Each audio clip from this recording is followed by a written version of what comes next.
Itch it up, my selector. Due to some violent content, parental discretion is advised. I know you gonna dig this.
Happy Saturday, everyone. This is Maestro with my brother, Joe Habib. We are back. It's been a long time, but we felt we needed to do a sucker punch. And here on Sucker Punch, we give you the info you need so that you can avoid being hit. Kind of like Fabio Wardley was, right, Joe? Yeah. With Sucker Punch, right? Because when you're prepared for what's happening, when you're prepared with the information, knowledge is power. It's going to be more unlikely that you will fall victim to one of those sucker punch blows. So here we go, Joe. Topic of the day, Anthony Joshua Wilder. We've got Eddie Hearn saying it's going slow. You know, we were told, we were sold a bill of goods, Joe, that these little tick-over tune-up fights, first Jermaine Ortiz, then Dillian. Actually, Jermaine Franklin. Sorry, Jermaine Franklin, my fault. Jermaine Franklin, thank you. First Jermaine Franklin, then Dillian White, which obviously got canceled because of the PED issue. Turns out Robert Helenius was put in there last week's notice. He ended up testing positive for something. But those fights were sold to us as fights, kind of comeback fights, developmental fights, even though we're talking about a former unified heavyweight champion of the world. Apparently he needs developmental fights at this stage in his career, but whatever. That's what we were sold. We were told we'd get a Saudi fight, right? In Saudi.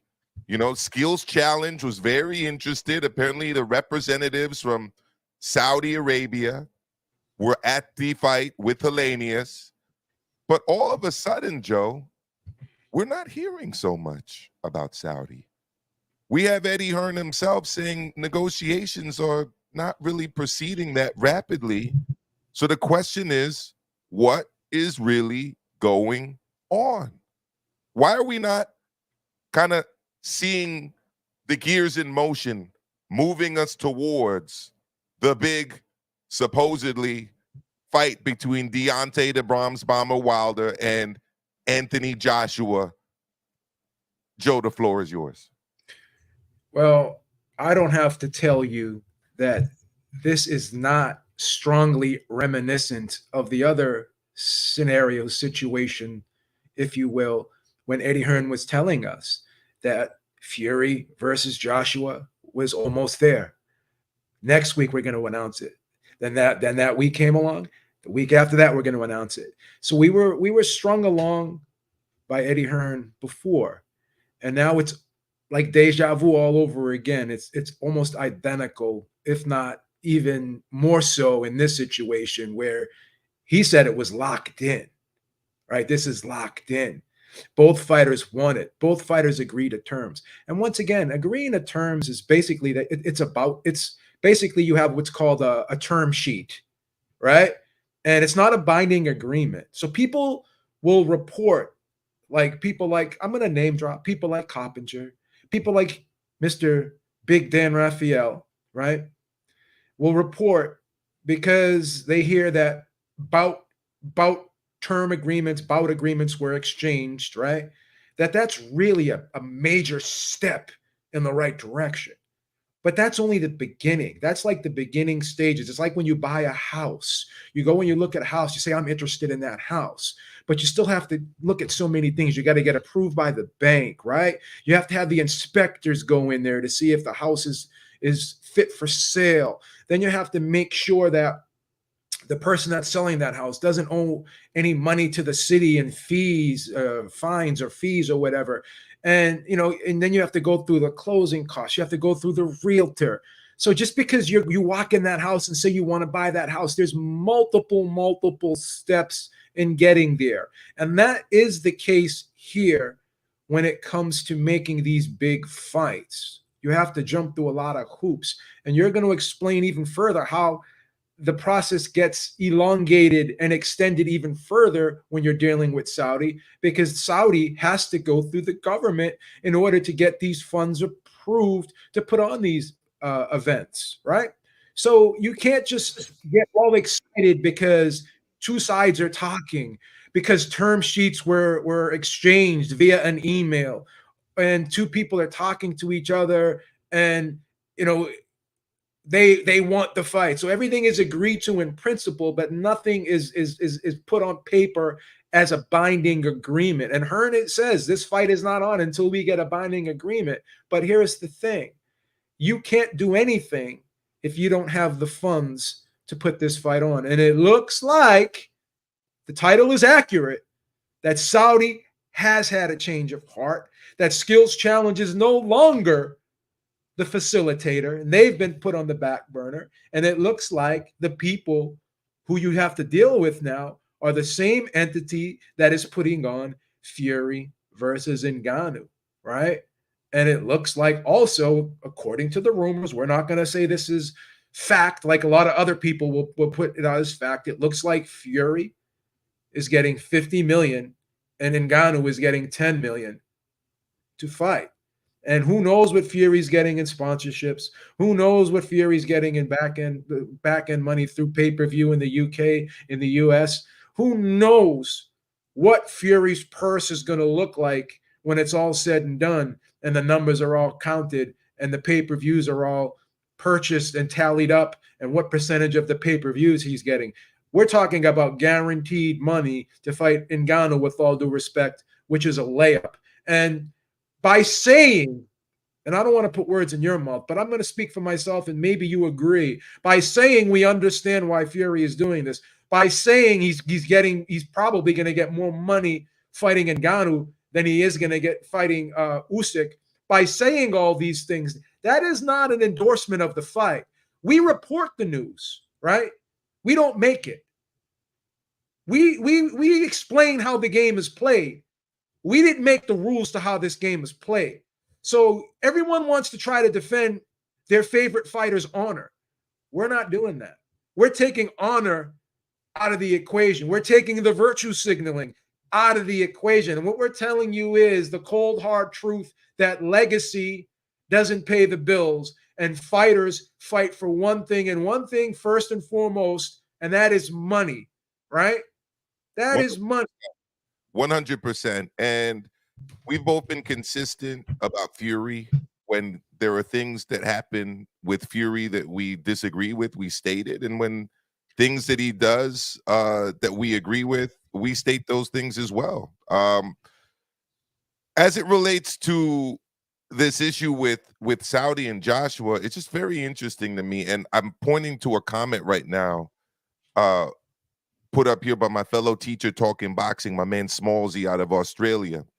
He says, I've got a feeling the Saudis are tiring of their boxing experiment, too unreliable as a sport. They probably feel that golf, football, F1, etc. are going to serve their sports washing purposes better. I agree with that. And what I will say about the Fury and Ngannou thing is it's emblematic to me in this regard, Joe, to back up what you were saying. I think at this point, when it comes to boxing, Saudi Arabia is interested in big events. I don't think Saudi Arabia is interested or is positioning itself to put on like an entire season, so to speak, of boxing. So from January to December, because we all know, living in the UK, living in the US, wherever you are around the world consuming boxing, that boxing doesn't really stop. Boxing constantly has fights happening September through December. But when you think about it, how many months of boxing is Saudi Arabia actually giving us? How many fights is Saudi Arabia actually putting on? Or are they really interested in what Smallsy was mentioning, the sports washing aspect, and kind of putting on big events? And to Smallsy's point, most of the news about Saudi Arabia with regards to sports recently has been about football transfers, has been about major footballers, soccer players as they're called in North America, English speaking anyways, going over to Saudi. Neymar, rumors about Mbappe, rumors about Mo Salah, Cristiano Ronaldo moving there. And here's the thing, and I want to share the screen here real quick, Joe, to show people what we're kind of talking about from the investment side of things. When you look at what's going on with these clubs and you look at financially what backs the clubs, you look at Al Hilal SFC, owner, what does it say here? Public investment fund and a nonprofit. So a 75% to 25% split. That's one club. Every club pretty much in Saudi Arabia is backed by this investment fund, whether it's Al Hilal, whether it's Al Ittihad, which I'm going to show right here. Again, you look at it, what is it? It's a 75%, 25% split between a public investment fund and a nonprofit set up for that football club. Pretty much every club in the Saudi Pro League is set up in this way. Now, what is the public investment fund? Well, apparently it's the same fund, Joe, that is being used to finance these big boxing events. It is the Sovereign Wealth Fund of Saudi Arabia. It is among the largest sovereign wealth funds in the world with total estimate assets of 776 billion US dollars. It was created in 1971 for the purpose of investing funds on behalf of the government of Saudi Arabia. The wealth fund is controlled by Crown Prince Mohammed bin Salman, Saudi Arabia's de facto ruler since 2015. And we obviously know what that particular ruler was famous for a very long time, or infamous for in the United States, as it relates to a certain former Washington Post journalist. But clearly, to Smallsy's point, they've been investing a lot of this money into various sports. But here's the thing, Joe. When you look at those sports that Smallsy mentioned, where and how does boxing fit into the picture? Very small piece of the puzzle, because as we said, that investment fund is pretty spread out, not only in just football/soccer, but they're involved in golf too, and some of the other sports they're trying to get into as well. I think they're involved in snooker. They're getting involved in a lot of F1, sports. F1, F1, yeah. invest in So WWE events that happen out there on an yeah, annual basis. But here's the thing, they're events. So let me put this into perspective real quick, and then I'll throw it right back at to you. When there's an F1 event in Saudi Arabia, that's a once in a year thing. correct. F1 goes to Saudi Arabia, they do a big event, then they leave and they go and do another big event somewhere else. When we're talking about the WWE, it's the same thing, right? This idea that there's going to be kind of this nonstop train of fights happening in Saudi Arabia. Bullshit. No. And here's the thing, if you're Saudi at this point, What's really the bigger fight for you? Is it Joshua Fury? Is it Joshua versus Wilder? I was always skeptical about Joshua Wilder uh, from the outset. What about you, Joe? I'm going to speak objectively here. I'm not. I'm going to tell you what I like and what I want, and what the reality of the situation is. Fury and Joshua have always been the two biggest names in the sport in terms of, heavyweight division. They've always been the two biggest names. And as much as I wanted and as much as I like the Joshua Wilder fight, I like it better than the Joshua Fury fight. I think there's more intrigue from a fan's perspective. There's more intrigue. Wilder's been off for a while. Wilder's been stopped twice recently, right? So they both have some fragilities to them, right? Fury doesn't have any fragilities to him because he's been on top. He's perceived to be in his prime, and hasn't really shown too many chinks in the armor as of late. These two guys have shown vulnerabilities. These two guys can punch. More than likely, that fight is going to end in a knockout if it was to happen. So from my perspective, I've always been more intrigued with that fight as opposed to the Fury Joshua fight. But my opinion's minority. My opinion means nothing in the grand scheme of things. What I think is better, what the hardcore fan thinks is better, is irrelevant here, because Saudi is looking at the big picture. They're looking at what's going to bring us more eyeballs to our events and what's going to generate the most money for us so we can get return on our investment. And in my opinion, Fury has really made his mark. He's got that Netflix series. He's got he's been on pay-per-view. He's doing good numbers. He's selling out big stadiums. A lot of U.S. fans know who Tyson Fury is. I wear my Tyson Fury shirts sometimes, and people will go, "Oh yeah, man, you like that guy?" Like old people, young people. Nassim Richardson once said, like, Tyson Fury could walk down the street in Philadelphia, no one will know who he is. Well, guess what? ESPN and the WWE and Netflix has changed that significantly, because I don't believe that Tyson Fury could walk down any street in America and people aren't going to know who he is. I think that has changed significantly. And I think right now Tyson Fury is the number one guy in the heavyweight division, not only in terms of earning power, but popularity. That's just the way it is. You don't see Anthony, like they could sit there and say, well, Eddie Hearn says, well, the Ngannou fight was presented to Joshua and he turned it down. Really? I mean, is Anthony Joshua really going to turn down $50 million to fight in a fight which is a layup? Or did Saudi really put that out there? They may have mentioned it, but did Saudi really want that fight? It's a bigger seller. I call BS. It's a bigger seller point. It's a bigger selling point for Saudi to say we got the number one guy in boxing, right? And we got the number one guy in MMA fighting each other.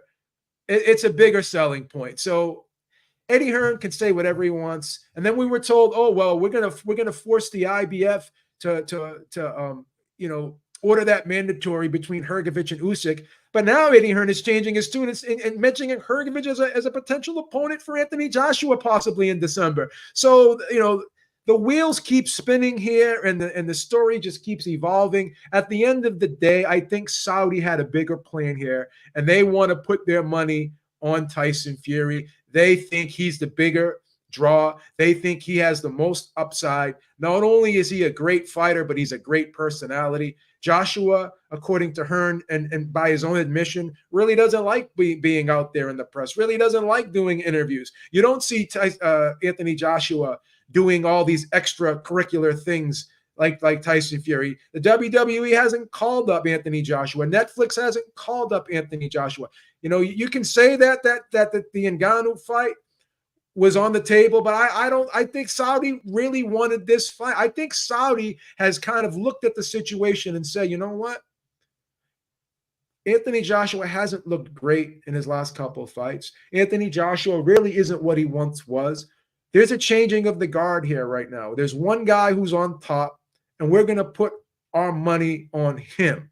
So I think this was Saudi just taking a look at the situation and saying, we're going to put our efforts and finances towards Tyson Fury. We think he has more upside at this point than Anthony Joshua, because Anthony Joshua could very well lose again. Anthony Joshua isn't what he once was. Anthony Joshua, his last fight wasn't even on pay-per-view in the United States. It wasn't even on pay-per-view in the UK. It was in front of 20,000 people when Tyson, not even, and Tyson Fury's fight was on pay-per-view. Tyson Fury's fight was in a soccer stadium. Was in a soccer stadium. And again, there's a shift here. Basically in winter time. Look, there's a shift here. There's definitely a shift here. And Saudi is fully aware of it. And that's why they've decided, not to beat a dead horse and sound redundant, but they have decided that we are going to put all of our efforts towards Tyson Fury. I mean, Joe, I thought I was playing Candy Crush just now, and because you were just dropping gems nonstop right there. It's tough to keep up, but I'm gonna try to remember what was just being said so that I can hit things point by point. Number one, am I supposed to believe that the guy that just fought back-to-back Jermaine Franklin and Robert Helenius didn't fight Francis Ngannou because he wanted to take on serious fights, serious opponents for less money? I'm sorry, this is Sucker Punch. We're not letting you get caught with that Sucker Punch. We're eyes wide open over here. I'm calling BS on that. That's number one. Number two, to your point, Fury's out there. He's doing WWE, right? He's doing Netflix, right? He even does these speaking tours where he goes around and talks to people in live Q&A, almost like town hall formats. I'm sure you've seen footage of these things. They sell tickets to them. He's out there, right? He's on multiple talk shows, sports shows. He was just interviewed by Stephen A. Smith this week, right? When was the last time Anthony Joshua was interviewed by Stephen A. Smith? When was the last time Anthony Joshua was on First Take? Here's the upside. Here's the upside to Fury. He's aligned with ESPN, which is the largest sports network, not only in America, but in the world. When you got ESPN behind you, pushing you, where you're showing up to football games at halftime and being interviewed by college football analysts, and when you're on First Take, when you're on The Breakfast Club, when you're on Joe Rogan, when you're on all of these shows, right? And when you're on all of those, you're on Piers Morgan, when you're on all the shows in the UK, when you have no problem putting yourself out there, when you're the antithesis of what Anthony Joshua is, right? I don't want to talk to people. I want to be, I want to keep to myself, right? That's when you're putting yourself out there and marketing yourself, right? That's a different ball game. And here's the thing too. Yeah. I don't like the fight. I'm not promoting. I mean, I'm not going to stand on a soapbox like some of these other knuckleheads. Oh, we need to No, I have no right to tell anyone how to fucking spend their money. I'll never fucking do that. If you want to buy this fight, you buy this fight. You go right ahead. That's fine. But the reality of the situation is a lot of people who say they're not buying this fight, a lot of people who hate this fight, they are going to watch this fight. A lot of people, Tyson Fury has the Mayweather effect right now. People who love him or hate him, they still watch the spectacle, right? And going back to Saudi being this boxing capital of the world, we talked about this investment fund, and we talked about how much of this money is tied up into so many other sports. So when you hear them say we're only interested in premium fights, the reason why they say that is because they have so much money spread across the other sports that's all they can really put their financial efforts towards is those premium fights. So this is going to be the second fight they put on this year, whereas PBC has the T-Mobile Arena in Vegas booked out for the remainder of the year. They've put on multiple fights. So this whole thing about Saudi being the boxing capital of the world, it'll never happen. We talked about the time zone difference and how it's not going to be conducive to the American market. We've already talked about all these things, and this isn't hating on Saudi Arabia, but a lot of people are just jumping the gun here, being a little overzealous.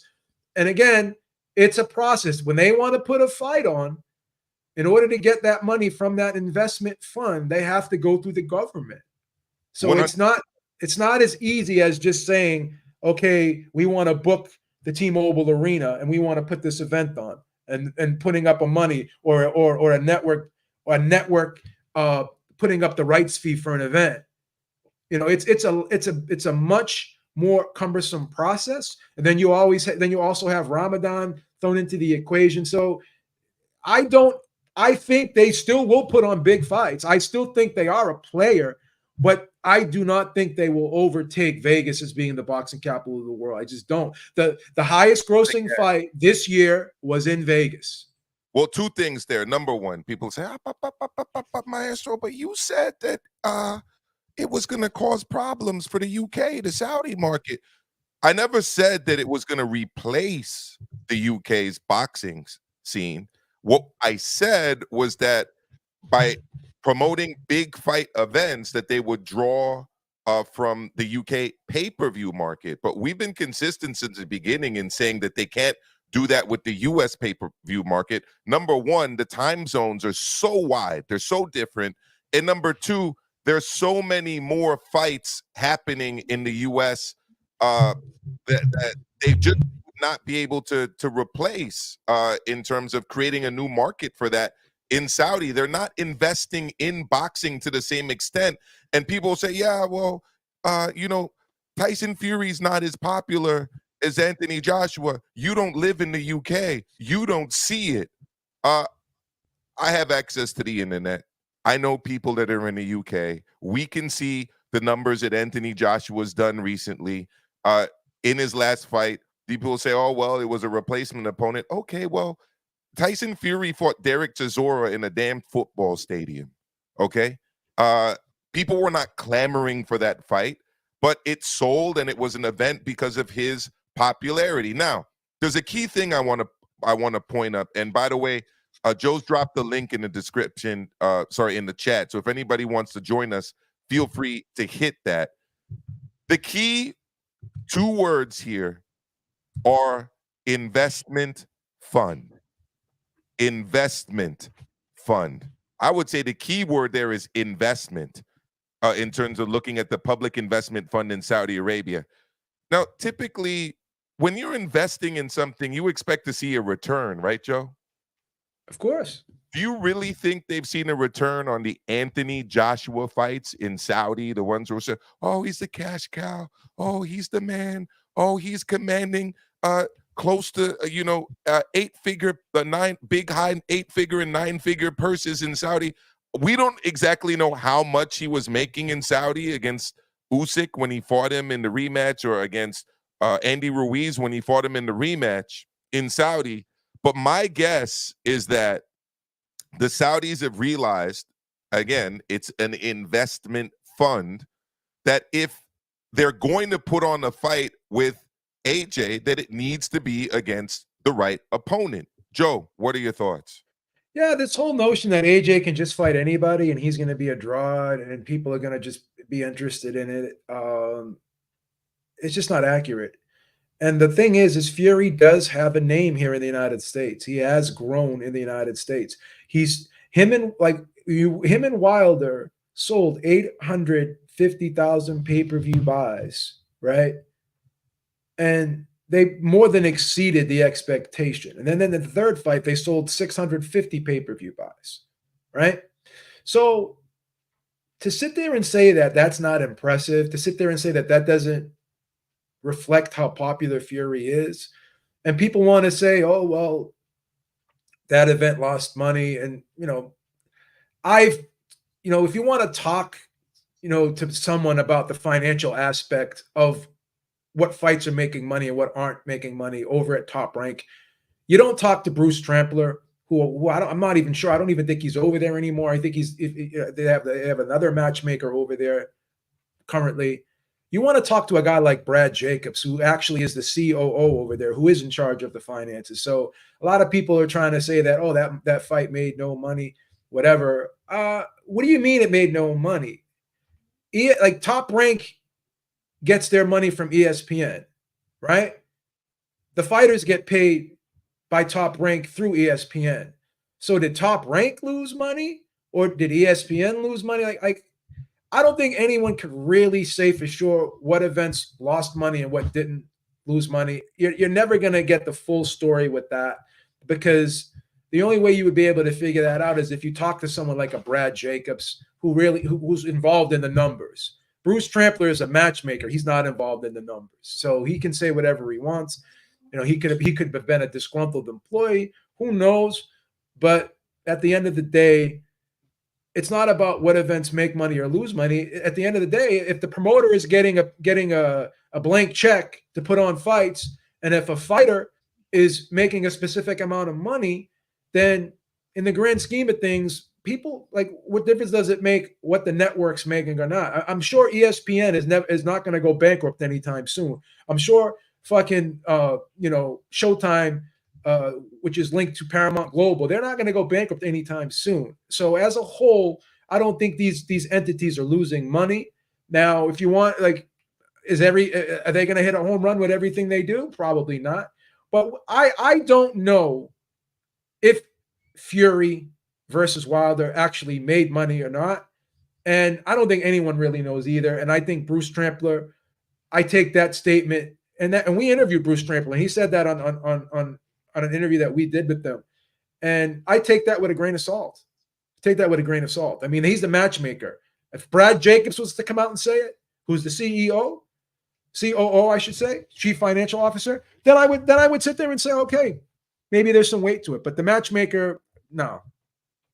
No, I mean, I don't even think Bruce Trampler still works for Top Rank anymore. I think he's been gone for a while, to be honest with you. And I don't think when he made that statement, I don't even believe he was with them at that time. So could he have been a disgruntled employee? Who knows? I'm not trying to, I'm just putting things out there to think about. But we're never going to know if those Saudi fights turned a profit. And I don't really give a fuck, but it is a point of conversation because people want to talk about it. The only reason I'll talk about it. Well, let me land the plane. The only reason why I'm talking about it is because certain people who are on certain sides of the spectrum here, because everyone has a side, everyone has their biases. But even with those biases, we still try to be objective here. I'm not sure if everyone else wants to be objective. So objectively speaking, at the end of the day, do we really know who's making, like, if the people who put their money up, are they turning a profit? Is Saudi turning a profit on these Anthony Joshua Usyk fights? We don't know. But at the end of the day, like Eddie Hearn once said, we've done well with Canelo, right? We've done well with Canelo, but the zone has lost money on Canelo. So Eddie Hearn is getting, like, if you're the promoter and you're getting money from a network, right, or you're getting money from a investment fund, it's not your job to worry about if that investment fund is making money or not. You want to make money for your promotional company and for your fighter. So at the end of the day, I'm not going to worry about what a fucking multi-billion-dollar network, whether or not they're making money or not, when they've been in the black for years. Like, I'm not going to bet against ESPN. I'm not betting against Paramount Global. I'm not betting against those companies. I invest in the stock market. I invest in index funds, and they're in my index fund. So I'm not worried about them. I'm not worried about them losing money. That's not my concern. That's not my concern, whether or not ESPN lost money on one event, or if they're not getting a return on their investment. I don't give a fuck if Saudi's getting a return on their investment. At the end of the day, the promoters are making money and the fighters are making money, or else they wouldn't be involved in the deal. Use some common sense here. Common sense here is the promoters are trying to make money and the fighters are trying to make money. They don't give a fuck what's going on with the investors. That's not their problem. And you could say, well, people, they need to care because how are they going to get the fights put on? Then if the investors lose money, there's always going to be someone that's going to invest in the sport of boxing. There's always going to be someone there, right? No, 100%. It's that simple. I mean, it's a form of entertainment. The reason there's all these fights in Vegas throughout the year is because the casinos back them because they need entertainment for the people that travel to Vegas. It's the same reason that David Copperfield is in Vegas. It's the same reason, and every time I walk the strip, there's a new big time stand up comedian or a big time musical artist in Vegas. That market is never going to go away. It is a form of entertainment that's been consistent. I only brought up the issue of Anthony Joshua turning a profit because the same content creators that are concerned about whether or not Top Rank and ESPN have lost or made money on Fury fights don't seem to ever question whether or not Anthony Joshua's fights have turned a profit in Saudi Arabia when they're talking about the likelihood of an Anthony Joshua fight in Saudi Arabia taking place realistically against Deontay Wilder. So that's why I brought it up. I mean, on the one, it's fine to question Fury's, economic status and whether or not his fights turn a profit and all of this. I just find it very interesting that it's never looked at on the other side. So that's why I brought that up. Last thing I just want to say before I go back to you, Joe, is there's this question in the chat about Anthony Joshua being a pay-per-view guy in the U.S. He did not fight on pay-per-view in the U.S. That was on regular DAZN in the U.S., his pay-per-view. There has never been an Anthony Joshua fight, to my knowledge, on pay-per-view in the U.S. Never. Who's that? You know who that's not true for? Tyson Fury. Tyson Fury's been on pay-per-view. Dillian White. Look, let's go backwards. Derek Chisora, Dillian White, and the Wilder fights. You can't. All of them were pay-per-view fights in the U.S. People are gonna. I know what people are gonna say. Oh, Beeb's being xenophobic. You can't ever be a global star and not fight in the United States. You can't. Lennox Lewis fought here. His biggest fight that he's ever been in against Mike Tyson, which is the highest grossing heavyweight fight of all time, it was in the United States. It was on pay-per-view in the United States. So this is not to throw shade on Anthony Joshua, but he's never crossed over globally. He's not known here. They called him Anthony Johnson one time on a broadcast. No one's calling Tyson Fury Cicely Tyson. They know who Tyson Fury is here. You know what I'm saying? People know who he is. No, they know who he is. Absolutely do. He's been, by the way, Netflix is a global platform. His Netflix show was trending on U.S. Netflix. I knew that because people say, "Oh, well, you probably watch a lot of sports documentaries, whatever." You log into my wife's account through Netflix profile, it was being recommended, it was being ranked. You logged into mine, it was being recommended, it was being ranked. That is a huge like the fact that Netflix has done that just shows you that obviously they believe that is a marketable, sellable entity, product, personality, etc. And again, we're going to go back to the Saudis. Why is the Joshua versus Wilder fight? And I'm going to go back to the thumbnail because Eddie said it himself. It's going slow. Hamed, what are your thoughts? Go for it. What the fuck is he doing? Wake up, buddy. Come on. Hamed, you're on live. Giving you the platform. You got to step up, man. Let's go. Yeah. Could you hear me now? Yes, loud and clear. Yeah, come on, man. Come on. Hamed out of the great country of Wales. We can hear you. Let's go, man. All right, because I gotta get to my laptop because this has problems. But I'm just gonna say a couple of things.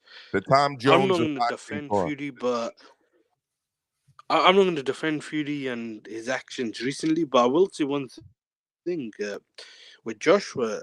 The bad thing is he still hasn't fought Fury or Wilder, whoever's fault that is. And some people like to give him extra credit for the Usyk fights, but the Usyk fight was a mandatory defense, so it's not like he had much of a choice if he wanted to keep the belt or all the belts if he wanted to become undisputed. So I do think he needs to try and fight Wilder.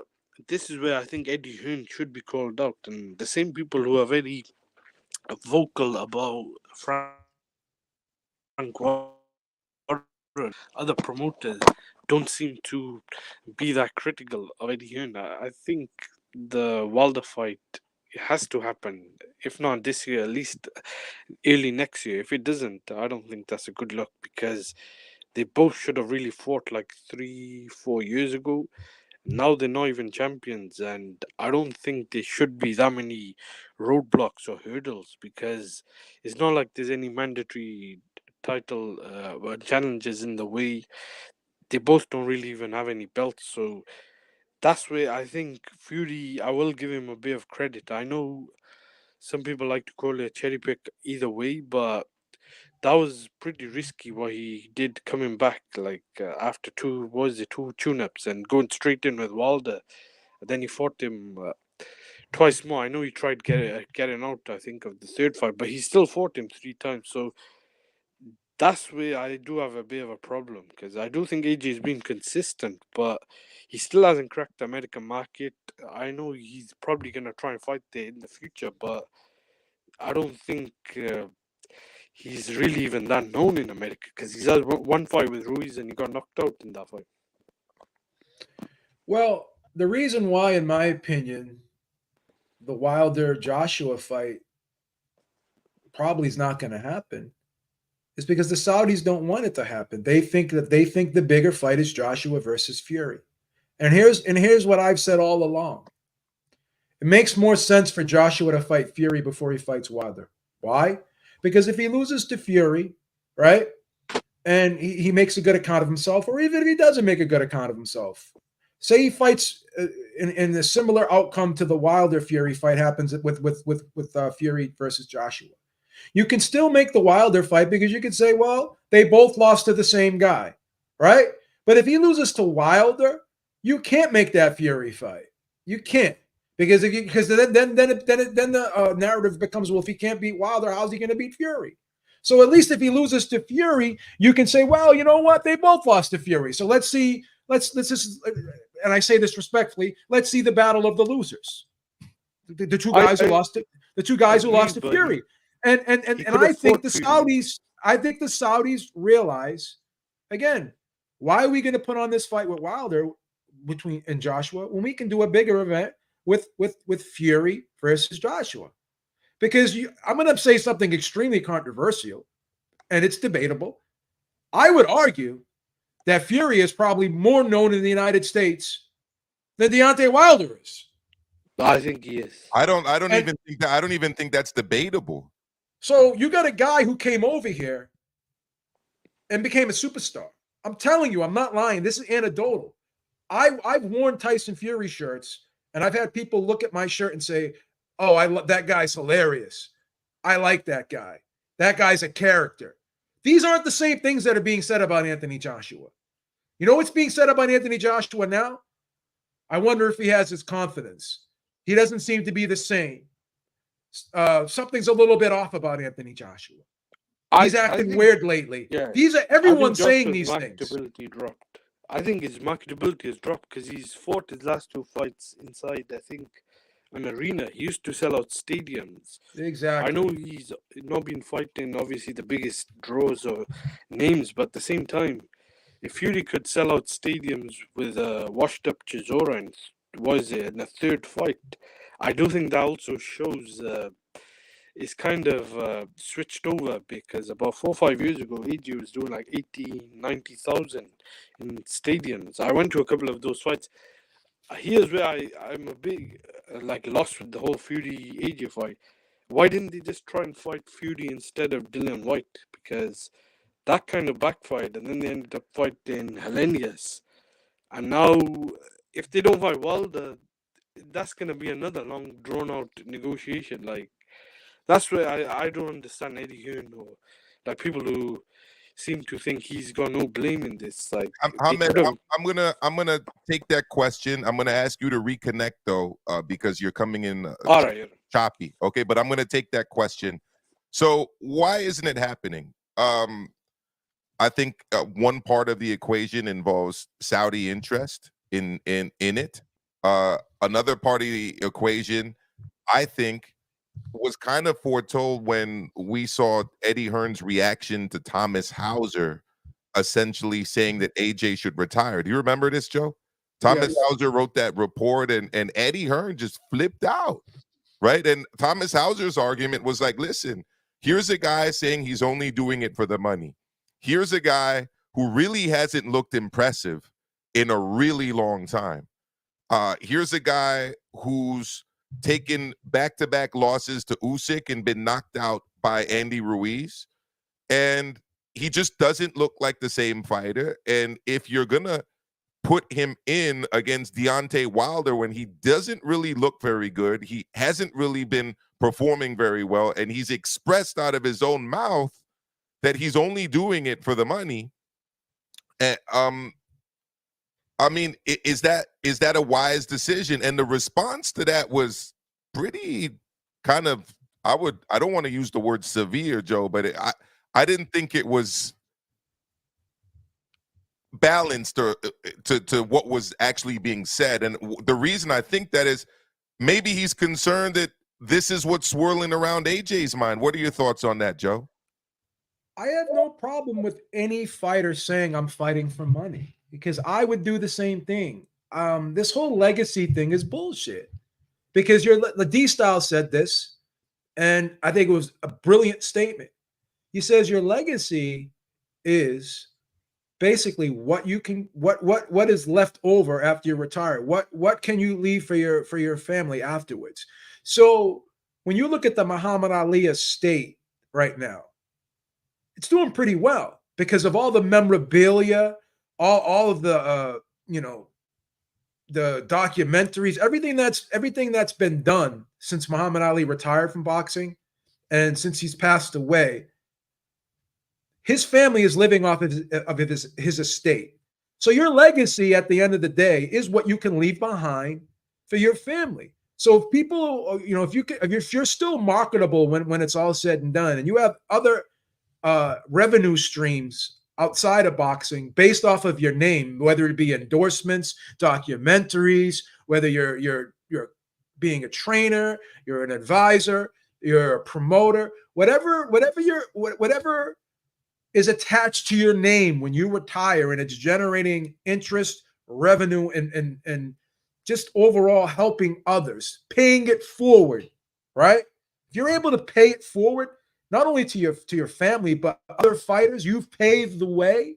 That is your legacy. Because if you want to say holding all these belts really means something, when you look at how these sanctioning bodies, particularly the WBC, moves, right? When they're telling you, oh, well, we don't want to do 3 12-minute rounds for female boxing because the females boxers has less neck muscle than the men do. The only way you can do a study, right, to say whether it's safer or not is you would have to do, a trial where you have a specific amount of women fighting in 3 12-round fights, right? And then you compare them to the 10 2-minute round fights, and you have to do a comparative analysis and say when we did the 3-minute 12 rounds, there was more injuries here as opposed to the 10-2. Unless you do that, you can't just fucking make a statement that says, oh, well, it's more dangerous for women because they have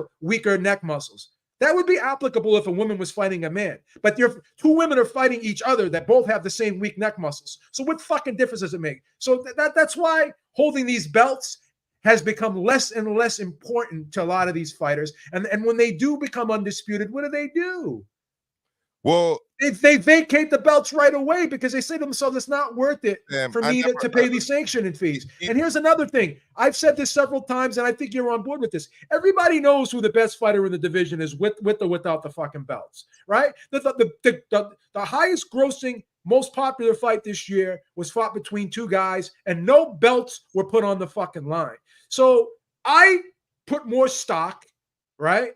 I put more stock in being lineal than I do being undisputed. Undisputed to me is not the be all end all of determining who the best fighter in the world is. And you can argue all you want. Oh, well, Fury didn't do this, Fury didn't do that. But neither is AJ. Because AJ and Usyk, both of them have not fought Fury or Wilder, right? So Fury is still in a better position than either one of those guys, legacy-wise. And again, I agree. I agree 100%. Joshua has been more consistent than Fury. If you look at the resume, he has more solid opponents. But Fury's greatest wins, in my opinion, overwhelmingly trump any heavyweight currently boxing in the sport today. He won when he was in much, much tougher situations. Now you could say Usyk overcame the odds when he beat Joshua. But the first time around, he was like a 2-1 underdog. And then in the second fight, he was he was a favorite, obviously. But when Fury was fighting Wilder, and when Fury was fighting Klitschko, he was like a 3-1, 4-1 underdog, excuse me. Look, so and he was coming off of 2 tune-up fights going into that Wilder fight, where like there was a very abbreviated build-up period. Look, Joe, look, first of all, I've been very consistent about this, and I agree with you. Undisputed doesn't really necessarily even have to mean you hold all of the belts. Let's say you win all the belts and then they're vacated. As far as I'm concerned, you're still undisputed. That's why I said Josh Taylor was still undisputed, even though he gave up the belts until he lost to Teofimo Lopez. That's why I said Lennox Lewis was undisputed, even though he vacated belts after he took all of the belts. And it's why I said that Inoue didn't need to fight Paul Butler, the WBO champion at 118, to be considered undisputed. I don't think there was ever a dispute that Inoue was the best fighter at 118 after he knocked out Nonito Donaire in 2 rounds. I'm sorry. So there's that aspect of it. But in terms of AJ versus Fury on the CV, the resume, even if you say, well, AJ's had the more, consistent level of opponent, I'll give him that. You can give him that, but I'll give him that. Who's had the biggest performances? Who's had the best performances? He's had the most meaningful fights, and when it counted, when his back was against the wall, right? Has Joshua ever won when he wasn't supposed to win? No, he's lost. He's lost when he was supposed to win. Multiple. You know what I'm saying? Multiple times. And you could say what you want about Usyk, and I have all the respect in the world for Usyk. But if it's all said and done, if Wilder, Fury, and Usyk were all to retire tomorrow, the majority of people in the sport of boxing will still say Fury is the best heavyweight in the world. Right? Yeah, I agree. So, I mean, look, from the very outset, when they announced this tournament, and notice we haven't really been hearing that much about the 4-man tournament anymore in the heavyweight division in Saudi. I never liked the idea, honestly, of AJ versus Wilder and Usyk versus Fury. And I'll tell you why. I've always said I think that Wilder knocks out AJ. Okay. And then I've always also said that I think Usyk loses to Fury. So what that would have ended up becoming was a Wilder versus Fury third fight, which honestly I'm not very interested in. I always thought the way to go about it would have been to put Fury versus Joshua for all of the marbles in the UK, right? For all, you put it all at stake. We haven't seen these 2 premier British heavyweights fight each other. And then on the other side of the equation, you've got 2 guys in Deontay Wilder and Usyk who aren't the heavyweights that weigh 230, 240, 250, 260. They're guys that, and I've always said this about Wilder, Wilder could probably make cruiserweight. I mean, he's had heavyweight fights where he weighs in at like 200 and barely over 10 pounds. You have those guys fight each other. Can Usyk's defensive skills and prowess allow him to achieve the 12-round decision against Wilder, or maybe even a knockout? Who knows? Or does Wilder pull the trigger with that right hand and put the lights out on Usyk? That was always the more intriguing matchup to me. Those two matchups. Joe, your thoughts? Here's the thing. You know, the problem I think with the Fury situation now is, in his mind, he's I think I always thought that he was resentful a little bit towards Joshua, meaning, you know, this guy has always gotten the benefit of the doubt with the public, right? He's always been the good guy, the hero. He's always been in a position where he can go 80-20 with fighters. And we've had this discussion before, and I've had this discussion with other people. And people will say, well, I'll make the statement, well, Usyk went 80-20 with Joshua, and then he held out, and I guess he ended up getting 70-30. And then in the rematch, even though he won, he still was like 70-30 with Joshua, even in winning. And he signs the rematch clause. And from what I understand, this is what's been reported, the deal was basically identical to the first fight. Same thing with Andrew Ruiz. He was like 85-15 or 80-20 after beating Joshua. So I just find it very bizarre that when Fury does the same thing that all these other fighters have done in the past, trying to utilize his leverage over Usyk, right? All of a sudden, he doesn't want the fight. He's trying to duck the fight. Where these other guys who did the same thing, right? And again, Usyk has every right. If Usyk wants to negotiate and get the most money he can get, I'm not saying he can't do that. It's not my position to make a determination on what a fighter's worth. I'm not qualified to do that. But what I will say is I just look at the history. If you're going to take 80-20, 70-30 versus Joshua, and now you have Fury, who I believe right now is more popular, is in a much stronger position than Joshua is, right? I believe, right? Joshua's never cornered the American market.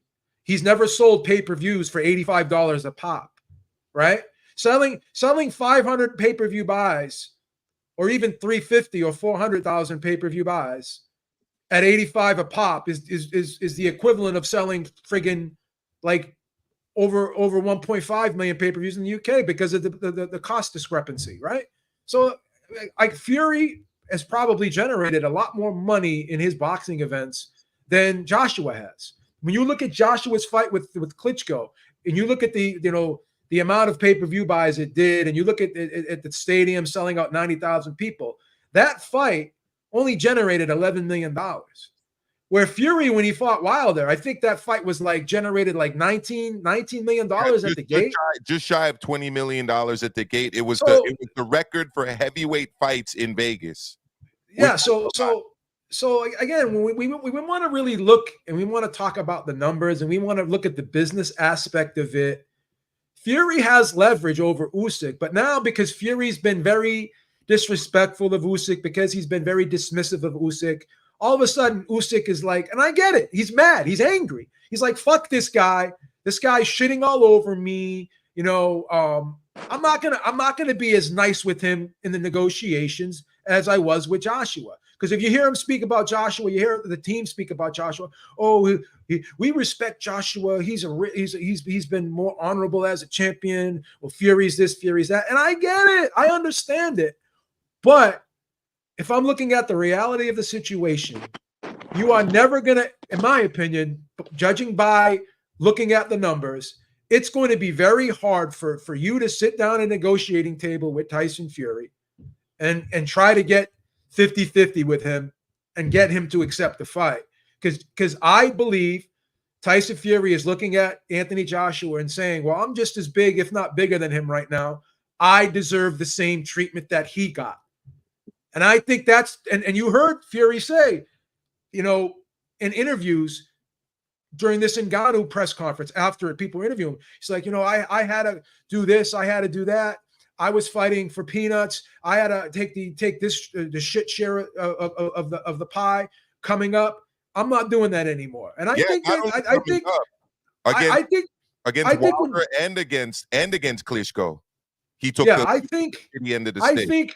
I think when fighters get to a certain point in their career, they say to themselves, I'm not doing this anymore. And Usyk can sit there and say himself, well, I've paid my dues too. I've taken the short end of the stick. I'm not going to do it anymore. But Fury has that same mentality. So how do you make a determination on who gets what? Well, this is the reality of the situation. I can make a determination. We're going to get there. We're going to get there right now. This is the reality of the situation. Usyk's last fight was on ESPN Plus. Tyson Fury's last fight was on not only pay-per-view in the United Kingdom, it was on pay-per-view in the United States. Usyk's last fight was in front of 40,000 people. Fury's last fight was in front of 90,000 people. Or no, excuse me, like 60,000 or something when he fought Cesaro. 60 and like change. 60 and change. And then the fight before that. So if we're gonna look at the reality of the situation and we take the emotion out of it, Fury is a substantially bigger draw than Usyk. So if Fury does say, I want 70-30, the data, if you would have parsed it out, the data suggests that that's about right. Whether it's fair or not is irrelevant. Whether if I'm negotiating on behalf of Usyk, I'm going to not try to get more than that. All that's irrelevant. If I'm objectively speaking, looking at the numbers and looking who draws what, which it isn't even my job to do that, but I'm going to do it for the sake of argument here. I have no dog in the race. I am biased towards Fury, but objectively speaking, just like when Caleb Plant was negotiating with Canelo Alvarez and everyone was saying, shut the fuck up and take what Canelo gives you. No. You have a right. We're in unions. I'm just a guy with a local 22 jacket trying to make a fucking living, man. I negotiate the same way Usyk negotiates. I am not against what Usyk's doing. But the reality of the situation tells me if he's offered 70-30 in the current situation that he's in right now, right? I understand why Fury is taking that stance. Now you can argue, oh, well, he doesn't want the fight. Well, does Usyk want the fight? Well, that's my thing. Because is Usyk not fighting for money too? Is Joshua not fighting for money too? Like all these people have the same mentality. They're all in their mid to late 30s. You don't think they're trying to secure their financial future more so than this? This whole legacy thing is fucking bullshit. Let's just take that out of the equation. Oh, well, he's got 3. But no one gives a fuck about the belts. Fury can make 40, 50 million if he takes the WBC belt and flushes it down the fucking river. Doesn't matter. At this stage, the belts are irrelevant for Tyson Fury. Sorry. Well, what I was going to say to it is it's very simple, right? You look at the last couple of fights, you look at their purses. It's the same issue that got Dillian White into a little bit of a mess because he's essentially demanding a certain purse and has to submit to the WBC his past purses. And it turns out, well, actually the split that's appropriate is this split, right? So you're talking about a guy in Usyk who took about 80-20 splits, give or take, against Joshua, right? You're talking about a guy in Usyk who probably made, 5, maybe 6 million to fight Daniel Dubois, right? How much is he going to make to fight Filip Hrgovic if that's his next fight in a mandatory defense? Another 5 to 6 million? So from the very beginning, I've been clear about this with Fury. A lot of fans want Fury to take a pay cut, right, to give Usyk a pay increase. And what Fury is probably thinking is, no, I'm not going to take a pay cut. I'm either going to take the same amount of pay as I've made in all of these fights or substantially more, but I'm not going to take substantially less to boost up a guy who, quite frankly, hasn't been making the purses that I've been making. You want to bring in Hamed, Joe, or you want to go? Yeah, let me say one thing before I bring Hamed in. And I don't normally like to name drop, but I'm going to name drop here. I had a conversation with D-Style yesterday about this. And he said, well, it's not fair to compare Usyk's situation now to back to the situation he was in when he fought Joshua. Because back then, right, when he was getting the first fight, obviously he's going to take the shorter end of the stick. And then D-Style mentioned to me, well, he signed that deal, a 2-fight deal, knowing he was going to take the short end of the stick both times. And at that time, because he wasn't well known, right? It made sense to do that at that particular time. But now, all of a sudden, the situation has changed. And D-Star also made a point, well, he didn't have to sign the rematch clause. He was the mandatory, and he could have fought someone else. But the only reason why he did sell the rematch clause is because he knew he was never going to make what he made fighting Joshua the 2 times with anybody else. So it wasn't, again, everyone wants to, and I'm not saying D-Style's doing this, so don't get me wrong. I'm not trying to put D-Style in this box. But what I am saying is everyone comes out and defends Usyk's honor. Like he's this honorable guy. And I'm not here to character assassinate Usyk as a person. I'm just saying he's no different than any other man fighting in this sport, where he made the decision based off of making the most money he could make. And that's why he did that situation in the Joshua fight. So D-Style said, well, you can't just say, well, he did it then, so now all of a sudden he's expected to do it now moving forward. But the problem with that argument is, even after beating Joshua twice, right, his position has not changed. He's not gained any ground after beating Joshua twice when you put him up against Fury, because the market will tell you where these both guys are in their career. Well, you got one guy making $40-50 million a fight, right? And you got another guy who's making $5 million a fight. You got one guy on pay-per-view, and you got another guy fighting on an app. You got one guy fighting again, and again, these aren't what Usyk's doing is not bad. It's still great, but it's still significantly less than Fury. So has his position, you have to ask yourself this question. You have to be honest about it. You have to be honest about it. Whether it's fair or not, we have to look at the reality of the situation, right? Has Usyk's position changed? Has he gained any ground? Has he gained any leverage over Tyson Fury? Has he gained any more popularity, right, after beating Anthony Joshua twice? Or is he in the same spot that he was before those 2 fights? Yeah. Or not even before those 2 fights. Is he the same spot as he was after beating Joshua the first time that he is now? Has he really gained any ground? The market tells you no, he hasn't. Because he's still if you look at Fury, he's fighting the same types of fighters that Usyk is fighting, probably less in terms of skill. And he's fighting Ngannou, who is nowhere near what Daniel Dubois is as a boxer, right? Who's nowhere near what Hrgovic is fighting as, and he's as probably going to make 10 times more money. And Fury's fighting 10 times more money, fighting lesser opposition. So the market tells me that Usyk really is not in a position of power. Now that we know Skills Challenge really isn't the player anymore, now we know that there's another organization running the show over there. He is not in a position of power. He could ask for 50-50. He can even ask for 60-40. If Tyson Fury is going to give Joshua 60-40, right? And Joshua accepts 60-40, do you think he's going to offer Usyk the same 60-40?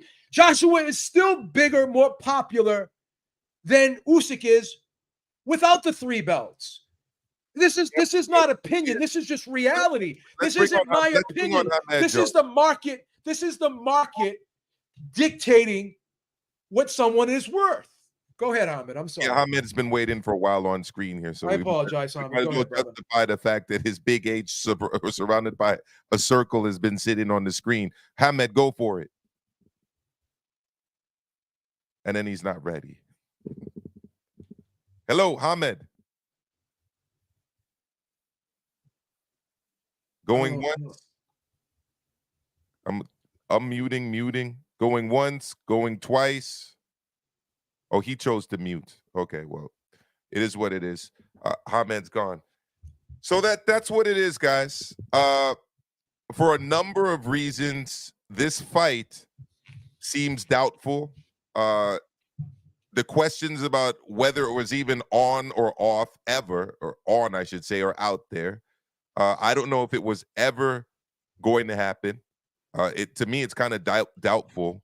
And it's pretty clear that, to me at least, Joe, and you can have the last word on this, but it's pretty clear to me that the Saudis have lost interest in the Fury versus Wilder fight.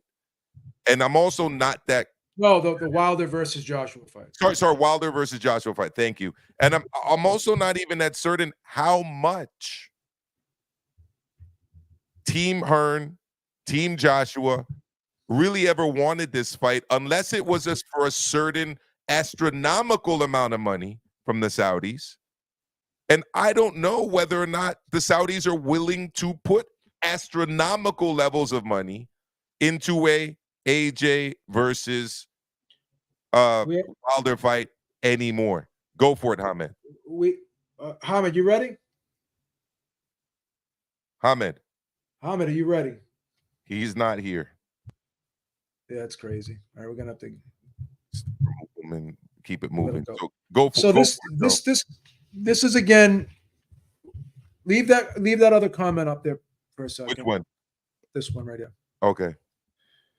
This is an emotion-based comment, and this is not a comment based in reality. Again, you could sell 10,000 Toyota Camrys, or you could sell 5,000 Lamborghinis. What's going to generate you more revenue? I have to continue to do this time after time after time after time after time with people who don't understand basic economics. 40,000, 45,000 people is great from the optics. If you want to look out and see 40,000 people cheering for you, it's great. But ask yourself, how much were those tickets? Ask yourself, how much were those tickets? Floyd Mayweather and Manny Pacquiao generated like 70-something million at the gate, right? 70-something million at the gate, and they sold 15,000 tickets. It was in Poland, Joe. I don't know if maybe everyone's aware of this, maybe they're not, but the median income in Poland is significantly less than it is in the UK or in the United States. So I can only imagine that the ticket sales in Poland are going to be significantly less than they would be in the UK or in the US. They're going to be cheaper tickets, guys. This isn't really hard to understand. It's not hard to figure this out. Usyk will not, I can guarantee you unequivocally that Usyk more than likely will not be on the Forbes list next year. And I can almost guarantee you that probably Fury will be. And a lot of people like to, make that point. I think it was the year in 2022, or was it? I think it was in 2020. There was one year where Fury wasn't on the list and Joshua was. But if you look at 2020 and you look at, I think it was 2022, there was one year where Fury was actually ahead of Canelo, and that was when Canelo was on DAZN and DAZN didn't have pay-per-view. So the one year that Fury wasn't on that Forbes list was because he only fought one time, right? So Fury was on the Forbes list twice, and he was ahead of Anthony Joshua twice on the Forbes list. I think it was 2020, and I think it was 2022. And Joshua ended up being like number 30 on the Forbes list, I think, in 2022. Now, keep in mind, the Forbes list goes from May of the prior year to May of the current year. So Fury only fought one time. Joshua fought twice. So it's different. But when you look at 2020 and 2000, I think it was 2022 when Fury fought Dillian White, and he had the other fight I think he had one of the Wilder fights. He had the Dillian White fight sandwiched in there in that May to May period. I think he was like number 20 or something, on 15 or something on the list. And then in 2020, he was on like number 11. And that was because, like I said, Canelo. So if Fury fights twice a year, he's going to be ahead of Joshua. Joshua's not making the same amount of money right now that Fury's making. You're not going to tell me Joshua made anywhere near $50 million fighting Jermaine Franklin, right? Or fighting Helenius. They actually cut Joshua's purse for the Helenius fight because they had to. The money just wasn't there. So I would bet any amount of money that Tyson Fury will be higher than Anthony Joshua on the Forbes list for 2024. So we're giving Usyk credit for putting 45,000 people into a stadium in Poland. Okay, I get it. It's still 45,000. It is. That's a big number, but it was Ukrainian independence. All right. It was a big event for the Ukrainian expat community in Poland. We saw Zelensky giving the opening, like almost an opening ceremony speech. Right. Very pro-war speech, but I won't get into that. And I don't know. I mean, how many of those were paying people? How much did those tickets cost? Yeah. It's not the same, guys, as selling 45,000 in the UK or in the United States. It's just not. It's not Canelo at Cowboy Stadium. It's not Fury at Wembley. It's just not. We have to address this comment because you have to really listen when I speak. The list is from May the prior year. So it starts from May of 2023 until May of 2024. So if you think from now until May of 2024, Fury's not going to fight a second time, that's a little bit, I think that's kind of crazy. Number two, Fury's making $50 million guaranteed for this fight. We don't know what the pay-per-view. Fury can make $70 million for this fight. That's number one. Fury's making money off of his Netflix documentary. That's number two. Fury has his endorsements. That's number three. Fury has sponsorships. He has his endorsements. He's got the Netflix money, and Netflix is saying they're gonna sign him for another season. Now, if that season starts again January of next year, all this goes to his revenue, right? Joe, let me. There's no way in hell Anthony Joshua fighting Jermaine Franklin and fighting Robert Helenius, right, is going to pass Tyson Fury on the Forbes list. Oh, okay. Look, again, Raphael 32. I live in reality. I speak on facts that have been presented. Okay. So when I say that he probably made about $6 million for his last fight in Poland, there's a reason for that. I'm not just pulling that number out of my ass. Okay. You may not remember this, but I know Joe does, and I know a lot of people in the chat will. This fight, there was a purse bid for this fight. You remember that, right, Joe? For Yes. Usyk versus Dubois. Do you remember that the purse bid was won with what was considered to be a huge purse bid of $8 million? So just to let you know, when there's a purse bid, Raphael, okay, $88 million doesn't go to Usyk. And by the way, that was for the total fight. So when you say that he made what was it that you said? You said he made 10 or 15 million based on what? The entire fight was 8 million. Out of the 1 second, Joe, out of the 8 million, they needed to pay Usyk and Dubois. And we actually know how much Usyk made for this fight because you know what? It was announced. All right. He made where was it? $6,042,750. It's right here in black and white. That was 4,891 pounds with $425. That's it. That was his purse. So that's his purse, bro. I mean, what are we talking about, brother? Go for it, Joe. And then when you look at what Tyson Fury, like you look at the purse bid for Tyson Fury's fight with Dillian White. What did they bid for that fight? Wasn't it like over 40 million? It was over 40 million, bro. And then on top of it, that was also a pay-per-view where they sold pay-per-views in the UK and in the US. And guess what happened? That was guaranteed pay. He had residuals off of that as well, off pay-per-view. Come on, we're dealing in facts. We're dealing. Guess what happened also? Guess what happened also? This is sucker punch. We're not allowing you to get hit with these sucker punch shots. We're giving you what else? Facts. Go for it, Joe. And guess what else happened? Dillian White got zero pay-per-view cut, got a flat fee, and Fury got all of the pay-per-view money. So again, because it went to first bid, because that was the deal he had with Top Rank. Top Rank paid him. Top Rank didn't even have to pay him back in money, but they did. So, I mean, we're just dealing in reality. This isn't me taking one side over the other, but the reality of the situation is you got one guy's making $6 million a fight, and another guy's making a minimum of 40 million a fight, 41 million a fight. How much did Fury make to fight Chisora?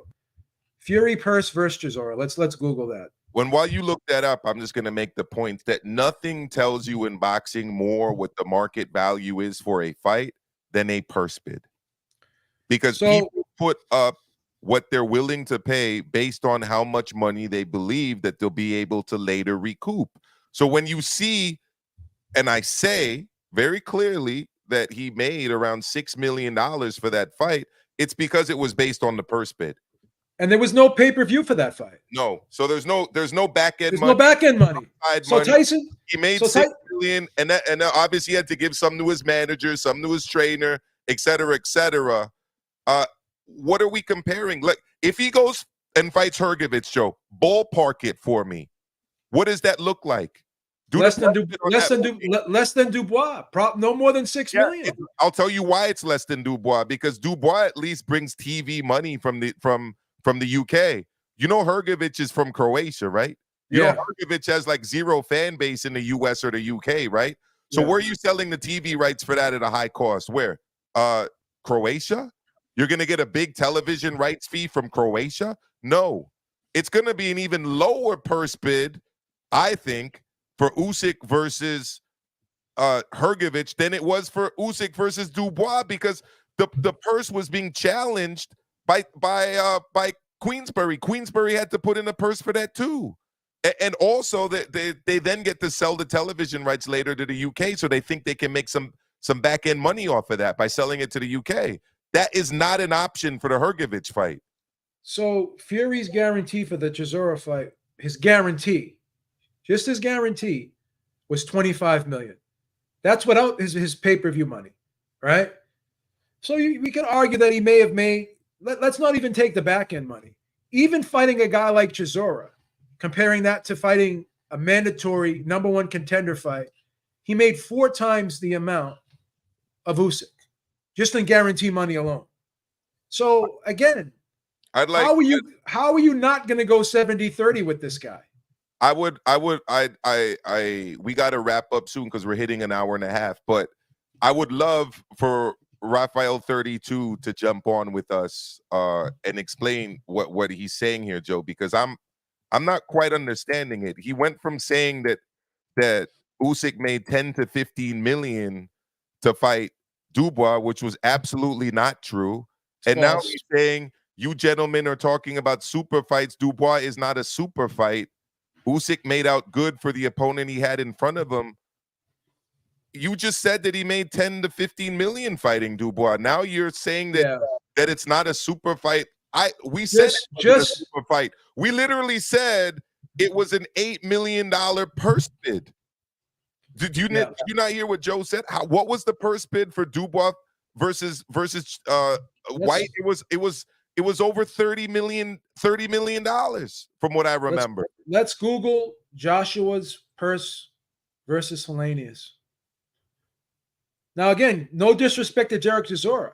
That's a voluntary defense against a guy who has a decent name in the UK. But, I mean, is he a better fighter than Hellenius? Didn't Hellenius beat him?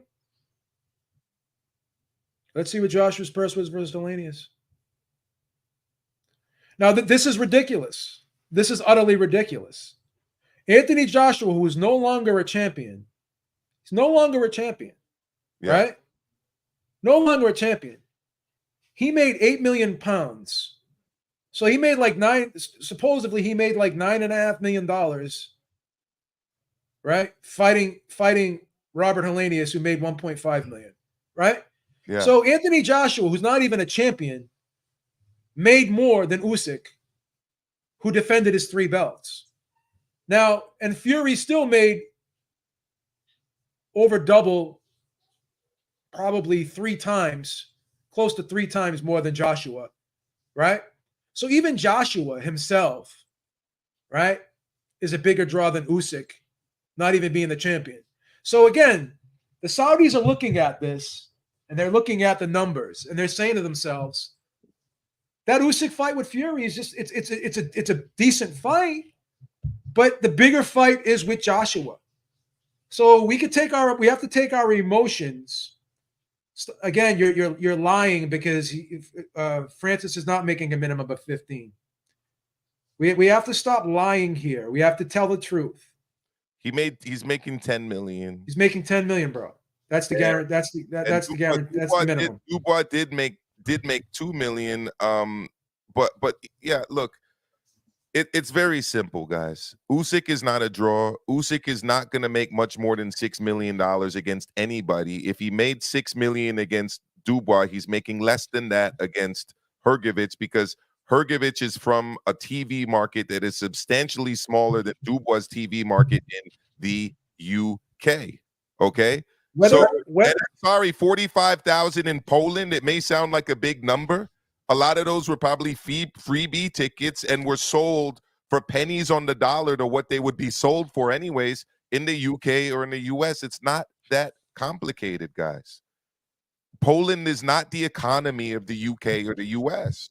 It's like when Canelo fights in Mexico. It just doesn't generate the same amount of money as in the U.S. Oh, Maestro, that's Mexico. Yeah, it is Mexico. And you know what? Mexico has a bigger economy than Poland. It's not even close.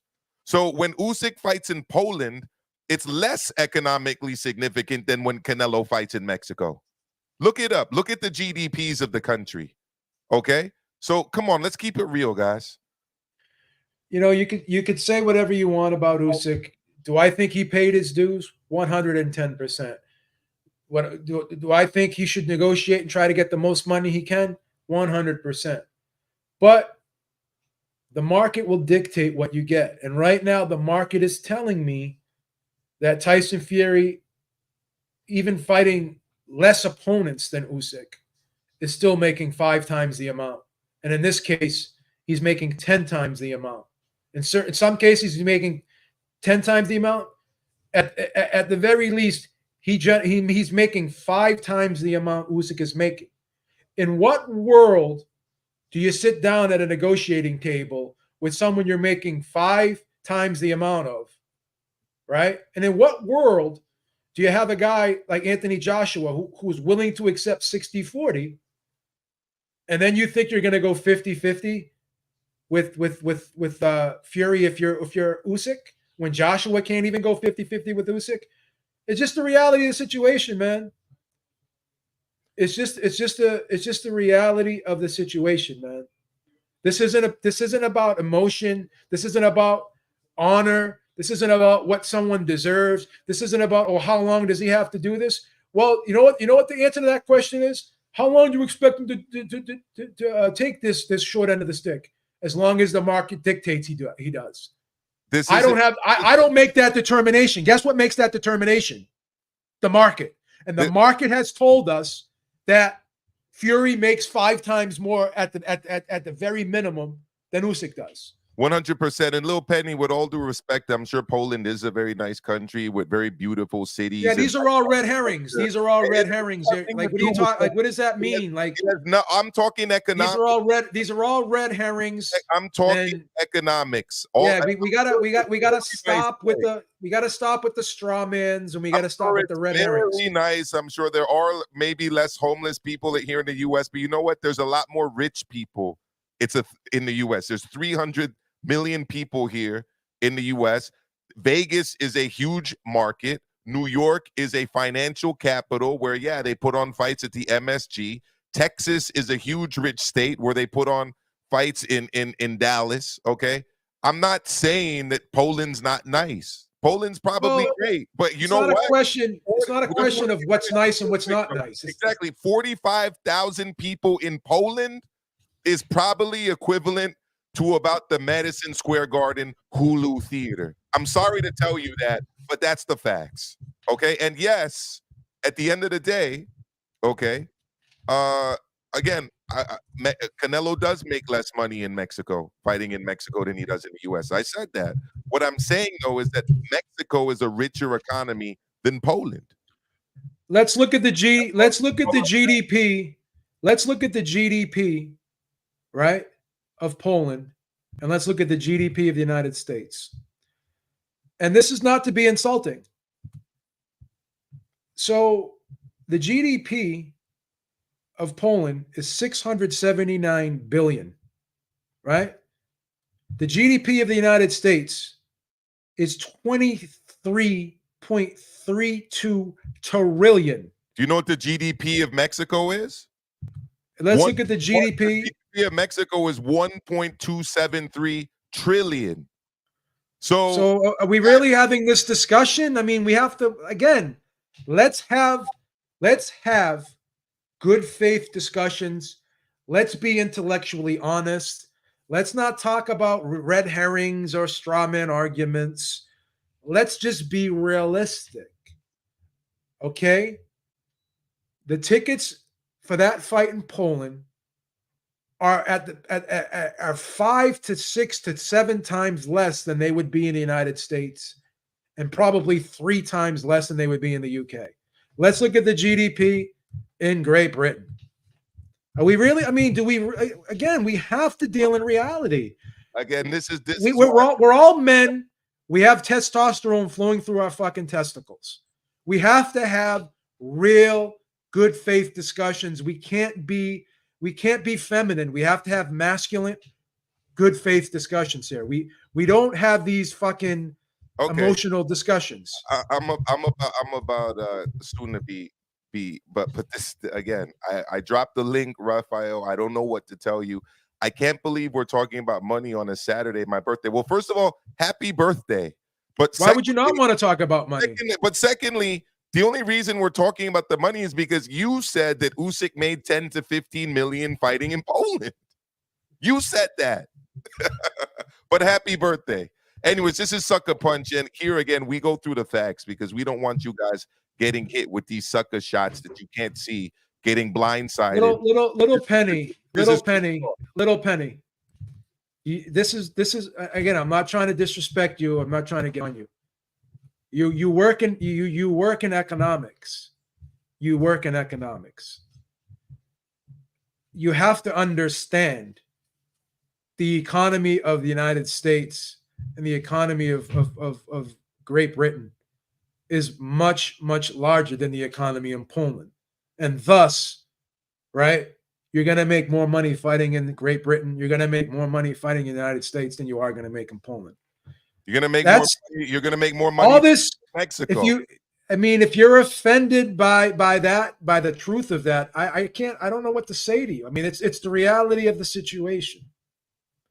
Just like I can admit that the World Cup generates more money than the Super Bowl. That's the argument. Like trying to go off on these other tangents, it's not relevant to the conversation. You know, I've never been to Poland. I don't know if you've been to Poland, Little Penny. So I can't. He says I he's been don't. to Poland, which is fine. Again, this isn't about whether Poland's a nice country or not. It's literally just about people making the argument that Usyk is this big cash cow and therefore deserves 50-50 because he's now so popular and because he beat AJ that all of a sudden, Fury should be doing 50-50 splits. I mean, just stop it. Anyways, Joe's. Personally, I think we've schooled the masses. We've schooled the masses on this one. How do you make this argument? Put that back up. Okay. The other one back up. This one? No, the one where again. Aren't we insinuating that the UK has more money for the Fury and Usyk fight than the South? No, we're not. This is someone that doesn't have a full functioning ball sack. This is an emotional comment. What we're saying is Saudi has more money for a Fury versus Joshua fight than they do for a Fury versus Usyk fight. If you have a fully functional ball sack, you will be able to relate to that. But if you don't have a fully functional ball sack, then your emotion will make you make a comment like this, which is a red herring and a straw man. When you're doing red herrings and straw men, just go like this and tap out. Just tap out at this point. Well, apparently sucker punch isn't only about protecting guys from sucker shots. It's also about us throwing shots at guys that are sounding like suckers. I mean, again, Skills Challenge has stepped away and they're no longer a factor. Now they're using the Riyadh Saudi promotion, and Skills Challenge is they've tapped out. So the same people that are backing Fury and Ngannou are the same people who make a determination on whether Wilder versus Joshua happens. So again, we need to let our testosterone flow through our ball sack, and we need to speak with this. Not with this. We got to stop making emotional comments. These are emotional comments not rooted in reality. Everything we're saying is factual right now. 100%. So Joe, I gotta get going on this one because I gotta do a little thing. Yeah, you could. I may stay on. I'm going to stay on for a little bit longer. You could probably tap on. I'm going to stay on. So I'll say this. Thank you for everybody for tuning in to Sucker Punch. I haven't said this yet all show. Make sure you hit the like button. All right, we're providing you with some great boxing commentary and talk on a Saturday morning. Hit the like button. If you're new to the channel, hit the subscribe button. All right. If you don't know how to find my channel, you can just click the link on the title to this video. It will take you right to my channel, or at least you could copy and paste that. I'm Maestro A, by the way, here on YouTube, and I go live on my channel as well. I'm going to be doing something quickly on my channel shortly, but check me out. Keep supporting Joe and Ringside Reporter. Joe, thank you for having me on. We got to do Sucker Punch again. Yeah. So, again, if you're talking about Usyk, versus Fury in the UK and comparing it to Usyk versus Fury in Saudi, the reason why your argument is irrelevant, and the reason why you're making an emotional female argument, and the reason why you're trying to defend Usyk, right? And you're trying to defend Usyk's honor. And you're hurt. You're hurt by the fact that Saudi doesn't really care about Fury versus Usyk because they've never talked about it. They've talked about it sparingly. And the person and the group and the entity that was talking about it is no longer in the negotiations. Skills Challenge is no longer involved with Fury. They're no longer involved with Fury, right? Did you want to come back, Maestro? I didn't know. No, I was just shutting down my system. Actually, all right. I'll let you go, man. Yeah, thank you. Jump back out. I'm sorry. That's okay. So again, if Skills Challenge is no longer involved in the negotiations, and they were the ones that were going to back Fury versus Usyk, and now you have the Riyadh entity who's doing Ngannou versus Fury, and now Eddie Hearn came out in an interview saying skills challenge is no longer involved, then Usyk's off the table right now, currently. The plan is shifted. They're looking at the money and they're saying Fury versus Joshua is a bigger fight. So let's have a good faith discussion here. The argument was always the argument was always, what does Saudi want to do? And right now, it seems as though Saudi is more geared toward pushing Fury. They're more geared toward pushing Fury versus Joshua. It's that simple. Ask yourself a question. What is the biggest fight out of the three? Fury versus Joshua? Fury versus Usyk? Or Joshua versus Wilder? What is the bigger fight globally? Ask yourself that question. And the answer to that question would be, Eddie Hearn said the same thing. He said out of his own mouth that the Fury-Joshua fight is bigger than the Joshua-Wilder fight. No, that's an emotion. This is an emotion-based argument. When you have the promoter of Joshua saying, and this is a guy who knows the market. He is telling you Fury versus Wilder is bigger. Excuse me, Fury versus Joshua is bigger than Joshua versus Wilder. It's that simple. It's that simple. Because Fury has a bigger fan base than Wilder in the United States, right? And he's got a bigger fan base than Joshua does in the UK. Joshua and Fury are both more popular than Deontay Wilder is globally. That's the facts. Go ahead, Penny. I mean, we need to have good faith discussions here. We have to have fully functional ball sacks. We can't have feminine discussions here. Hey, Joe. You know what I mean? Wilder AJ is still pretty good though. That would do good numbers in that again. That's not the argument. You and I are investing, right? We're investing. Say we're gonna say this is what we're gonna do. This is what we're gonna do. We have 3 mutual funds right now, and we can decide to put all our money into one of these mutual funds. Fury versus Joshua is one mutual fund. Fury versus Usyk is another mutual fund, and Wilder versus Joshua is another mutual fund. I put a gun to your head and I say, little Penny, you have a choice to put all your money into one mutual fund. What mutual fund are you putting it in? I'm going to put it on Wilder Joshua, Joe. I think it will do. Then guess what? You would lose a lot of your money. I don't know if I would. Joe, don't you think that would do good numbers on pay-per-view? Joshua Wilder? It would not do better numbers than Fury versus Joshua. It wouldn't. And I'll tell you why.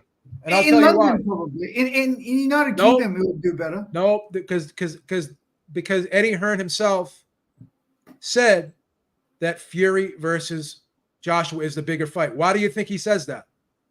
Why? Because he's seeing what has been put on the table for both fights, right? And he knows that.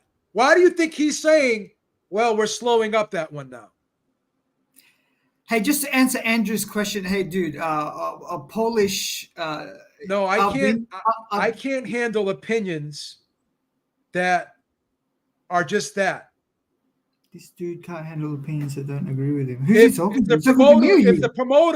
the promoter is telling you that more money has been put on the table for a Fury Joshua fight than a Wilder Joshua fight, then you have to deal with the reality of the situation. Don't talk about what you like better or what you want. Talk about facts. And there is more money. Joe, just to be fair, Joe, I remember when Pacquiao and Mayweather fought, right? Like everyone thought that the pay-per-view would probably do around 2.53 million, right? It did 4.4, I think, from memory. 4.6. or something, or something, some outrageous number, right? So sometimes, sometimes the promoters can be wrong on pay-per-views, like, because it did so much, like But even the Pacquiao Margarito fight, you're right? missing it. You're missing it. You're missing Like, it. but You're missing it. Joe, what You're I'm missing saying it. is, You're missing it by a mile. You're missing it by a mile. You have to understand the market is dictating which fight is bigger. If Saudi is taking the Wilder fight off the table, and now they're putting their resources and efforts towards Fury versus Joshua instead, the market is telling you what fight is bigger. It's no longer opinion. It's no longer opinion. If Skills Challenge is no longer involved, and they've been taken off the table, right? And now you have this Riyadh organization giving Fury a guarantee of $50 million to fight Ngannou, right? They're telling you that they are more interested in Fury than they are Wilder Joshua. The market is telling you they are willing to pay more for Fury versus Joshua. That's what it's indicating right now. That's what it's indicating right now. Hey, just to respond to pugilism. Hey, there's a stat out there that if Philippines stop sending people to Saudi Arabia's economy would fall, because there's so many nurses and maids and like people who work on shopping malls in Saudi. That's actually true pugilism. Anyway, go, Joe. Well, this is the last comment I'm going to respond to this guy. The reason why I'm talking about men with balls is because men have balls. They don't have vaginas. So you want me to? So when I'm talking about you know what I'll say? Your vagina is all dried up because you don't have a ball sack. If you don't want to acknowledge that men have ball sacks and you would rather men have vaginas, that I have nothing against that. Maybe you're transgender. I apologize. If you're transgender, I apologize for insinuating you have a ball sack. Maybe you had yours chopped off. I apologize. That's the last comment I'm going to make to this guy. All right. Go ahead, brother. Yeah, Joe. I don't think anyone's disputing that perhaps Fury versus AJ might be a bigger fight. But what some people are saying, and me including, is that AJ versus Joshua can do good numbers too. You know what I mean, Joe? Does that make sense? Is a Corvette a nice car? Corvette. I'm not a Corvette fan. I'm an Aston Martin guy.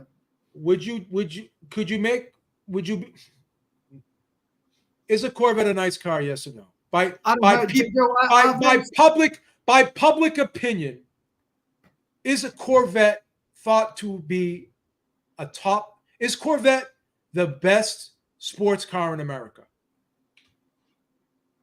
American-made sports car. American-made, yeah, probably, yes. Okay. Is a Lamborghini a beautiful sports car? Of course. So you could argue that the Corvette, by reputation alone, is a great sports car in America, correct? Yes.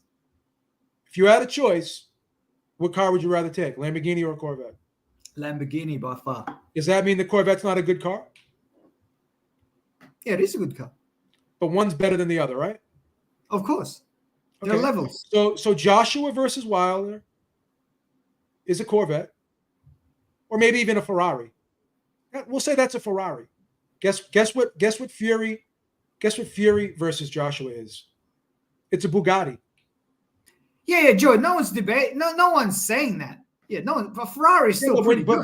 But again, when you're making another argument, like again, you're defending. It seems like you're trying to defend the other fight. Well, you don't have to defend the other fight. I'm not saying the other. Personally, I would rather see Joshua versus Wilder. I think on paper that's a better fight. Yes. But the economics are telling me something different. It's that simple. Hey, Joe, Post 316 saying you have no idea. I mean, he works for does Match. have a lot of endorsements. He's lost a lot. He doesn't have more endorsements than Fury. He's lost a lot of them. Isn't he with Hugo Boss and all that kind of like these global brands? Joshua is still a power. He's a powerhouse in the sport of boxing. He still makes a lot of money. Yeah, but he's not in the same position that Fury is right now. That's all. But Joe, if you count like the revenues of both fighters, who's made more money, Fury or Joshua? Let's look at their net worths. No, because the thing your spending habits determines your net worth. What I'm saying is just. No, it doesn't. It has nothing to do with net worth.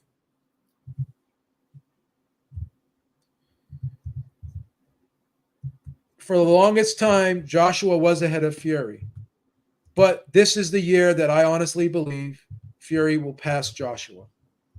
With all this Netflix shit going on. Let's look at Fury's net worth, 2023. He has a 66 million net worth, and we'll look at Joshua. Joshua's made more than that. He made 75 Joshua's probably about 80. Not gonna be more than that. Didn't he make like 70 million against the rematch against Ruiz? No, he did not. Crazy number. He made about 30 something million.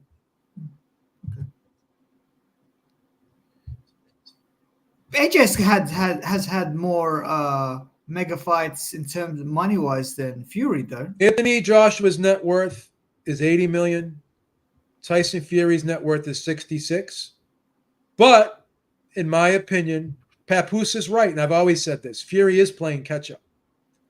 This is the year, I believe, Fury will pass Anthony Joshua, because unlike most people, I deal in reality. Fury has not been as consistent as AJ. Therefore, he's not made as much money. Fury has taken a lot of breaks in his career. Yes. Joshua has not. So Joshua has made more money in his career than Fury has. But this, in my opinion, will be the year that Fury passes Joshua because of his Netflix deals, because of this fight, because of Saudi's involvement now. And I think this is the year he passes him. That's just my opinion. Because I deal in reality.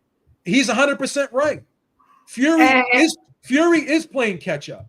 See, I tell the truth. Hey, Joe. Andrew says Lil Penny wants Wilder, AJ, and Poland. Hey, man, stop! You guys, Poland is a nice. Let me just say one thing about you, Little Penny, and I forgive me if I'm overstepping here. You're not a big fan of the United States. I'm a big fan. I've been to America. But there's a lot of things about the United States you don't like. Oh, of course, yes, especially what's it called? You hate the gun laws. You hate the gun laws. I definitely hate the gun laws, and what's it called? Your overseas policies. But I do like the people, though. I do like the people there, especially in California, because there's a lot of Hispanic and Filipinos that are. You're a little biased against the United States. Just admit that. But I grew up with American culture, with like rap music, NBA, NFL, like you like the entertainment aspect of the United States, but you hate its politics. Oh, definitely, 100%. I don't like these covert wars in the 80s and 70s. I don't like America going to another country and killing like poor people who don't even know who America is. I don't like that either. Like, I'm against the politics. Joe, when I went to Europe, right? I don't think this was in Poland. I think it was in Istanbul, right? And I wanted to get a taxi because I wanted to get home to my hotel. And the taxi driver says, American, because he can tell because I'm speaking in English, because I can't speak Turkish. He said, American? I said no, New Zealand. So it's okay, all right, come in. Like, you know what I mean? Like in Europe, right? Those things happen. Like America doesn't have a lot of fans in Europe. Like even in England, whenever they have an American fighter going to England and then the US national anthem comes in, everyone is whistling. Now, for people who don't know what that means, it means like get out of here. Like in Europe, when people whistle on your when you're talking or whatever, that's like an offense. Like and it's the whole stadium. Like, you know what I mean? So I'm not the only one that has that opinion, Joe. I think if you travel around the world, I think most people have that opinion about America. And you know, but hey, Joe, by the way, Joe, you should go to Poland. Oh, beautiful. It's like, Joe, Poland back in maybe 1700s, well, it used to be a very wealthy country. It used to be part of Prussia. That's why they've got so many beautiful like churches and like castles, which America doesn't have, by the way, in Poland, especially in Wrocław. You know what's a beautiful country? Believe it or not, Philippines. When I was in the military, they have the best. They have very. I love Filipino women. The beaches. There's a lot of poor people in the Philippines. Lots. Like it's not. Well, they can come over here and I'll help them out. The honey dips. That is. In Germany, because I was in the military, I was stationed in Germany. Nice. There's a place called Hanau. Hanau has a lot of castles. Very nice. So when you go to Hanau, you can see a lot of beautiful castles in Germany. Germany is very, very nice. Babes, Europe used to own the world back in the days. That's why a lot of money. That's why there's a lot of beautiful. That's why, to be honest, America is only like a 300-year-old country. Dude, fucking Germany is like probably like 3,000 years old. Like, you know what I mean? It's. But anyways, yeah. But Beebs, in terms of like the fights that are coming up. Sorry, before I say that, Beebs, did you watch the All Access Canelo versus Jamal Charlo yesterday? I missed it. I want to watch. Oh fuck, I missed it. It's must on have YouTube. Fallen. Yeah, I'll watch it. I think I fell asleep. I went to bed early last night. I fell asleep, man. You know what, Joe? With Showtime, because they did this too with the previous fight with who was it, with the Tank Davis and Ryan Garcia. Ryan Garcia. Dude, they don't know how to produce these documentaries, right? They're supposed to make you want to buy the pay-per-view. It's not supposed to be like it's got to have I don't know. The difference between All Access and HBO 24/7 is completely different, and I think it's because of the production. The people who are running Showtime All Access, I don't think they know what they're doing. I think they're probably not even boxing fans. Like they're very good in epilogues. I do agree. Showtime epilogues are really good, right? But for some reason they can't get those episodes before the fight correct. Biz, do you feel that? Like, it's not the same. I don't know why. It doesn't make me feel like I want to buy it. It doesn't want to make me press the button and spread the word to everyone.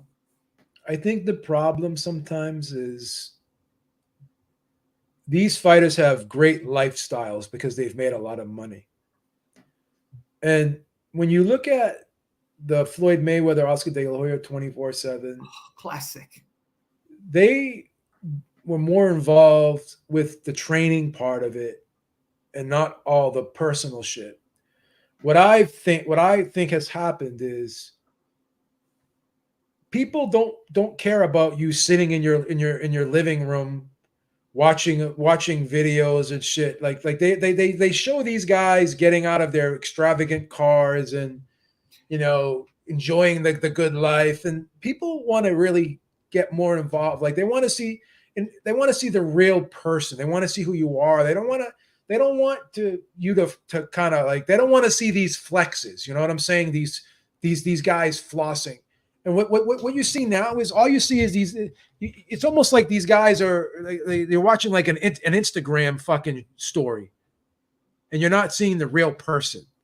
You know, you want to see what people want to know what you're really going through in camp. How are you preparing? How are you cutting weight? How are you getting yourself in shape and putting together the game plan, so to speak. Obviously, you're not going to show the sparring, but people want to see your training. They want to see how you're getting there. You know what I mean? BBs, I'll give you a perfect example. Now, when Maidana beat Adrian Broner, right, he then had to fight Floyd because I think it was his mandatory or something like that. I don't know. But so HBO, so HBO's first scene on the 24/7. So Floyd was in the couch. He was sitting next to his new Puerto Rican hot girlfriend, right? She's friggin' beautiful, right? And then Floyd told to the camera and says, he says something like, I want to do what I want to do, and blah. Like it was saying boss things, right? And then they cut it off. I was sold already, man. It was all 30 seconds. I was already sold. Like, I'm buying this pay-per-view. I am even emailing the link of this YouTube video, and I sent it to everyone at work, right? Because it's such a poignant intro. You got to have good intros, you know what I mean? Where it makes people press that button and say, yes, this is boxing. Because that's what I used to do with all these 24/7. I used to email it to everyone so that they can buy the pay-per-views. I can't do it to all access because it's freaking embarrassing. It makes me feel like an idiot, because it's not good. Let me read this first. Thank you, Chauncey Pearls, 499 says, there's no question Fury Joshua globally is a much bigger fight financially and numbers-wise than any Wilder fight. I'm going to ask you that question again. If you would really take your emotion out of it, I'm not asking you what flavor of ice cream you like better. I'm asking you what ice cream sells more. Now, you may like chocolate ice cream better than vanilla ice cream, but could we argue that more people buy vanilla ice cream than they buy chocolate ice cream? Like vanilla is a more popular flavor than chocolate? That chocolate's more popular, Joe. Come on. You're going to argue that? Take your emotion out of it. Vanilla? Oh, man, that's a pretty close. What's more popular ice? Come on, Penny. Oh my! Do you work in finance, Penny? Yes. You're making me nervous here, bro. that you don't know that you're making all these. What ice cream is more popular? Man, chocolate's pretty good. Damn. Man. Again, stop. Take the emotion out. Let's look at it financially.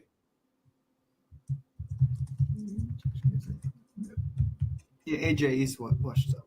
He is washed up mentally. Jason.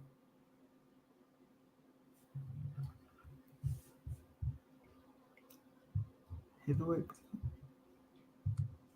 Hey Joe, how many pay-per-views you think this Fury and Ngannou fight? Oh, is it even on pay-per-view? Is it on pay-per-view? Okay. It's on pay-per-view. What do you mean is it on pay-per-view? It's on ESPN Plus pay-per-view. It's on fucking pay-per-view in the I don't watch these exhibition fights. Oh my God, bro. Are you buying this fight, are you? This Ngannou Fury exhibition? As it stands right now, I'm saying no. But being the loser that I am, again, Penny.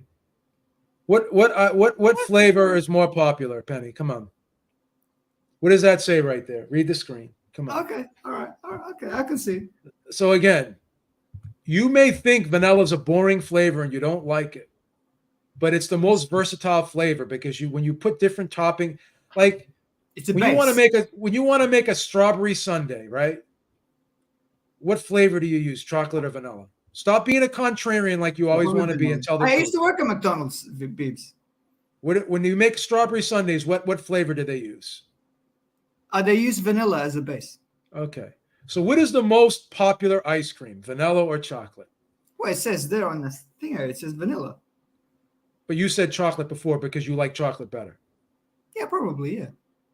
So when I ask you questions and I tell you to remove your personal preference out of it, you have to be able to do that. Of course. Hey, you show me the stats, I'll agree. So, realistically speaking, we're going to go through the mutual fund question again. Would you really buy Joshua versus Wilder as a mutual fund thinking you're going to make more money with that, as opposed to a Fury versus Joshua mutual fund.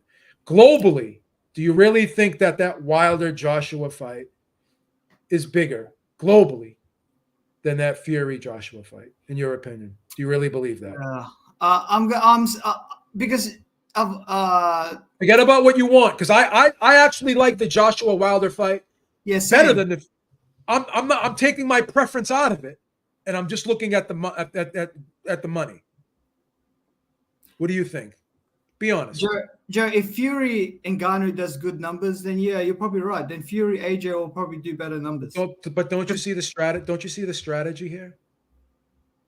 They're purposely doing this fight because they're more concerned about putting their resources towards Fury than they are Wilder. But Joe, don't you think like these exhibition fights has run its course? I hate them. I don't like them. Even they've already run their course, in my opinion. And what makes this one even worse for me is Fury's a WBC champion, and he's doing it while he's active.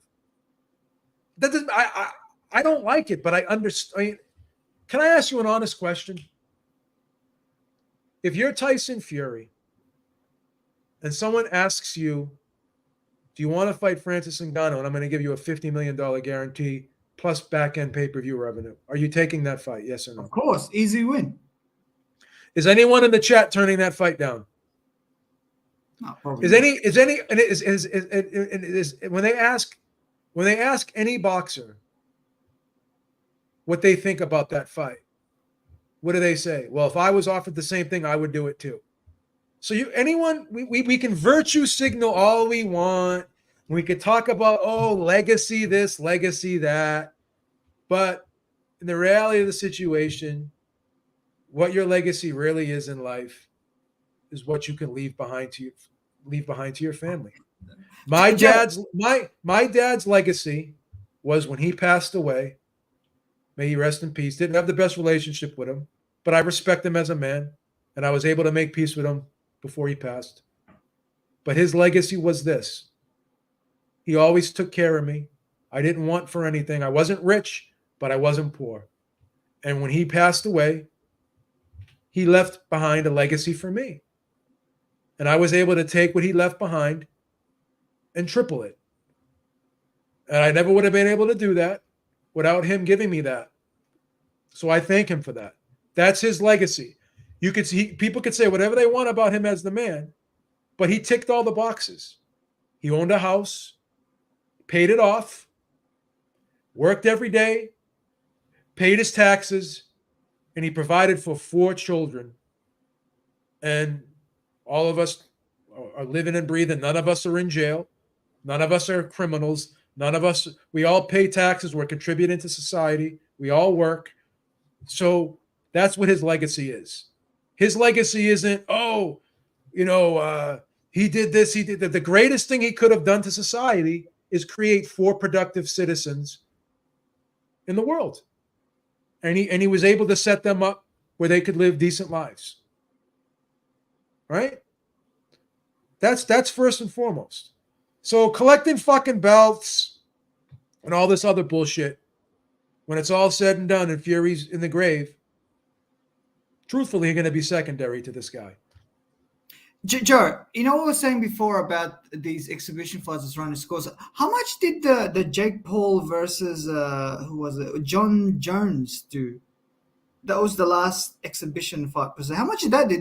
Was that successful or the Jake Paul versus the Tommy Fury? You're talking about?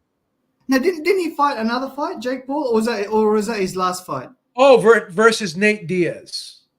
Oh, sorry, Nate Diaz. Yeah, sorry, Nate Diaz. Yeah, how much did that do?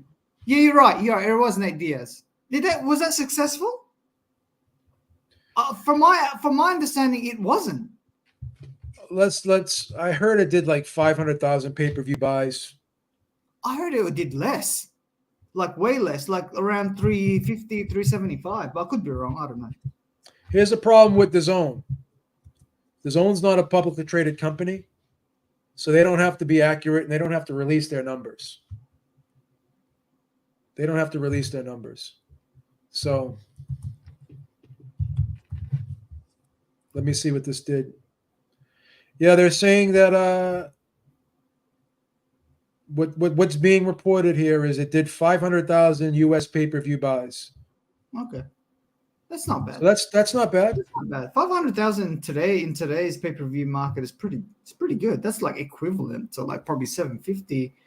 Let's see. How much did that pay-per-view cost? Paul Diaz pay-per-view cost 80 bucks or something. They sold it for $60. 60.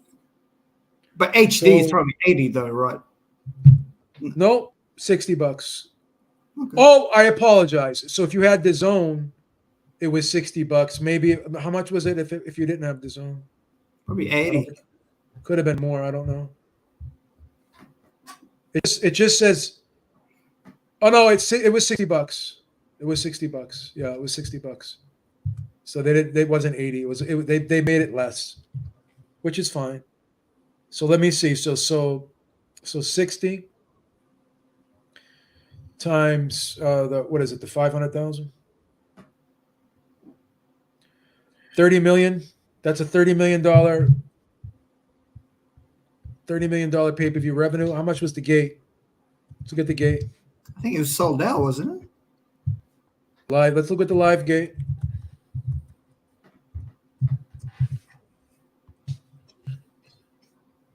See if I can get some news on this live gate.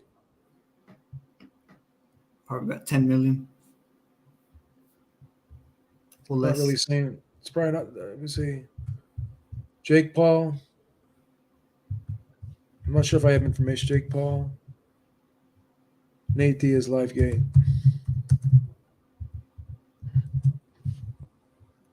I'm curious to see what this live gate was. Okay, massive live gate. It says here. Let me see what this massive live gate is.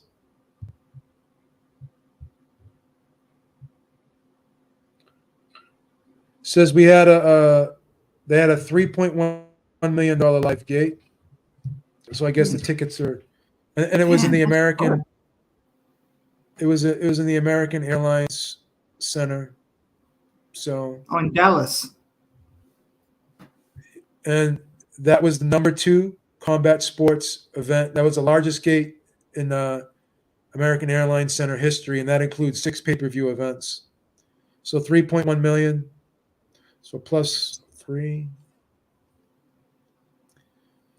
So the fight generated 33,100,000.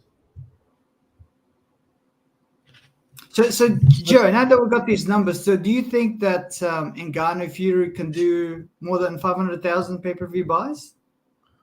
Eric is saying that fight will do 2 million pay-per-view buys.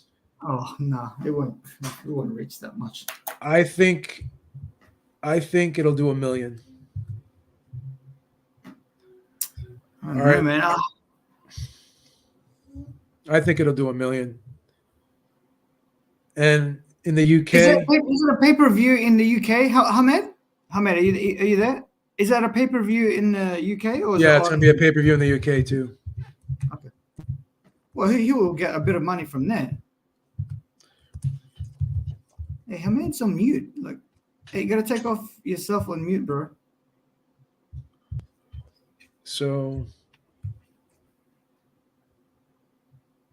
Yeah, you know what? Yeah, it's on TNT Sports pay-per-view in the UK, and it's on ESPN Plus pay-per-view in the United States. Hey, Sly is saying that Mayweather McGregor did 4 million. I think they did 4.2 or whatever number. It did 4.4 million pay-per-view buys. It was just under the, but they're saying globally. It may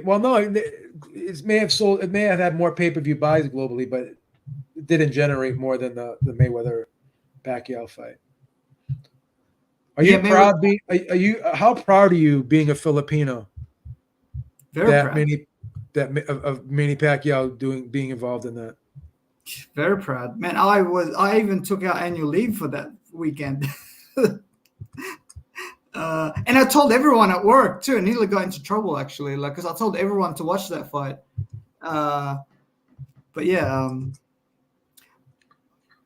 But you know what Sly is saying. But Mayweather and McGregor, I mean, those two are household names. Fury and Ngannou. No one, dude. Even though Ngannou, Let me ask you this, Little Penny, because I know how you're biased against Fury. I do think he's the best heavyweight fighter in the world, though. He's actually like he could be in my top 10 all time. He's that good.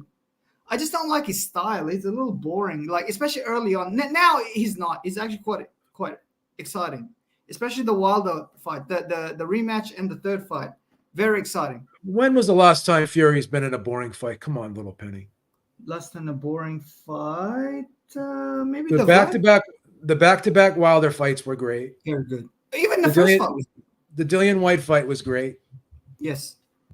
The Chisora fight was okay, even though he carried him a little bit, right? Yeah, true. Maybe the Vlad fight. The Vlad fight really hurt him because you have to go back to 2015. You have to go back 8 years to be critical of Fury's fights. Yeah. And that was a masterclass performance. That was probably the most masterclass boxing exhibition I've ever seen out of a heavyweight. But Babes, and Hamed can probably attest to this, the British public didn't accept him as the undisputed champ per se because of the way he won it. It was actually AJ that they took on as their boxer per se. Right, Hamed? I mean, this guy's got to get his mic squared away. I don't know. Yeah, I think please, man. We pay you a decent salary here at Beeb Industries. You have to make sure you have the proper equipment. Go ahead. I was on my phone earlier on. I don't know, something wrong with the phone. That's what I mean. We give you a phone stipend. We give you a monthly phone stipend. You shouldn't be having phone problems. No.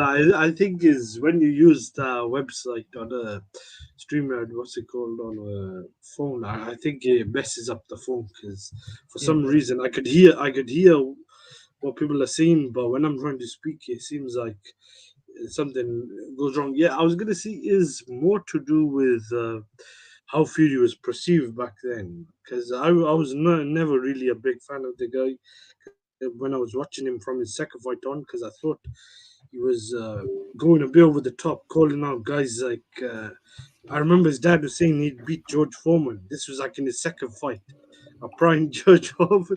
So until the Klitschko fight, I thought he proved himself. He did have a good win over Chisora, but I agree he wasn't perceived with Walter Mans after that Klitschko fight, because I don't think he had that many fans. After the Wilder fights, it seems like he got a lot of fans on his side, and it seems like he won over the fans. So yeah, the Joshua fight was a completely different thing. Joshua was already a big draw in the UK, and that was a good fight. And AJ had a lot more fans, I thought, at that time when he fought Klitschko as well. Do you live in Great Britain right now, Hamed? Yeah. I think Fury's a bigger draw right now. If I was to say who's the most popular heavyweight in British boxing right now, from what you've seen? Fury. I think the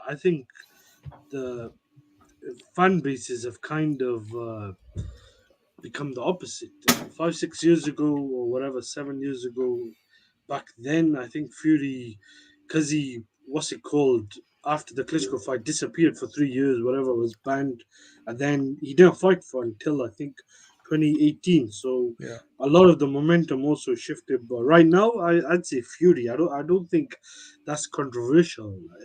I think in America, Fury is a bigger draw as well. I think the difference is probably in terms of in Africa and some of these countries in Asia. I do think AJ is probably a bigger draw. D-Style, what's the biggest fight right now in the heavyweight division? Not monetarily, not what you like, not what you want. What do we think monetarily the biggest fight in the heavyweight division right now? Actually, probably. I still think it's Usyk Fury, believe it or not. I don't think it's Wilder AJ, but I know I'm in the minority in that. No, the biggest fight monetary wise, what do you think is bigger? Fury versus Joshua or Fury versus Usyk? Monetary wise. You know what? I don't like it, but I don't like this fact, but I do think it's AJ against Fury. Yeah. I don't like that, but it's the truth, though. I believe. They're saying that Usyk made about $6.4 million beating Dubois, and then Joshua beating Helenius made around 8 million pounds, which translates to about 9.2 or $3 million. Isn't it crazy that AJ, not even being the champion anymore, fighting a guy like Helenius on short notice, is making more than the unified heavyweight champion of the world? It's not crazy, and the reason it's not crazy is because the market. The UK is a big, it's a big market. Just the way it is. Just like Vegas is a bigger market than the UK. You know what I mean? It just is what it is. That's why Vegas has the record for the highest gate for heavyweight boxing. So that's what it comes down to, the market. You know what I mean? I think just because, look, I think for Usyk, it was a big deal fighting in the stadium. It's very similar to like Canelo going back to his home country fighting in the stadium, but we all know Canelo didn't make in Mexico what he would have made anywhere in the U.S. He could have fought in New York, he could have fought in Las Vegas, he could have fought in Dallas, and he would have made more money, or the event would have generated more money than it did in Mexico. It is what it is. So, what's your opinion on the way this whole thing shapes up? Because whether we like it or not, the market is dictating Fury's worth right now, and it seems, in a lot of people's opinions, to be inflated. Whether or not that matters or not, it is what it is. Just like the housing market right now is inflated, but there's always a correction. How long do you think Fury can ride this wave right now by not fighting a guy like Usyk? Do you think the market eventually will catch up to him, and people, just like anything else, similar to Mayweather's situation, people will get sick of these types of exhibition fights? Even though the people are sick of the exhibition fights, Mayweather's still getting paid to do them. So do you think that as long as Saudi's involved here, that the market won't be corrected for a long time? I think it might happen sooner than we think. That's what I think. Okay. I think because people are getting tired of it at a exhaustive rate, because we could say all we want, the Saudis, they got the money. Look, but at the end of the day, they do all the things other promoters do once they get the rights to a fight. They try to get the rights to it in the US and the UK. They obviously want to make some of that money back at some point. And I don't care how much money you got. No one's in the business of just losing money just for the sake of losing money, right? So, and I get that the Saudi government does want to kind of sports wash a lot of shit. I get that, but they could do that a lot cheaper with other sports, to be quite frank. Well, we talked about this earlier, not to cut you off, that they're funding these events through their public investment fund. And they already have a lot of money tied up in golf, NASCAR, and they have their own football league now. Football, so I when think they overpaid. Sorry, I think they overpaid in football. The amount of players they So let me just finish this point, Ahmed, and I'll let you jump right in. Yeah, all right, so when Maestro and I talked about this earlier. So when they say that we want premium events for boxing, it's pretty much what they can only afford anyway. It's like that's the money that's already allocated anyways. Like they've only done one event this year, and this is going to be the second event they do. So this whole thing about them being a player in the boxing world, I still don't think they're going to, outpace what Nevada's doing. Like the T-Mobile's booked for the rest of the year right now with a lot of PBC events. Right. So yeah, they'll still have an impact, but this whole talk about them being the new boxing capital of the world. Nah, they have too much money spread out over all those other sports to have enough to do what the U.S. is doing. True. Now you could say that the U.S.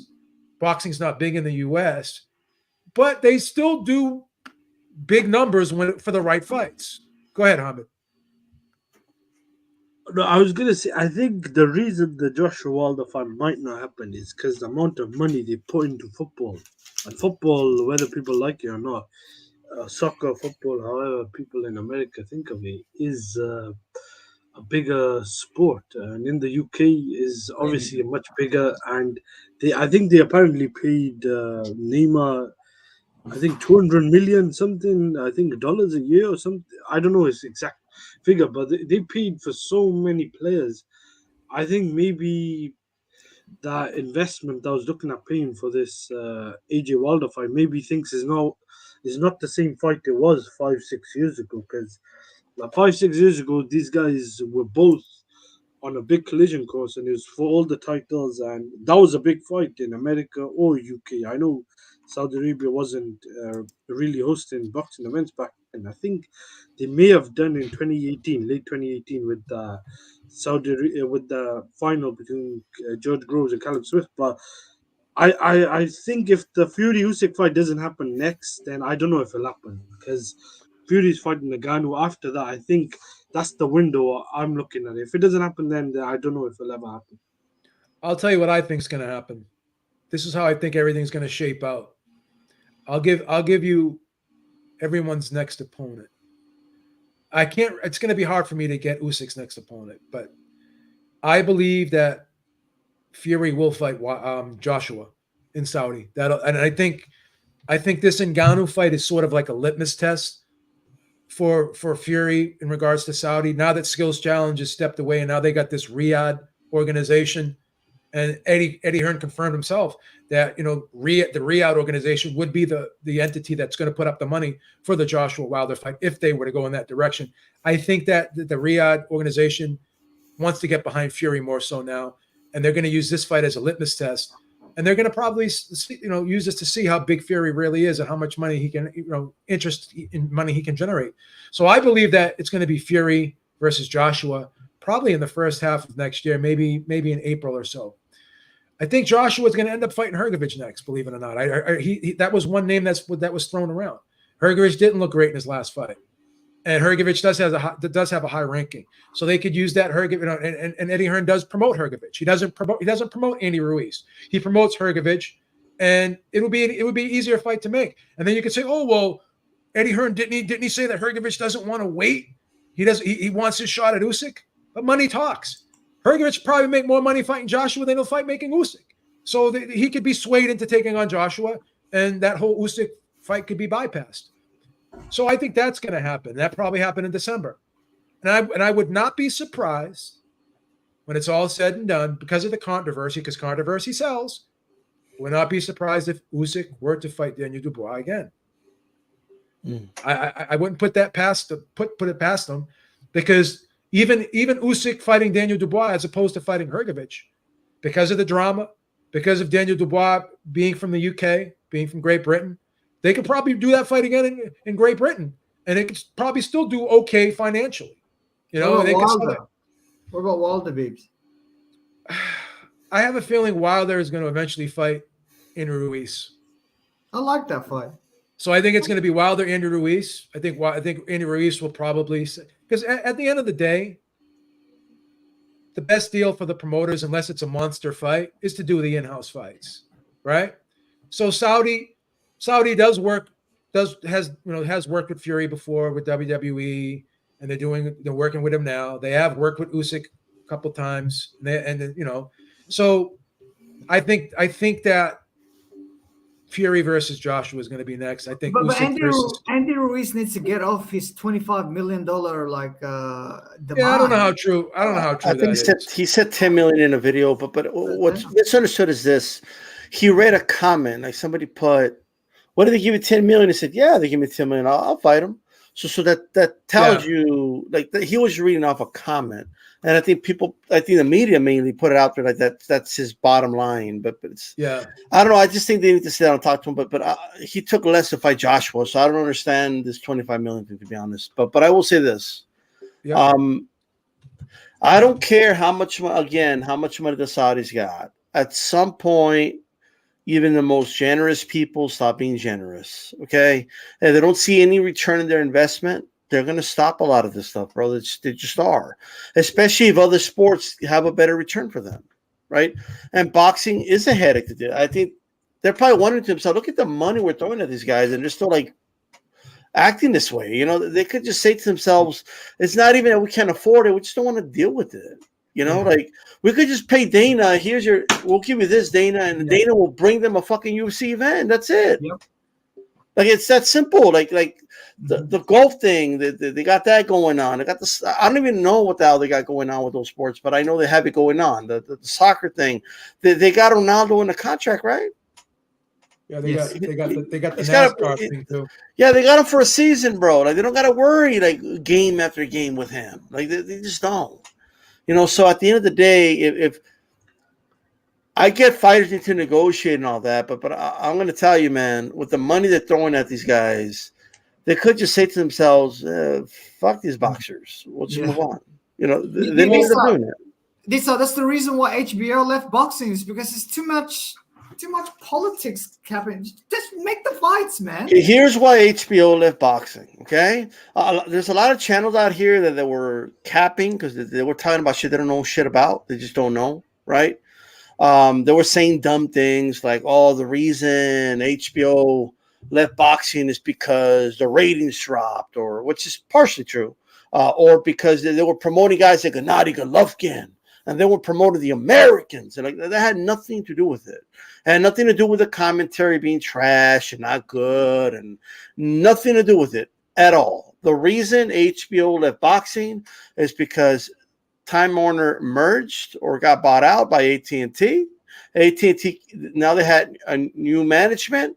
I'm sure they looked at the spreadsheet, and from my understanding, they looked at it and they said, "Why are we paying so much for one event that doesn't even get 1 million views?"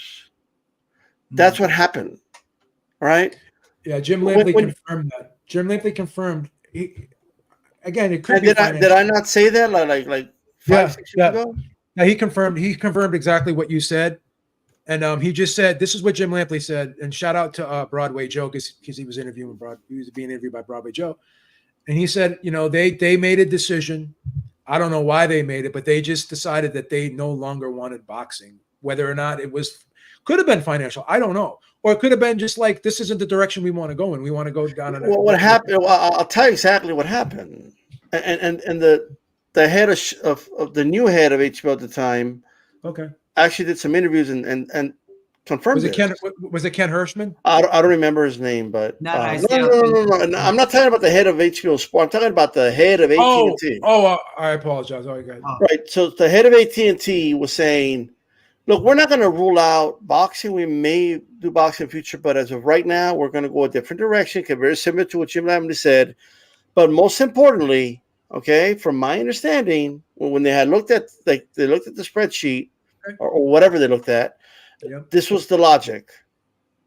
We're paying these boxers what we pay a whole staff and a whole cast of actors to do like 4 or 5 episodes of Game of Thrones. Gotcha. Yeah. What are we doing? Like, you know what I mean? Like that's not good investment. And then not only that, like Game of Thrones got better ratings than boxing by far when they showcased the original episode, and it had very good playback value. Where how much playback value did the boxing fights have for HBO? Not that much. That's the reality, right? So that was a big part of it. You know, I don't think they understood what boxing brought for the network because they just came in like the old heads at HBO understood. I don't think, and they didn't have a loyalty to it where the old heads did. Like, because boxing helped HBO grow, right? So they felt some loyalty to it. Yeah, in the 80s. New membership, new ownership came in. They had no ownership or no loyalty that is to boxing. They were just like, this ain't making sense. If it don't make dollars, it don't make sense. We're out. That's what happened. But but really quick, they did try. They did try to get the third Gennady Golovkin Canelo fight. I do know that. But once that didn't go through and Canelo went another direction and he signed the deal with DAZN, that was pretty much the end of it. But this even now with the budget of Showtime or even Fox, it's not that big. Like that's why there's so many pay-per-views now. Exactly, because they're not paying the rights fees for the fights. Yeah. So once again, this is the market correcting itself. When they had all that money from the hedge fund from Waddell and Reed, PBC, they blew through it. It was a loss leader. They basically told you that this wasn't going to last forever, and it didn't last forever. So the market, let me just finish. the market was changed where we're not going to have these fights on free anymore. These fights are going to have to be all on pay-per-view in order to get these guys the purses they want. And once again, the network doesn't have to put up the money, and they're covered on the back end. Go ahead, Duso. Well, I lost my train. It'll come back to me. All right. But, yeah, I agree. Even the DAZN one failed too. Like because they were giving out. What didn't they pay? Like here's the situation with DAZN. DAZN never made that impact in the United States. I believe they have like 2 million subscribers in the United States at this current time. Probably less now because a lot of people have canceled their subscriptions. Anecdotally, I know a lot of people that have told me they canceled their subscription. So they're probably under that 2 million now. I would suspect. I can't confirm it, but what saves the zone is their global footprint. They're involved in a lot of sports, and globally they do pretty well, but they just never hit the mark when it came to being big in the United States with boxing. They just never did. Eddie Hearn just doesn't have that stable of U.S. fighters. He had Canelo for a little while, and DAZN, he admitted that these were his words, not mine, that DAZN did not make money with all of Canelo's fights. That's what he said. I don't know how true that is. That's what he said. But he didn't care because he was making money. Canelo was making money. So once again, like we talk about events losing money, this, that, and the third. When you're spending other people's money, who gives a fuck? You know what I mean? Who gives a fuck? Your promotional company's getting paid, and your fighters are getting paid. You're making money. So at the end of the day, like DAZN's never going to probably the likelihood of DAZN ever folding up its tent and going bankrupt as an entity will probably never happen.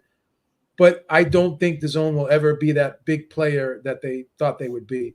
I think they felt well short of that. I remember what I was going to say. So here's the thing, and I think this is where, in my opinion, HBO missed the mark, or the new ownership missed the mark, and what they didn't understand, what the old heads of HBO understood. Here's the difference between boxing and a show like Game of Thrones. Game of Thrones at some point is going to have an end, right?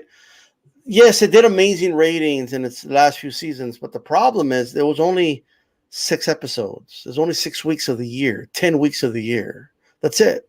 You know what I mean? Where boxing was year round. It was the one product they had that was year round.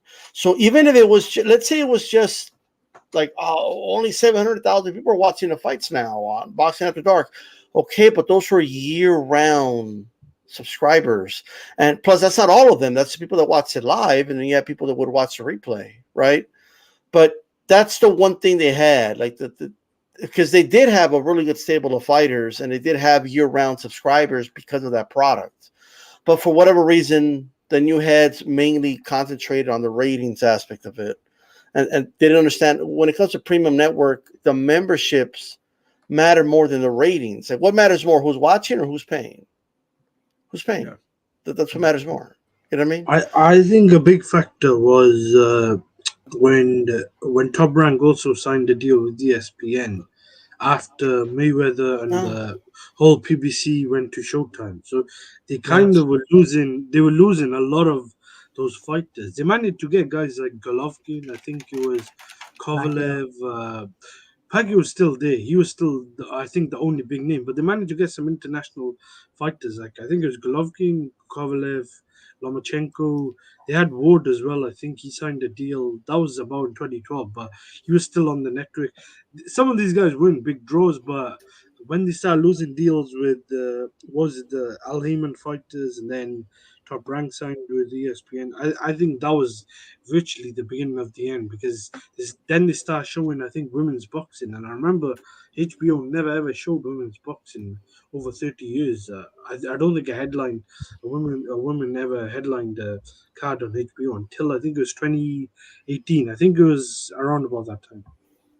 And here's another problem with DAZN too. Now you have Ben Shalom working with Sky now. That's another problem. Yeah, that's another problem. You had that Chris Eubank fight with Liam Smith. That was a good event. Now, do you think Conor Benn versus Chris Eubank Jr. is going to be on the zone? I don't think so. Maybe for American customers, but maybe Sky will do the UK pay-per-view.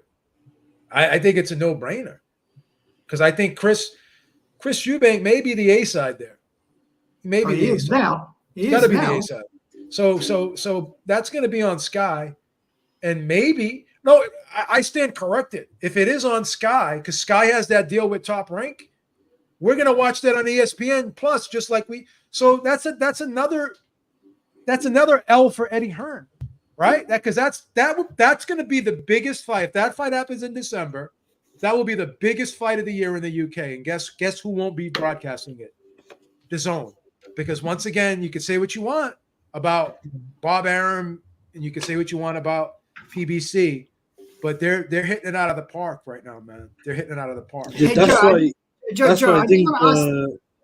Ahmed, hold on a second. I just want to ask this question because he's Mexican or half Mexican or part Mexican. Oh, he's Mexican. No halves here. Please. From America? Don't misrepresent him. Don't say he's half of what he is, Eddie, please. Oh, all right. I know what he means. I know what he means. Yeah. Yeah. No, fine. So are you because this really hit me. I was a bit perplexed why Canelo didn't want to go heads up with the UFC on Mexican Independence Day. So instead he moved it to the. It has nothing to do with it. Like, I'll say this. Yeah. First of all, while Canelo was negotiating, like the UFC snooped in and got the venue. That's number one, right? So it had no, and I don't think Canelo's going to try to get a venue if he doesn't even know who's going to sign with yet, right? I think PBC was always the odds-on favorite for sure, but I think he was trying to get that Bivol fight for whatever reason. But when that wasn't an issue, he just went with PBC. So that's sad, but. As far, I honestly believe this. If you look at Jamal was getting ready to fight in October, right? And that fight with Tim Tszyu was going to be like early October. I do believe that when they worked out the deal with Jamal, that's the reason the date is where it is. That would have been like he wanted those extra 2 weeks, I guess. That's what I think. I don't think Canelo is sweating the UFC being on the same day. I just don't. I think he wanted to fight it on Mexican Independence Day. I think he did. And for whatever reason, when the Jamal fight didn't happen, and they went off to do the Jamal fight, I think that's the main reason why it was delayed a little bit. Yeah. Because the reason why I asked that question is because when I went to watch the Bud Crawford Errol Spence fight, which is a huge fight for boxing, by the way, I went to a bar, right? And as you know, on the same night, there was a UFC event as well. Yeah. And in this bar, there was 100 people, right? 30 people were for boxing, 70 people were for UFC. And I actually asked the barman, I said, dude, can you put boxing on the big screen? Because it's this is Bud Crawford versus Errol Spence, right? And he said, I can't do it, dude. Because there's only 30 of you. There's 70 UFC fans here. So I'm thinking oh my God, like boxing is starting to like. Boxing will never die, but you're in New Zealand, right? Yes. That wasn't the case here in America. That wasn't the case here. Yeah, more people.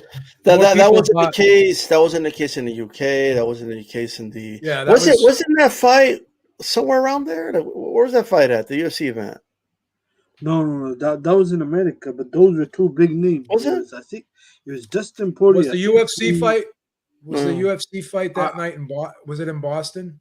No, I think it was. Okay, never mind. It might have been Atlanta. I think it was Atlanta somewhere. But Atlanta. Those two, I think, were big names. It was Poirier. But New Zealand is like they've. Yeah, they're more geared towards.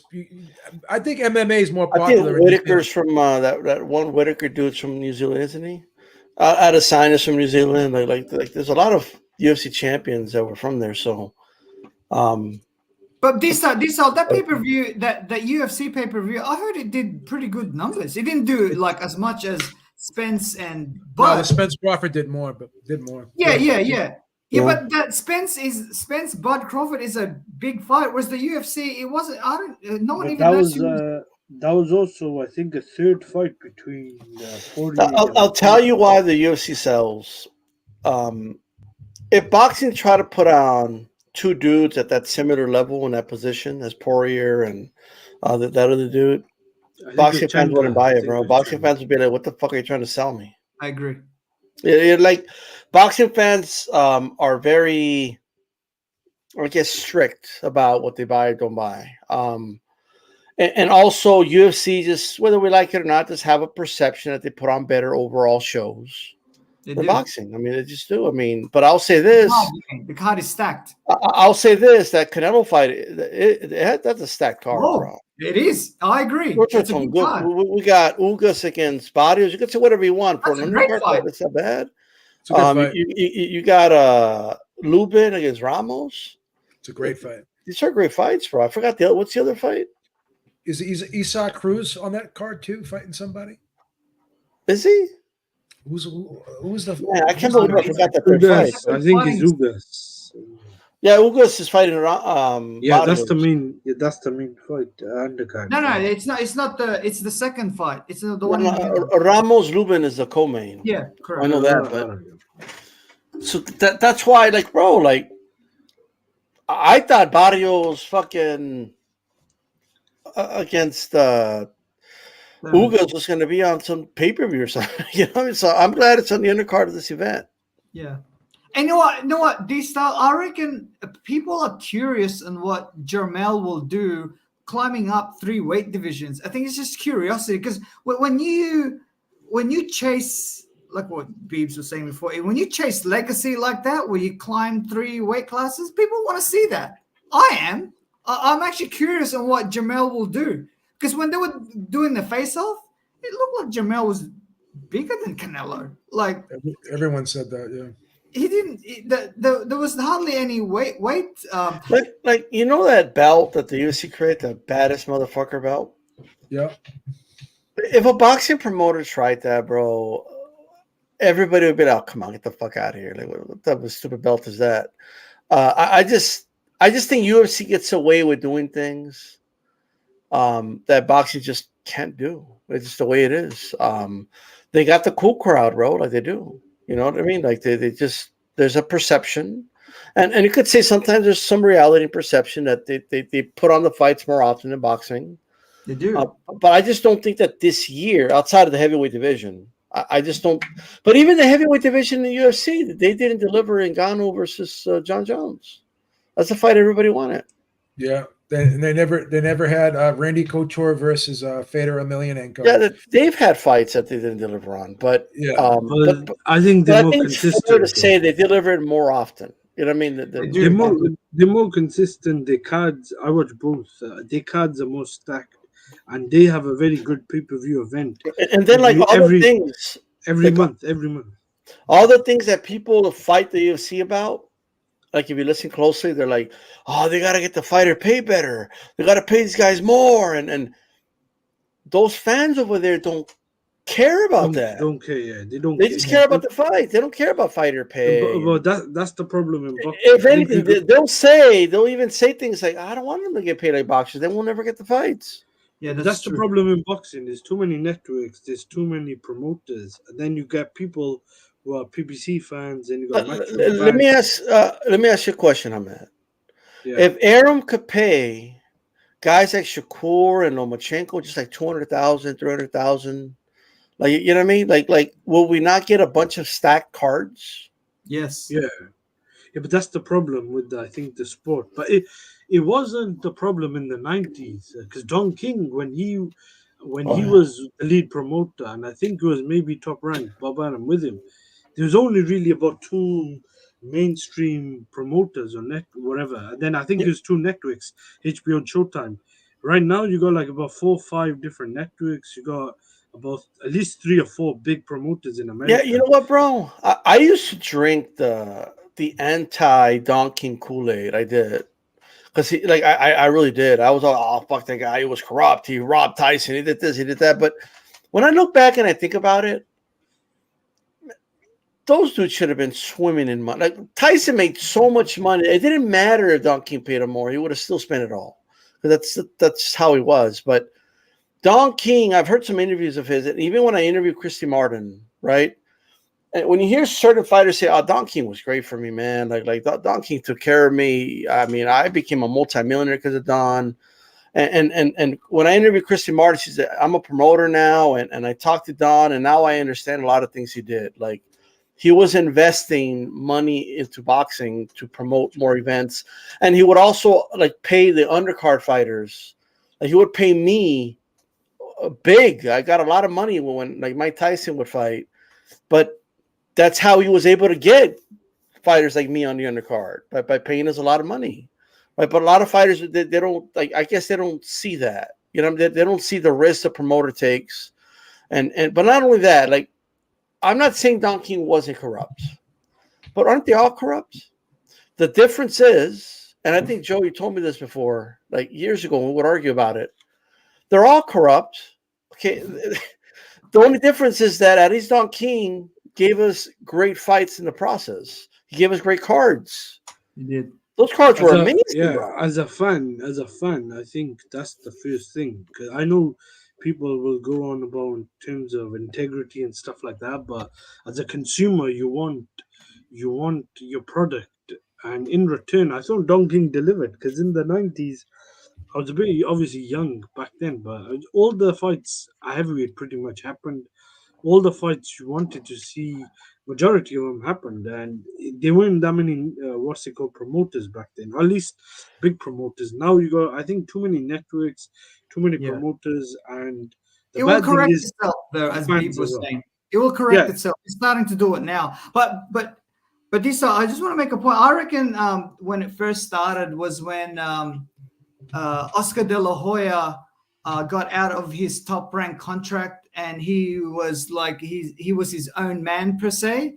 Yeah. I reckon that's when it first started. Because now when you're your own man, you don't have a promoter to answer to. You can negotiate yourself how much you want to get paid, and then Mayweather took that to another level, and then it just started, then everyone started doing it. Canelo did it. Yeah. Pacquiao It started did it. with Mayweather, I think. More. Well, like Canelo does it, but he really doesn't. You know what I mean? Because this is what Canelo does. Canelo just he signs with a promoter, like with Matchroom. Now with PBC is a promoter. People they can play semantics with me. They're a promoter. But the thing is, all he does is sign with a promoter. It's like, yo, I want to fight your stable of fighters. Let's go. You know what I mean? And that's what he does. So that's how he sees the business. That's how he does it. You know what I mean? So he kind of floats around. Like that's the one difference with Canelo and like, let's say Floyd or a lot of these other fighters, to be honest. Yeah, he's a free agent. Canelo's a free agent. Yeah, he kind of he takes a free agent Haney role. does it as well. Haney's doing it as well at a smaller level, but he is. But at the end of the day, they still work under the banner of a larger promotional outfit. You know, that's what they do. You know what I mean? But Canelo is working towards his own promotional company. So don't be shocked if we turn around one day and like Canelo Promotions has a deal with the zone, no longer match him or something. You know, don't be shocked if that happens. They're working towards that. You know what I mean? So I don't see it. I don't see it. You know why? I reckon, like, for example, when Oscar was still in his prime, he the Golden Boy Promotions in the mid 2000s, it was stacked. He had lots of fighters under him. Whereas Canelo, he doesn't have any. Canelo's probably his best fighter was that Japanese guy. Remember that Japanese guy, like 5 years ago? Well, I'm not comparing. I'm not saying it's going to be like Golden. I'm just saying he may start promoting his own events. What I'm saying at some point. Well, when he retires, when he retires, he'll probably put more, efforts into promoting, and he just may put, get a bit more fighters, better fighters. Like he may just become like the biggest promotional company, and maybe in Mexico or. But there's already an incumbent in Mexico. What's his name? The guy who used to promote Barrera, Morales, and Marquez. What's his name again? Zanfa? Is it Zanfa or something? Maybe he's going to take over. I mean, Zanfa Promotions, yeah. Is that the one? No, I don't look at Canelo as a promoter. I don't either. He's more of a guy who's signing deals or short-term deals with other promoters or networks. But guys like Mayweather, No, but they're man, doing similar here's what with Golden Canelo Boy. could Yeah. do. De La Hoya isn't much of a promoter either. Even till this day, he reads off of a sheet of paper when he's presenting his fight. You know what I mean? I think Like De La Hoya, we could all agree, is no Don King on the mic. He's not even an Aram. Like he just isn't, right? We all know that. But what made it work? Richard Schaefer made it work. yeah. All right, that's what it was. He was the man behind the machine. You know what I mean? He did use De La Hoya's name, right? And they were working with Al Heyman on top of that. So they had to stable the fighters because of that. So I get all that. What Canelo could do is what he does with his businesses in Mexico. He just allocates. Is what it is. Yeah. Yeah, He's not running that new but this tequila cocktail. He's not running that company. But we gotta give Oscar a little bit of credit because he was in a lot of those press conferences. It wasn't like he was absent in. Like if you look at all the big fights where Golden Boy was in, he was there, right? No, And I agree, but he had Eric Gomez. I think he had someone else, Robert Diaz. He had all these guys. But the thing is, Golden Boy was a big company. Like promotion companies like Canelo Promotion. Mayweather, So yes, Penny, he was at the press conference. These guys are not that big. I'm sorry, go ahead. No, I was just gonna say a lot of these other guys who have set up their own promotional companies. I don't think they've been that big. With Canelo, obviously, he's still fighting after he's retired. The jury's still out. He could maybe make it bigger, but like I remember Roy Jones, I think, was promoting his own fights. The thing with De La Hoya, he took it to a level where that company became really big. Look, I'm not going to discredit De La Hoya for being the face because he was. That's what he was. He was the face of Golden Boy Promotions, right? And yes, Penny, he was at the press conferences, like he was. However, what made it work wasn't just him. Like they used his name, right? And they used the leverage he had with HBO. And when he started it, he was fight. Like I think the Mayorga fight was the first fight he did, where it's strictly under, I believe anyway, under Golden Boy Promotions. But I mean, what made it work at the end of the day was the machine. You know what I mean? Yeah, it was like, if you think about it, Golden Boy Promotions had De La Hoya, Richard Schaefer, behind the scenes, Al Heyman. Like that's what it was. That's what that machine was, bro. Yeah. Right? And then you had Eric Gomez, of course. You had matchmaker Roberto Diaz. You had a machine, right? That's what made Golden Boy Promotions what it was. All that is gone besides Eric Gomez. Yeah. Like, all of it is gone. It is. And I think what people need to remember is, you know how you say Penny was at the press conferences? That was literally all you had to do. Just show up. And he couldn't even do that, bro. Yeah. Like he stopped showing up and he was getting cooked out. And that's the reason Al Heyman left. That's the reason Schaefer left. But so everyone made a decision to leave or whatever. I reckon in that looking back, I reckon everyone lost because look at Richard Schaefer now. He's what? He's I think promoting Donaire. Like I think that's pretty much it. Yeah, he had to deal with He's more of a manager now than a promoter. He has a manager. I think what happened was Schaefer and Heyman were trying to get the fighters away, and then Oscar I think was in rehab. This was around the Mayweather Canelo fight. Well, then Oscar wanted his company back. Yeah. No, here's the problem. Oscar originally wanted to sell it. Then he changed his mind. He said that recently again, though. He said he wanted to sell it. I don't know what happened to that. Like, I don't know if anyone followed up on it. I know he hasn't got the fighters anymore. Everyone that's you talk to that works over there, that's has worked over there, they pretty much say that he's not really. Yeah, like bro, you just got to take. I don't know if you guys have heard. He has talked about it a little bit. There is an English interview where he does talk about it. I forget the guy's name. He's like a big interviewer here on YouTube. He does more than just sports, but I forget his name. But he did do a lot of Spanish interviews too, and it's always the same consistent message. He said, when everybody left, it made sense for me to leave, but I stayed because I was loyal to Oscar. Right? That's what Canelo said. He had no obligation to stay because the contract was not ironclad like that. It was on the Breakfast Club. He said it there too. Okay, so what I'm saying is, Oscar really messed up when he did the DAZN deal and he used Canelo as leverage Yeah, and didn't consult Canelo about correct. what I he agree was with that. saying to his own about the Yes, I Gennady agree. Golovkin fight. Mhm. And it wasn't because Canelo's scared of Golovkin, and it was just, why are you guaranteeing that I'm going to fight this dude when I don't even want to fight the dude? He didn't want to fight him at their time. You know what I mean? And Canelo's into loyalty as well.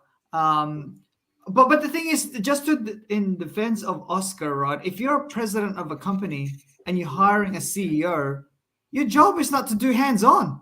That's a CEO's job. Like look at all the owners of the NFL. There's only one owner that does hands-on, which is the guy from Dallas, right? I can't remember his name anymore. All the rest, they'll let the CEO do it. Or for basketball, they'll let the president of basketball operations. You do all that because I'm paying Yeah, you. but here's the difference, Penny. Like Jerry Jones could decide, I don't want any hands on. You go do your thing, but guess what? The coach can leave. The manager can't leave with all the players. You know what I mean? Oscar De La Hoya, like he was not in a position of power to just be doing whatever he wanted. Like part of the deal was we want Oscar De La Hoya, the face of Golden Boy Promotions, in the forefront.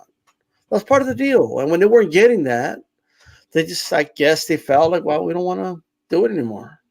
And You know, the Canelo Julio Cesar Chavez Jr. I think it did over 1 million pay-per-view buys, right? Which was a surprise. I heard that De La Hoya did a lot of promoting on that. Like he went on a tour, like went to Mexico, blah blah blah. There's some times where he was probably absent, but like, I mean, dude, if his track record is quite, you know what? Like, look, Chavez Jr. Canelo sold more, to my surprise, than Cotto versus Canelo, which is amazing to me. Like, I can't even believe that. You know what I mean? But that's just a product of sometimes two guys get together and casuals want to watch, bro. Like, it just is what it is. It's like Tank Davis Ryan. Like, more people wanted to watch that than Lomachenko versus Haney. Is what it is. I think that fight sold itself. Chavez Jr., Canelo were two rivals when they were both on the come up, and it just sold itself, in my opinion. So he's got an eye for talent, though. Like he did find Canelo. He did find Virgil. Did he find Ryan Garcia? I can't remember. I don't know. But like he does have an eye for talent. Like, you know, that's a very hard talent. Nah, but like, I hate to keep disagreeing, but is De La Hoya out there at these events, like watching these little?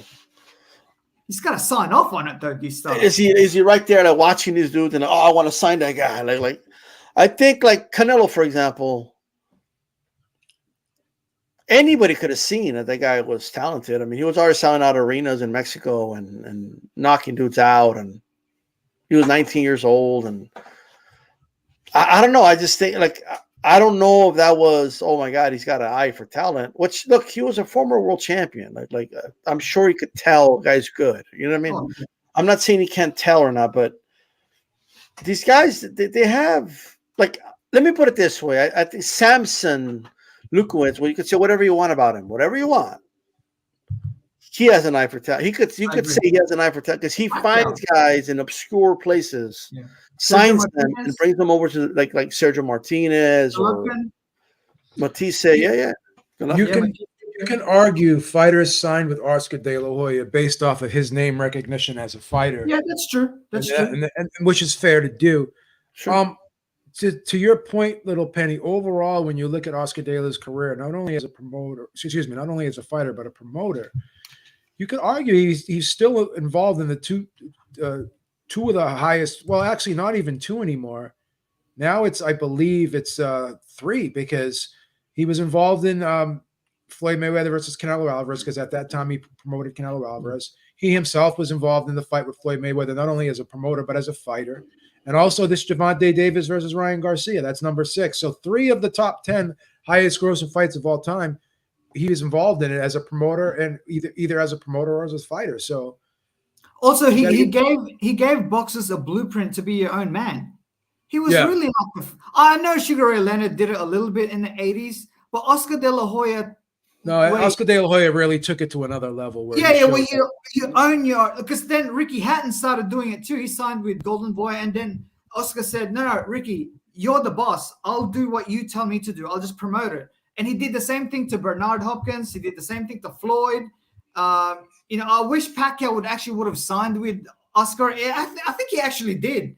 But I think something happened there, like in Vegas or something, where he gave him some money, and then took the case of money, but he was already like signed with Top Rank. Yeah. A stupid move. He should have signed with Oscar, man. I'm not a big fan of. No, but you don't think Top Rank did a good job with Manny? I think they did a great job with Manny. I think Top Rank is the best. I think Oscar would have done the same thing. D-Style, I think would have done the same thing. I guess here's what I'm saying, Penny. Let me just say this really quick. We know what Top Rank accomplished. Like, we know for a fact that they did a stat success. I know you're saying like they would have done the same thing like Golden Boy, but we don't know that. What if they didn't? But Golden Boy's got a good track record too. And at that time, Marquez was with Golden Boy. Morales was also with Golden Boy at that time. I think also Barrera was with Golden Boy too. I remember. So I don't know. I didn't like the way that exit happened, because when Pacquiao didn't want to sign an extension, it was the Timothy Bradley first fight. And also when he finally did decide to leave, Bob Arum didn't want to actually pay Pacquiao his ESPN money when he fought Matisse. Pacquiao had to actually threaten to sue him. Sue Bob Arum, and then when that happened, then Bob Arum transferred the money. You know what I mean? And Bob Arum he's got a track record of fighters leaving badly. De La Hoya, Chavez Jr., Mayweather, Pacquiao, Bud Crawford, Mikey Garcia, and these are the fighters that that can speak out. What about all the little guys who can't speak out? He probably did the same thing to them. He probably you know what I mean? No, that's true. But I do think that Pacquiao, they done a good job with Pacquiao up until I think it's 2011 or 2012. Then they start recycling the same opponent. That's where I had a problem with Bob Arum or Top Rank, whoever was doing that, because I don't think we needed to see 3 fights with Timothy Bradley. The 3rd fight with Marquez then became the 4th. I know the 4th was great, but even then, I thought they were just going through, guys like Shane Mosley, who I think was coming off a draw with Sergio Mora. Some of these fights were not really good. That's where I think he didn't do a good job, and then they didn't really leave on good terms. Let me just say this really quick. I think historically, promoters, it's always like a bitter end with fighters because there's money involved. That's just what I wanted to say. Yeah, but this hold on a second. Mikey Garcia and Julio Cesar Chavez, that wasn't the end. It was in the middle. Because remember, Chavez Jr. wanted to see the profit and loss for his pay-per-view with Sergio Martinez. Bob Arum said no, because same thing with Mikey Garcia. He wanted to know, show me the profit and loss, because they're thinking that they're getting unfairly unpaid. Right, so it wasn't an exit. Pacquiao was an exit. Mayweather also was not an exit. That was in the middle as well. So Mayweather bought himself out of his contract. It wasn't like he had a problem. De La Hoya did his own promotion. Those weren't bad splits.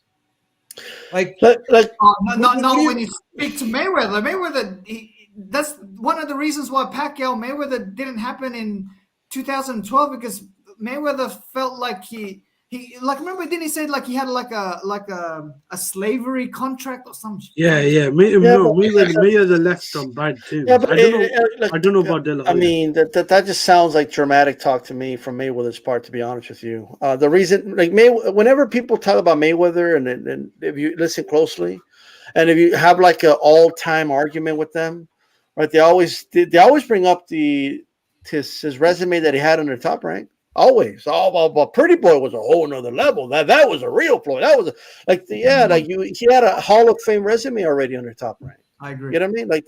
He became the #1 pound for pound fighter under Top Rank. Who's the best promoter of all time?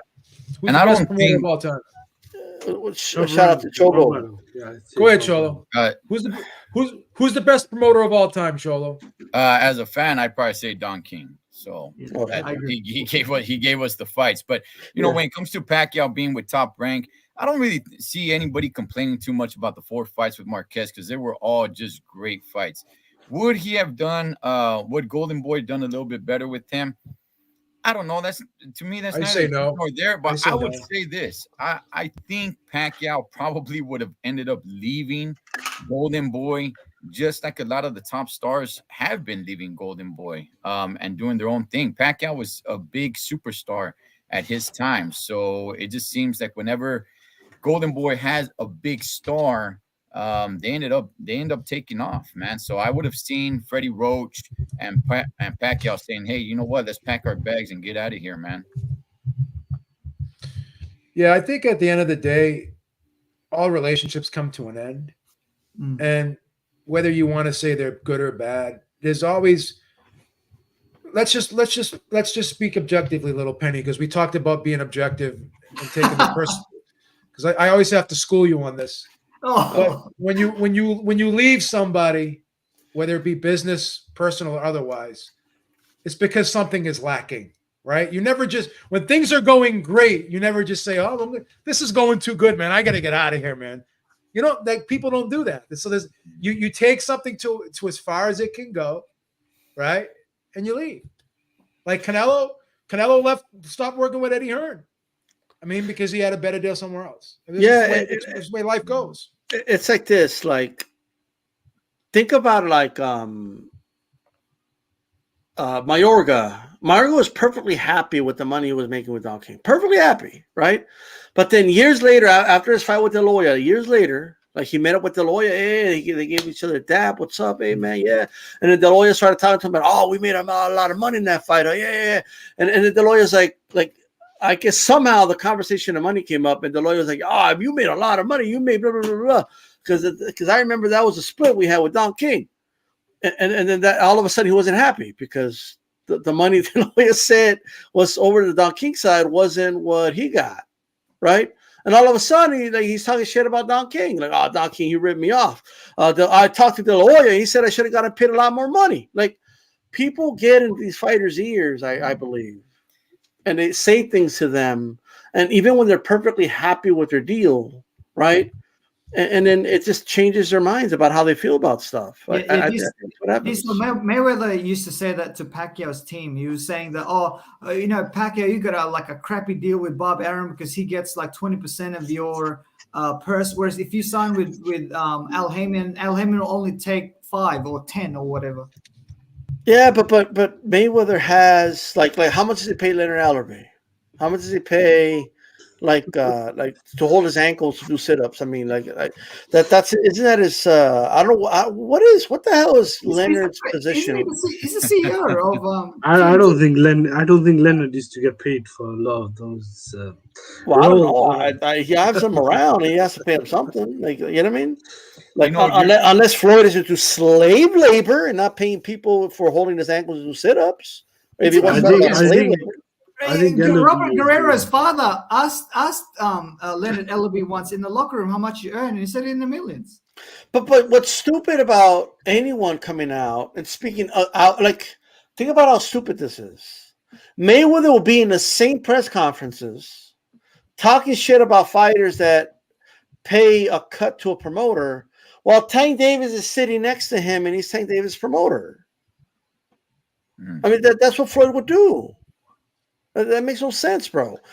Maybe the reason Pacquiao was willing to pay a percentage to Arum, so he doesn't have to. Maybe he doesn't want to be negotiating and like all that. Maybe he just wants to go chill with his family. You know what I mean? Like that's why fighters pay other people to do shit for them because they don't want to deal with it. You know what I mean? Like I'm already training, bro. I'm already. The media in the Philippines. They were like around maybe 2013 and onwards. They were talking about, oh man, Bob Arum's cut is quite big, and Pacquiao's doing all the work. Yeah, but you gotta pay for what you get though. Like 20%. You could argue that's hefty. It is, and maybe there should be a cap to that, depending on how much. You know what I mean? I'm not saying it's not hefty, bro. But what I'm saying is, obviously, Pacquiao saw value in what Top Rank brought to him. You know what I mean? Yeah, but these Pacquiao was ready to leave. But the reason why he re-signed with Top Rank is because he wanted to get a rematch with Timothy Bradley. Like, Look, I worked pest control. Look, I worked pest control, right? And me and my brother have a rate we charge. Okay. And all the time, oh, that's a lot. I could get so and so to do it for less. And you know what I tell them? Okay, then give them a call. I think Pacquiao and Crawford both stayed with Top Rank a bit too long, but I do think Top Rank did a good job up until about 2011 or 12, somewhere around there. But I don't think like fights against guys like Jesse Vargas, guys like even Bradley 3 times. Some of these fights I don't think we really wanted to even or needed to see. Lucas Matisse, like these fights were not really great. Like so I do think he stayed. Let me just finish the point I was going to make really quick. The reason I say that to people, right, that say we're charging too much, it's a hefty, even though it isn't. I mean, it is what it is. But here's the deal, okay? I know that the service we provide is better. I know we're going to do a better job. I know we're going to get rid of the insects and shit. You're going to see them anymore, right? Because we're going to do it correct. We're going to do it right. And I think Top Rank is the same way. They understand what they bring to the table. They understand what they do. They understand the value of what they do. And if that percentage is higher than your rinky-dink promoter, then it is what it is. You know what I mean? And Al Heyman gets a cut to be an advisor. I mean, what is that really doing for you? Like you can advise yourself? Like, well, you can. Like, I'm just saying. I was always under the impression that promoters took 20% for the most part. But I think sometimes when the purses get so big that there could be deals worked out where we're just giving you like a flat fee. Flat fees usually happen with trainers and when because the fighter pays his staff, like his trainers, his coaches, and all that. But the promoter pays the fighter.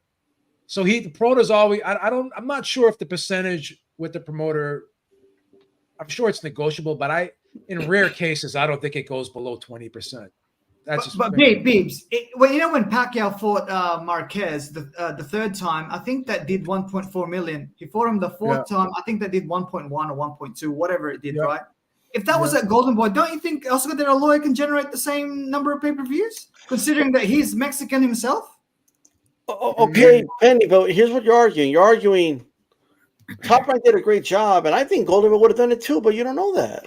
Here's the problem, Penny. When Pacquiao first came over and fought, what was that guy, Laduabua, right? He was an unknown entity, right? Here's the thing. Top Rank was the one that took the chance. Golden Boy didn't. No, I don't think he was with Top Rank at that time. He was with Murad Muhammad at that time. Yeah, he was with Pacquiao signed with Top Rank. I think Beep means like around that time. Maybe not immediately after the fight, but like who was the one that Pacquiao went to for his biggest fights? Top Rank. I thought they did a good job for like over a decade.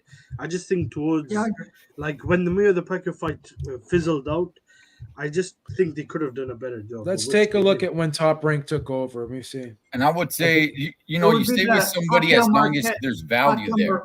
Pacquiao Morales 2, I think, was their first event with.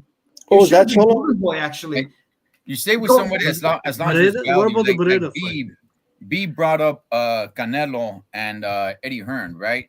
I'm not really sure there's anything else Eddie Hearn would have really done for him. He kind of squeezed all the juice out of Eddie Hearn. I'm not really sure what was left there for Canelo. So it's time to pack up your bags and go somewhere else, man. So when Pacquiao was with Top Rank, Top Rank did keep him busy. Were there some fights right there that were kind of like kind of foolish? Absolutely, I would say so. But nonetheless, Top Rank did make Pacquiao one of the biggest stars in the world. It's funny you mentioned Murad Muhammad, Little Penny, because I actually interviewed him one time. And so Bob Arum promoted him in his very next fight. Against against Agapito Sanchez. So once again, Little Penny, you're correct. Yeah, but he formally signed with them for the Pacquiao Morales 2 fight. Let's see. I mean, because Bob Arum was the promoter of that fight. Let's see. Murad Muhammad was his promoter for the Pacquiao Morales first fight, and he made a bad deal because he knew that Pacquiao was leaving. That's why he negotiated like for Pacquiao to wear winnings instead of. Look, here's the one that matters. Like who was promoting him when he fought? Kathy Duva promoted him in the fight after that, so he's a free agent for a little while. Let's see. Who promoted the Barrera fight? Or let me ask Lil Penny this. Lil Penny, let me ask you what difference do you think would have made in Pacquiao's career had it been with Golden Boy? Like, would it have been a big difference or no difference? Well, my argument was that I think Golden Boy and his team would have done the same thing as Top Rank did for Pacquiao. Had he signed? Can I tell you the truth? Can I tell you the truth, Little Penny? Yep. If you were the promoter of Manny Pacquiao, he would have done the same thing. You could have promoted him. I think. Well, maybe not you, because you do a lot. You base your decisions off of emotion and not business sometimes. But even you would have been a successful promoter of Manny Pacquiao. I don't know about that, bro. Like, look, there's no look. The fact that Top Rank took a Filipino fighter, not from the U.S., right? They took a risk. And I think they promoted him good. I think they did a phenomenal job. I think Top Rank did a phenomenal job with Oscar De La Hoya. Now, it's easy to say, well, anybody could have done that with Oscar De La Hoya. It was a gold medalist. Like, people could say whatever they want. I see people take gold medalists and they don't go anywhere with them. I see people take a lot of fighters and don't go anywhere with them, quite frankly. You know what I mean? I do think one thing though. Sorry, I do. This is crazy. Let me just jump this in here. The Manny Pacquiao Marco Antonio Barrera fight in 2003. Richard Schaefer is listed as a promoter there. So Golden Boy. So Manny Pacquiao was a free agent for a long period of time. Yeah, Barrera had a deal with Golden Boy. And Little Penny, you make the point, and I'm not saying it's not a good point, but you said, oh, look at all the big names that are complaining. What about all the little guys? Here's what a lot of people don't know. Okay. Look, a friend of mine, Lyndon Hoskins, was a former promoter in Australia, right? And he said it to me and B behind the scenes. He said, it's just not everything people think it is, man. Like you lose more money than you get. You know what I mean? And the reality, what people don't see, what people don't understand is all the money promoters lose at first with fighters. They don't make any money off of these guys at first, right? Yeah. So they're getting an investment out. It's an investment. You know what I mean? Once the investment starts paying off, right, then the fighters start fighting for a bigger part of their earnings. And I get that's part of business, right? But people don't see all the fighters Top Rank has lost money with. And it's a majority of them. But all the fighters that all these promoters lose money with, it's a majority. It's really the top tier fighters that kind of make or break them. When your client like Chavez Jr. and Mikey Garcia just wants to see the profit and loss of the fight, how come Top Rank won't release it? How come they won't give it to them? Isn't that their right to? Is that what they said? Was that their quote? Yeah, Chavez Jr. On his fight against Sergio Martinez, he wanted to see the profit and loss. Yeah, Chavez Jr. also got all his money stolen by two hookers in a hotel. So I mean, it is what it is. Like, what? But technically, let me ask you a question, Little Penny. This is why I am who I am. Will you go to your boss? I'm going to drop a bomb on you right now. This is what I always do when I talk to you. Can you go to your boss right now and ask for the financial statements? Of course I can. It's public information. You can go to your boss and say, I want to know what everyone. I want to know what. Beeps, I don't have to ask him.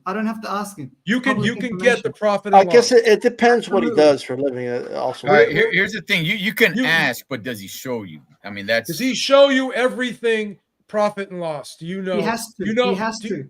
He has so to you show. know. So do you know what every employee makes at your company? Not every employee, but I know the salary. The You know everyone's salary. You know everyone's salary. No, I don't. You know how much they pay. You know how much. You know how much your company pays out in payroll. No, I don't. But Chavez Jr. wasn't asking for what Manny Pacquiao was paying. So, but again, you don't know the company's profit and loss. So when you're getting paid, right? When you're getting paid, and you go to the CEO of your company and say, I want you to open up the books for me right now. No, I can't do that. But the thing is, I can already see that it's a listed company. They have to release all of the profit and expenses. Yeah, that's you're talking about the stock market. If they're publicly traded, they have to release. But again, it's not like you can go in like the IRS and say, open up the books. I want to see where everything. You don't know where everything's going. You don't know where all the money's allocated in your company. Chavez Jr. wasn't asking for the top rank profit and loss. He was asking for his fight only. Okay. You know what I mean? I don't think it's that much. Also, Michael Garcia asked for the same thing. Top Rank said no. So if I went to my employer right now and they hired me, right, and I asked them, I want you to break down how much you spent in training me. I want to know how much it cost for you I want to know how much it costs for this chair I'm sitting in. Like, again, like no one's gonna sit there and open up like you want to know how much like the ticket sold, whatever, like that. You could find that out all you have to do is call the venue and find that out. Like what is there not to know? Like, you want to know the pay-per-view revenue? You can find that out. All these things a fighter can find out themselves. Just like you can find out. There is publicly released information. Now, here's the problem with Top Rank. They're a privately owned company. So by law, they don't have to release everything. But once again, who's ever doing the pay-per-view, if it's HBO pay-per-view, they have to release the pay-per-view numbers. You want to know how much the event did, right, at the venue? I called up a venue one time when Eddie Hearn was talking shit about Deontay Wilder versus Luis Ortiz, and he was trying to say half the money was half the tickets given away. I went up and I called the New York State Athletic Commission. They gave me the revenue for the fight, and I put the lady on speakerphone and I said, "So let me ask you this: how much of this fight ticket sales?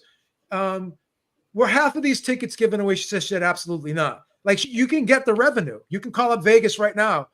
You can call up the T-Mobile. You can find out. The commission will give you the numbers. So it's not like these numbers are secret. Like, a fighter does know what the fight. Yeah, like Penny, there's a reason they give the commission hands over the check.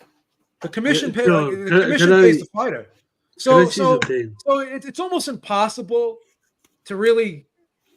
You can still keep some things from the fighter, but again, like if a fighter goes to a promoter and says, I want you to open up the books across the board. I want to know exactly how much you spent on posters. I mean, who gives that information out? Like, it's like you going to your boss.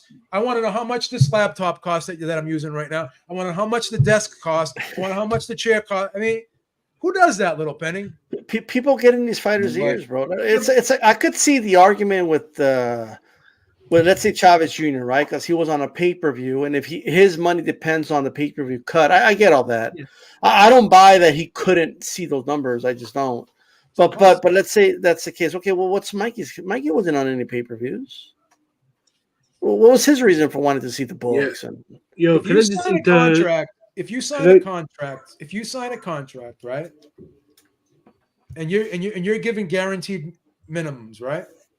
Even if you sign an individual contract for a fight, here's the problem, bro. If you're asking questions after you sign the contract, and you're not asking these questions before you sign the contract, whose fault is that, bro? Yeah, I agree. I agree. Yeah, whose fault is that, bro? Yeah. The question was about whether or not Top Rank did a good job. I do think he should have obviously signed with him in the first place. But in the end, I do think rather than signing the extension, he maybe could have went to Golden Boy at that time, like 2011, because Golden Boy had a roster full of fighters, guys like Maidana, Thurman, Devin And Alexander, they had Mayweather Khan. as They had Let me ask you Mayweather. They were this. doing no. They you had know one what? sec. They had Yeah, okay. co-promotion. well. They Here's had the a deal. co- they Here's had the a deal. co- I'll say Listen, one this, sec. man. Let me just finish I'll what say I'm this saying. for Let me just finish what I'm saying. They had a co-promotional deal with Mayweather. They had a lot more fighters. With Top Rank, I remember I agree with that.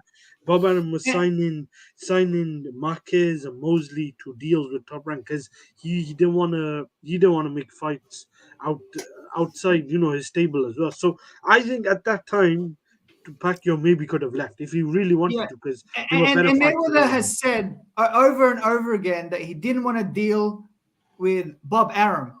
He said that. He said that against with Brian Kenny. You as don't well. negotiate with terrorists, brother. Here's what I mean by this. You can't make a decision who you do business with if someone is trying to threaten you, and be like, "Oh, if you work with him, well, I ain't gonna work with you." Like, I don't think that's a good way to do business, in my Not opinion. good business, bro. It worked with Pacquiao. So because Mayweather was threatening, do you really believe? I don't believe Mayweather. Let me put it this way: I don't think Mayweather was demanding random drug testing because the dude was the Top Rank. I think he felt some type of way about Pacquiao in around 2009, 2010. I think he was a little worried about Pacquiao, in my opinion. I don't think he had anything to do with him being signed with Top Rank. Let me add this in. I Let think me it add was this going in. to take a pretty bad promoter for Pacquiao not to become a star. He's a very exciting fighter to watch. Something to what you were saying a little earlier, Beeb, like anybody could promote him. To a certain extent, that's kind of exaggeration, but I think it was going to take a very Sure. bad Hindsight's promoter. 2020. Yeah, I think it was He style's right. He style's right. Hindsight's 20. But here's the very thing. bad promoter for Pacquiao not to become a star. Let me ask you. Bradley wasn't with Top Rank. He signed a deal. Bradley was with Gary Shaw, I think. No, he was with Top Rank after he finished his career. No. I'm saying he was with Gary Shaw at the start. He was Gary Shaw, and he signed the deal to fight Pacquiao. So he Correct. basically Correct. he done a deal with Top Rank to get the Pacquiao fight. Finished his career at Top Rank. But here's the thing. Yeah, that's the thing. Here's the thing. Let me just say this. This is the nail in the coffin for Golden Boy. How really good of a company are you if you're trying to sign a guy in Manny Pacquiao that's already signed with another promoter, right? And now you're Golden Boy actually fucked Manny Pacquiao, and I'll tell you why. Because he signed a contract with Golden Boy while he was under Top Rank, and he had to pay Golden Boy in damages because he misled. But why would Golden Boy not do their due diligence beforehand? You know why? You know why you could argue? Because they probably said, I don't give a fuck if he signed with Top Rank.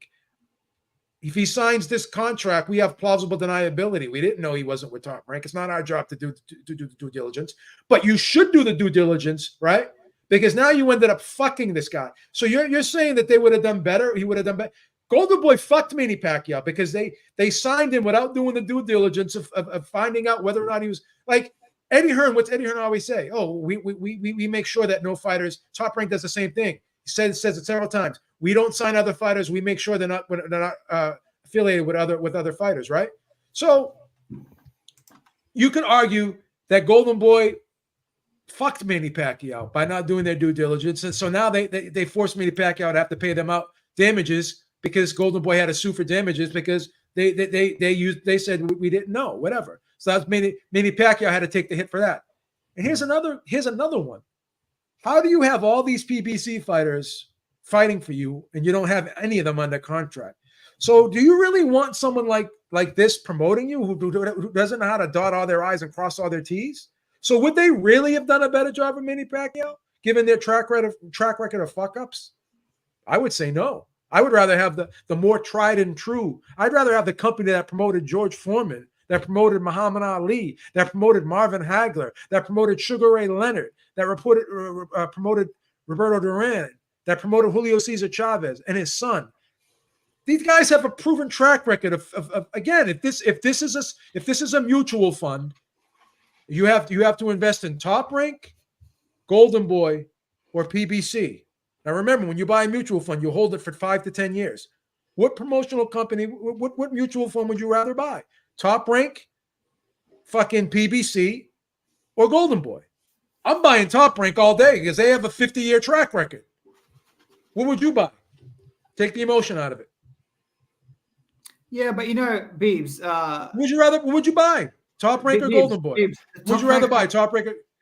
Beebs, Top Rank hasn't done a million pay-per-view buys since 2012. Sorry, since 2015.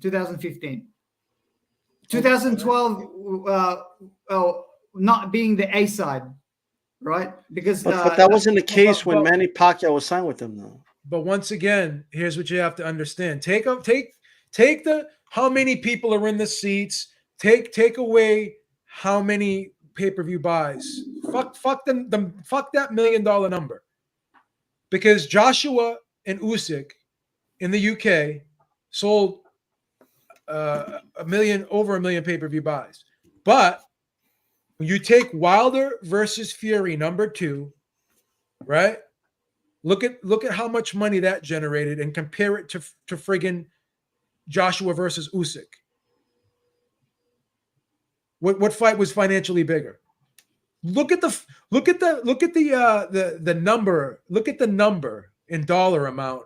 Don't look at the 90,000 seats. Don't look at the pay-per-view buys. I mean, you can look at all that stuff, but look at the number at the end of the day.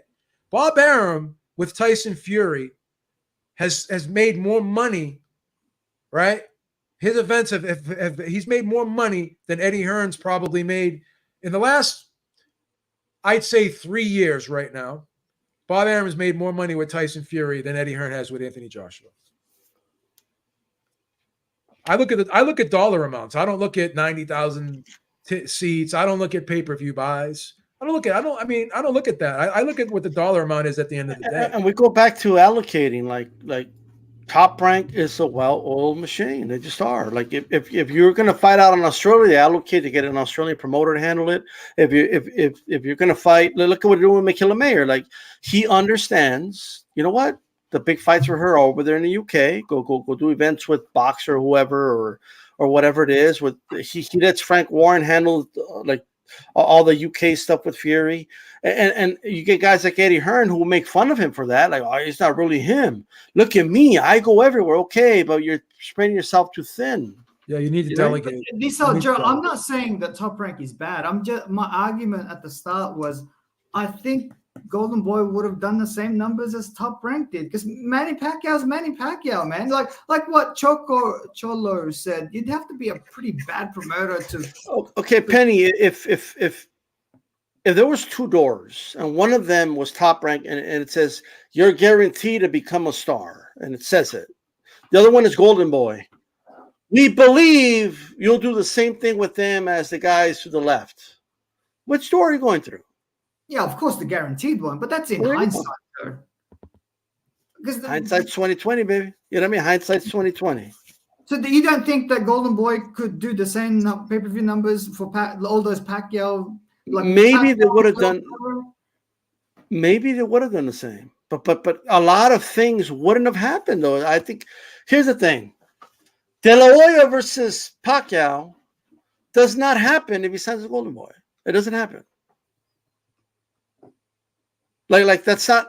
He would have just done the Marcus fights, and then I don't even know we see Pacquiao welterweight. To be honest with you, I don't think that happens. The Cotto fight doesn't happen.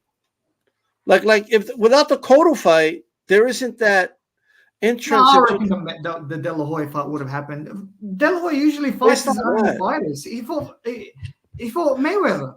Here's another. I don't think it happened. He fought Bernard Hopkins and Shane Mosley. Here's another checkmate. Here's another checkmate. He was a Top Rank when he made those fights. It was a Golden Boy. Here's another checkmate for you. Besides Canelo Alvarez, name another bona fide superstar that Golden Boy has ever had. Because I can name several. When I say bona fide superstar, Mayweather. Right? Look at Golden Boy. Name one name besides Canelo Alvarez, right?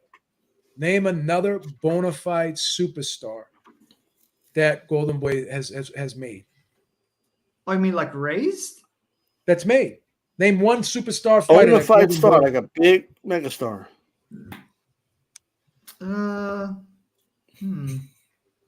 I wouldn't say Virgil Ortiz is a megastar. I don't know. That's probably it. It's just Canelo. Yeah. Look what Top Rank did to George Foreman's career. They rejuvenated him. He became a superstar. You have Sugar Ray Leonard worked with Top Rank for a while. Look at Marvin Hagler. They made Marvin Hagler a superstar, right? They made Muhammad Ali a superstar, right? We can go down the list. Julio Cesar Chavez Jr. Look what they did with him. All these guys that talk shit about Arum and all that, and even though they had success, have not created as many stars as Top Rank. That's the truth. I mean, yeah, because got the history. Oh, Golden Boy wasn't around in the 80s and 70s and 90s. Okay, so let's look at what they've done since 2007 on. I mean, no, you have to look. No, not too. Yeah, okay, all right. Well, they did pretty well with Mosley, Mayweather, Upton, himself, De La Hoya. Is Mosley a superstar in the sport of boxing? Sorry? Mosley a superstar in the sport of boxing? Was he ever close to Canelo level? No.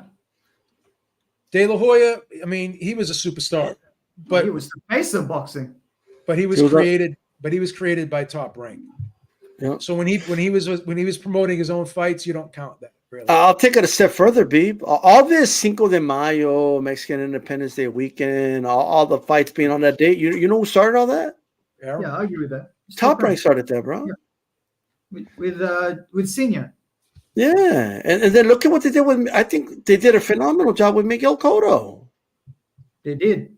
Like even after Cotto got beat up by Margarito and then got beat up by Pacquiao, they still found a way to promote him.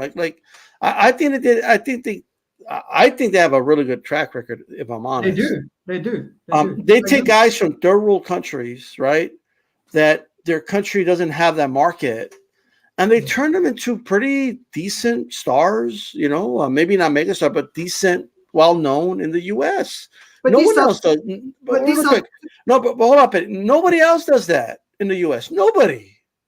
I don't see PBC getting dudes from like Kazakhstan, or maybe not Kazakhstan, but like from Ukraine, and then they're headlining the Hulu Theater. Like, no, it's mainly American fighters is what they have. You gotta take someone from the root to the fruit. Besides Canelo Alvarez, who has Golden Boy ever taken from the root to the fruit? Manny Pacquiao, Top Rank built him. Miguel Cotto. It was Murad Muhammad that built him. He was there. No, he didn't. No, he didn't. Murad Muhammad was his first promoter. Was he a superstar? Penny, stop it, Penny. He became a superstar on the Top Rank. Penny, let me just put it this way to you. Penny, let me just put it this way to you. When HBO was going to showcase, or I just gave it away, but all Pacquiao was to Barrera was a showcase fight for Barrera. That's all it was. Yeah, I agree with that. He wasn't supposed to win that fight according to the odds, right? Yes, I agree. That unknown Filipino dude, at least in the U.S., Top Rank turned him into a star. I believe that's what he's trying to say. No, but the thing is, Pacquiao officially signed with Top Rank in the Pacquiao Morales rematch. That's when it happened. Before that, it was with Murad Muhammad. It was with Murad Muhammad. If you watch Top Rank was promoted the event. Correct. It was promoting the event. Was he a Murad superstar? Muhammad was his promoter. Understood. Was he a superstar with Murad Muhammad? No, he wasn't. Was he a superstar with Top Rank? Yes, he was. Was Miguel Cotto a superstar with Top Rank? Yes. Was Julio Cesar Chavez Jr. a big draw and a moneymaker when he was with Top Rank? Yeah, he was.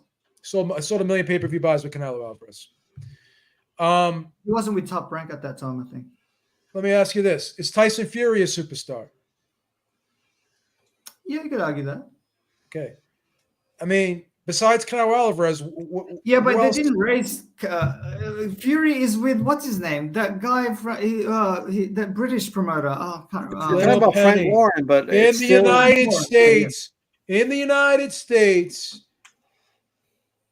Top Rank through ESPN made Tyson Fury. Well, Tyson Fury made himself a big name, but he was very well assisted in that path to becoming a name in the United States through Top Rank and through ESPN. Yeah, but my point was initially was with Manny Pacquiao, the way he fights, because he's exciting, right? I think Golden Boy would have done probably the same amount, if not better, than what Top Rank did. In fact, that Mayweather fight maybe would have happened earlier had he signed with We don't know. with Golden well, Boy. we don't know for sure. Mayweather was with Golden Boy. I'm not saying you're wrong or you're right. What I am saying is, going back to the mutual fund argument, if I'm Manny Pacquiao and I have a choice between the two, and I'm seeing Miguel Cotto, Floyd Mayweather, Oscar De La Hoya, Marvin Hagler, right? George Foreman, Muhammad Ali, right? Tyson Fury. And then I'm putting that up against Canelo Alvarez. What am I gonna do? What are you gonna do if you're a Manny Pacquiao? Yeah, but take the emotions. Take the emotions. While you think about that, Penny, well, I think what you're completely leaving out, you're assuming that all the circumstances stay exactly the same if you were to go to the Golden Boy, which they wouldn't. If you would have signed with Golden Boy, let's say he didn't have a deal with Top Rank, and Austria gives him the suitcase, right, with money, and he goes over with Golden Boy, right? Let's say that happened. This was the Pacquiao Morales. No, let me just say this, and I'll let you talk. 2006. But hold on. If he goes over there, all right, a lot of things have changed. Nobody started talking about Mayweather versus De La Hoya. I'm sorry, Mayweather versus Pacquiao until Pacquiao beat De La Hoya at 147 pounds. Correct. Nobody was talking about that fight, right? So if he goes to Golden Boy, he's going to be fighting Marquez in the second fight. He's going to do. Hold on. Morales was over with Top Rank, so I don't even know if we get those fights, to be quite frank. Okay, I don't know if we get the second and third fight. I just don't. We don't know. Barrera was with De La Hoya. Who? He was with Golden Boy. Marco Antonio Barrera. He was with Golden Boy. Okay, but we got those fights in. It's a fight we got anyway. Yeah. We got the rematch with Barrera anyway. So at best, hold on, Penny. But that's what I'm trying to tell you. We know what we got in this timeline. Like I feel like we're in the Avengers Endgame and we're trying to create another timeline here, right? We know what we have. We know it was successful. We know he became a big star. You're trying to create a new timeline, which none of these things are guaranteed. I think it's highly unlikely Pacquiao fights his promoter, Oscar De La Hoya, in a pay-per-view at welterweight. I believe that's highly unlikely to happen if he's fighting under the Golden Boy banner. That's how I feel about it. Why would you want to beat? But why would you want to beat? That was before he. Yeah, but he became partners with them after he fought them, not while he was fighting them. Why? Let me ask you this, little Penny. Why, if you have an investment in somebody and you're a promoter, why would you try to beat that investment when you want that investment to win? So that fight with De La Hoya is not going to happen if De La Hoya is the promoter. He's not going to fight him. You're not going to fight your own fighter. But it makes a lot of money there. Like that's what promoters do, doesn't it? Penny, the only reason that fight started getting talked about is because De La Hoya was talking about going down to 147 to fight the winner of Cotto Margarito. Now, once Margarito won, De La Hoya changed his tune a little bit, right? But then, I forgot which reporter was started asking about what about Manny Pacquiao, right? And it sparked the conversation. And in De La Hoya's mind, oh, I could go beat up this dude's cash cow. And then that can help promote the rematch with Mayweather at 147. That's what made that happen. I really think De La Hoya thought that he would beat Pacquiao, and I actually thought that he would. That shows point. Why would he try to beat up his own investment? But I actually thought so too because Pacquiao's too small. No, I get that. That's the point. Why would a promoter, right, be like, hey, I want this featherweight to move up. I'm gonna beat up my featherweight at 147. That wouldn't even like. He would have gotten shredded for that by the media, by the fans. He wouldn't have done it. It wouldn't have made any sense for him to do it. I'm telling you, bro, you're changing the whole timeline of how things would happen, and whether some of it was by accident, some of it on purpose by Top Rank, but the circumstances have changed dramatically. So when you say something like, "Oh, well, I think we would have gotten the Mayweather fight sooner," I don't even know if a Mayweather fight's even talked about without that De La Hoya fight. I don't know if he fights a Miguel Cotto at welterweight because there's no De La Hoya fight to show that he was. And here's the thing: if you're promoting the event and you have the fighter under contract that you're fighting, isn't that a conflict of interest? Because you're getting the fighter, you're getting part of that guy's purse, and you're paying yourself as the promoter, right? Isn't that a conflict of interest? Fighting someone that you're actually, it doesn't make sense, Little Penny. You see what I'm saying? That could be true. It's a conflict of interest. So all I'm saying to you is you have one company that has a track record of making superstars. And at that time, there wasn't even a Canelo Alvarez. Canelo Alvarez came later. So you ask yourself, outside of De La Hoya himself, what other star has he made?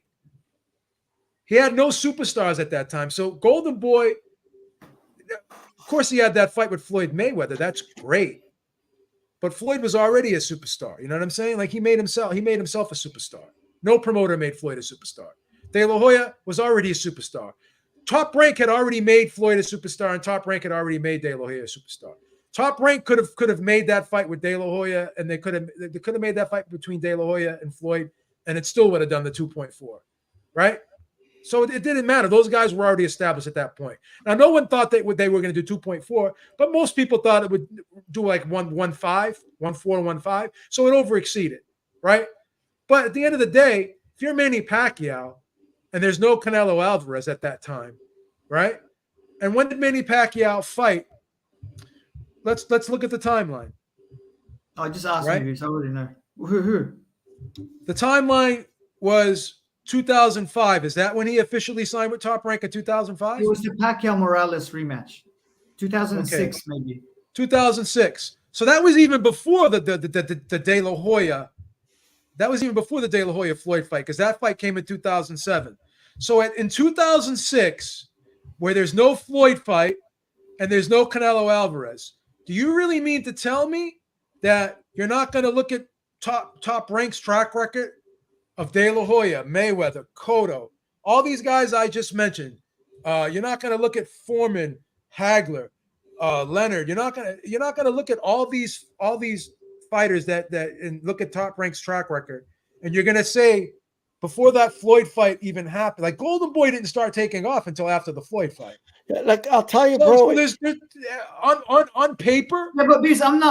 There's no way he goes with Gold. There's no way he goes with Golden Boy. But Beebs, I agree with that. What I was saying to both you and D-Style was that I think had Pacquiao signed with Golden Boy, the way he fights, right, and the fact that Golden Boy had a lot of fighters that were around his weight class, like for example, I do think that De La Hoya fight would have happened because De La Hoya fought Mayweather. Mayweather signed with Golden Boy, right? So it's the same thing. And like for example, Mayweather never signed with Golden Boy. He never signed a contract with them. Yeah, but Golden Boy signed his checks though. Correct. That's fair. Yeah. It was never. The Miguel Cotto fight probably would have happened too because if you can say that like all these fights like where Top Rank made because at that time the promoters they were negotiating with each other. They didn't hate each other at that time. Like you know what I mean? Like Golden Boy fighters were fighting Top Rank fighters and vice versa. So you could argue that the Miguel Cotto fight probably could have happened. But I think you're missing a big piece. Like you're missing a very vital point, Penny. Like I believe that I honest to God, if that De La Hoya Pacquiao fight doesn't happen, it doesn't happen if he's with Golden Boy. It's a whole different. Manny Pacquiao's career is completely different.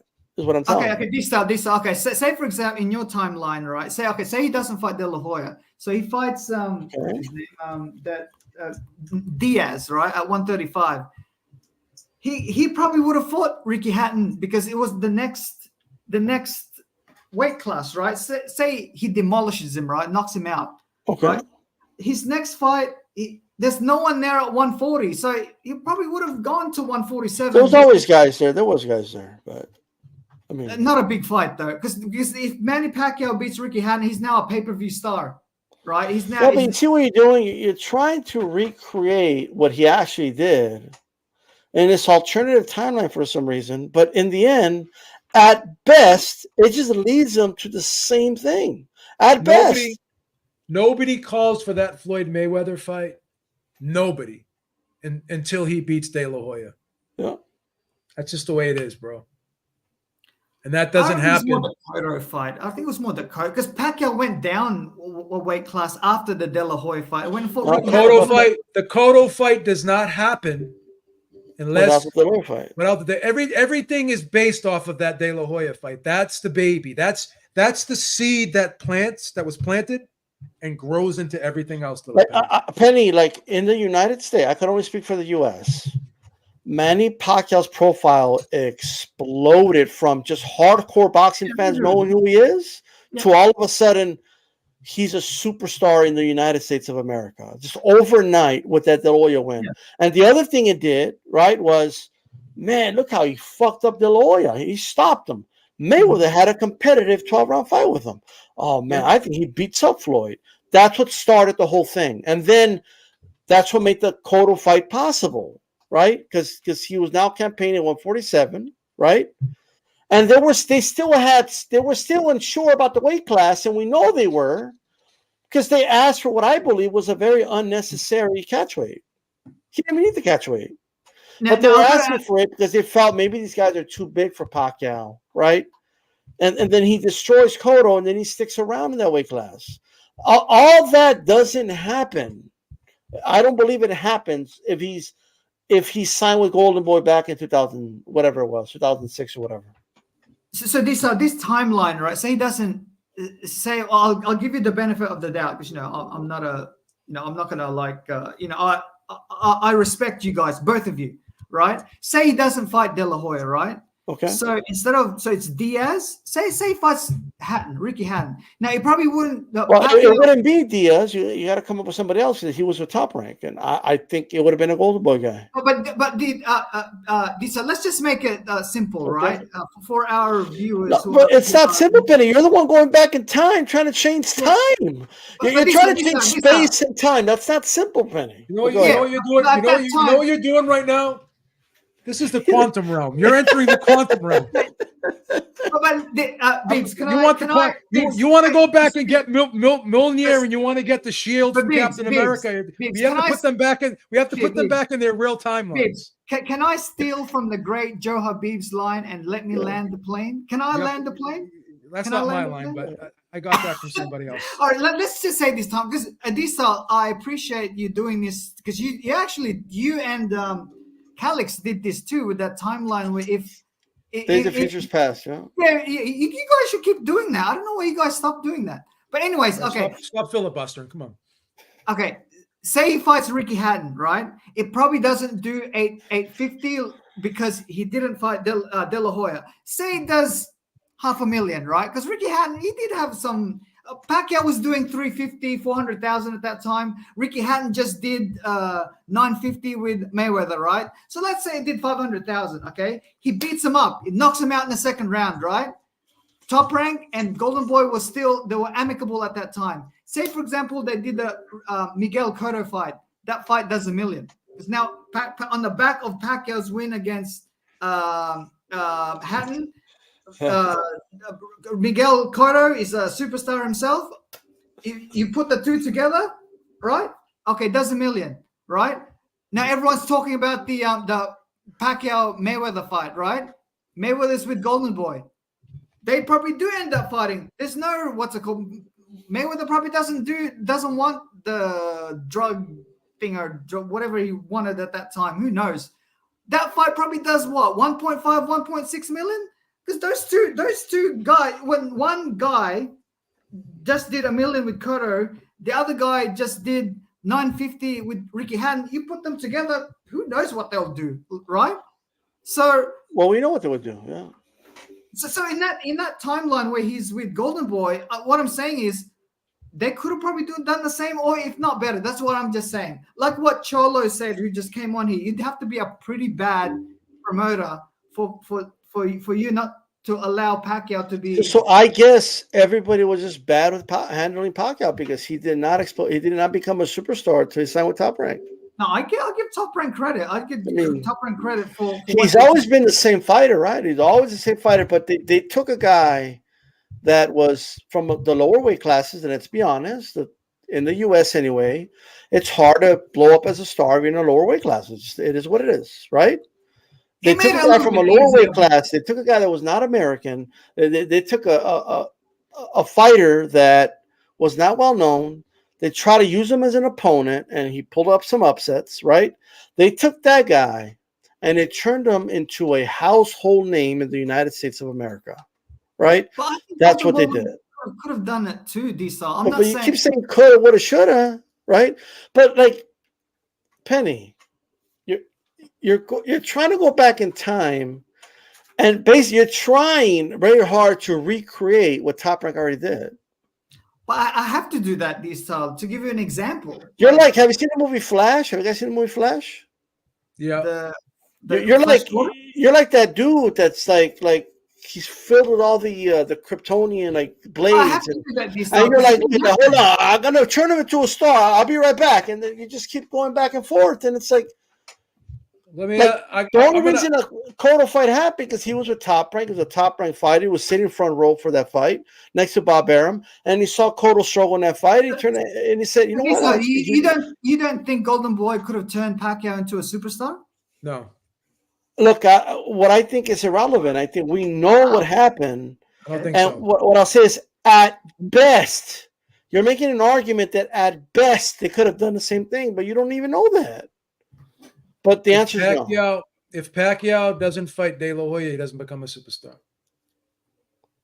Just like if Floyd doesn't fight De La Hoya, guess what? He doesn't become a superstar either.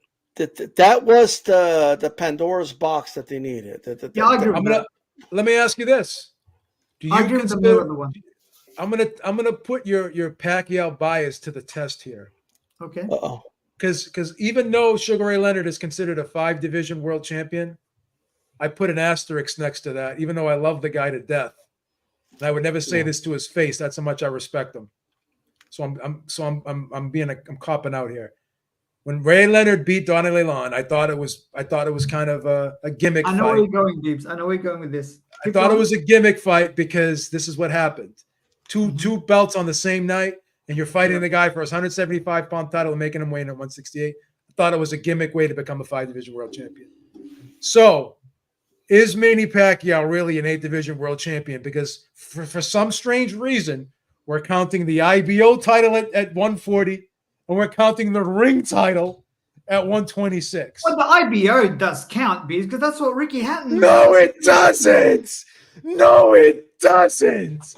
Ricky it's not recognized. It's not Ricky recognized. Hatton counted it. No, it doesn't count. It's not recognized by the other 4 sanctioning bodies as a legitimate title. He won off Kostya Beebs. Yeah, but he beat the Lenio guys. I think that's the argument. Is he a real champ, an official world champion? It depends how you view it. Like, I consider it. Well, actually, I say 7. I don't count the Margarita one because that was like a catchweight. I have a different reason for that. But I do count Barrera and Hatton? I do because they were the Lenio. Has he won official titles? Officially, there's an old saying, Beeb, even true doesn't make fact. But it's true that he is, but it's not a fact that he is. How about that? Beebs, to be fair, to be fair, the Barrera one, it didn't have a belt, but the Ring Magazine belt was on the line, right? I That one I can. That one is in question. Give it Right? to Are him. you The others, an I official? can't.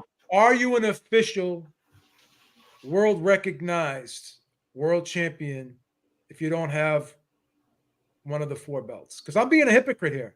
Because to me, I don't. I put lineal over. I put lineal over the belts. But No, I from can't believe you. from a historical point, has he won officially world recognized titles in 8 divisions? Yes or no? Uh, Well, the answer is no, but The answer is no. but I still consider him. I still consider those 2 divisions as him being the man of those divisions. So you consider him an Gibbs, 8 division an 8 division world champion? I count the Ring Magazine belt though. Like some people don't, but I do. I count it. I also count Everything. Look, there's no absolutes to anything. You got to look at the circumstances behind it. Okay.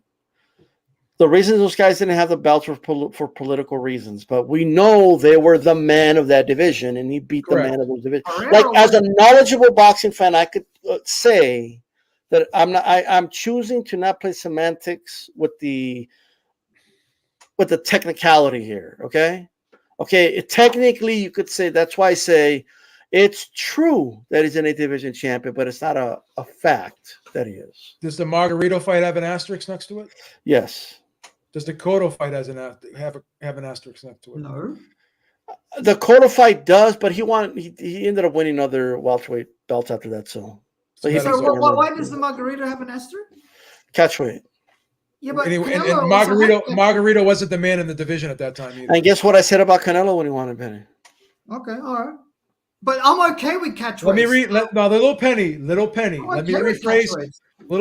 Now you're on the witness stand right here. You're under oath. The Bible. I got the Bible here. You're under oath. Whatever Bible. James. We're under oath. You got to put your right hand up, Penny. Put your right hand up.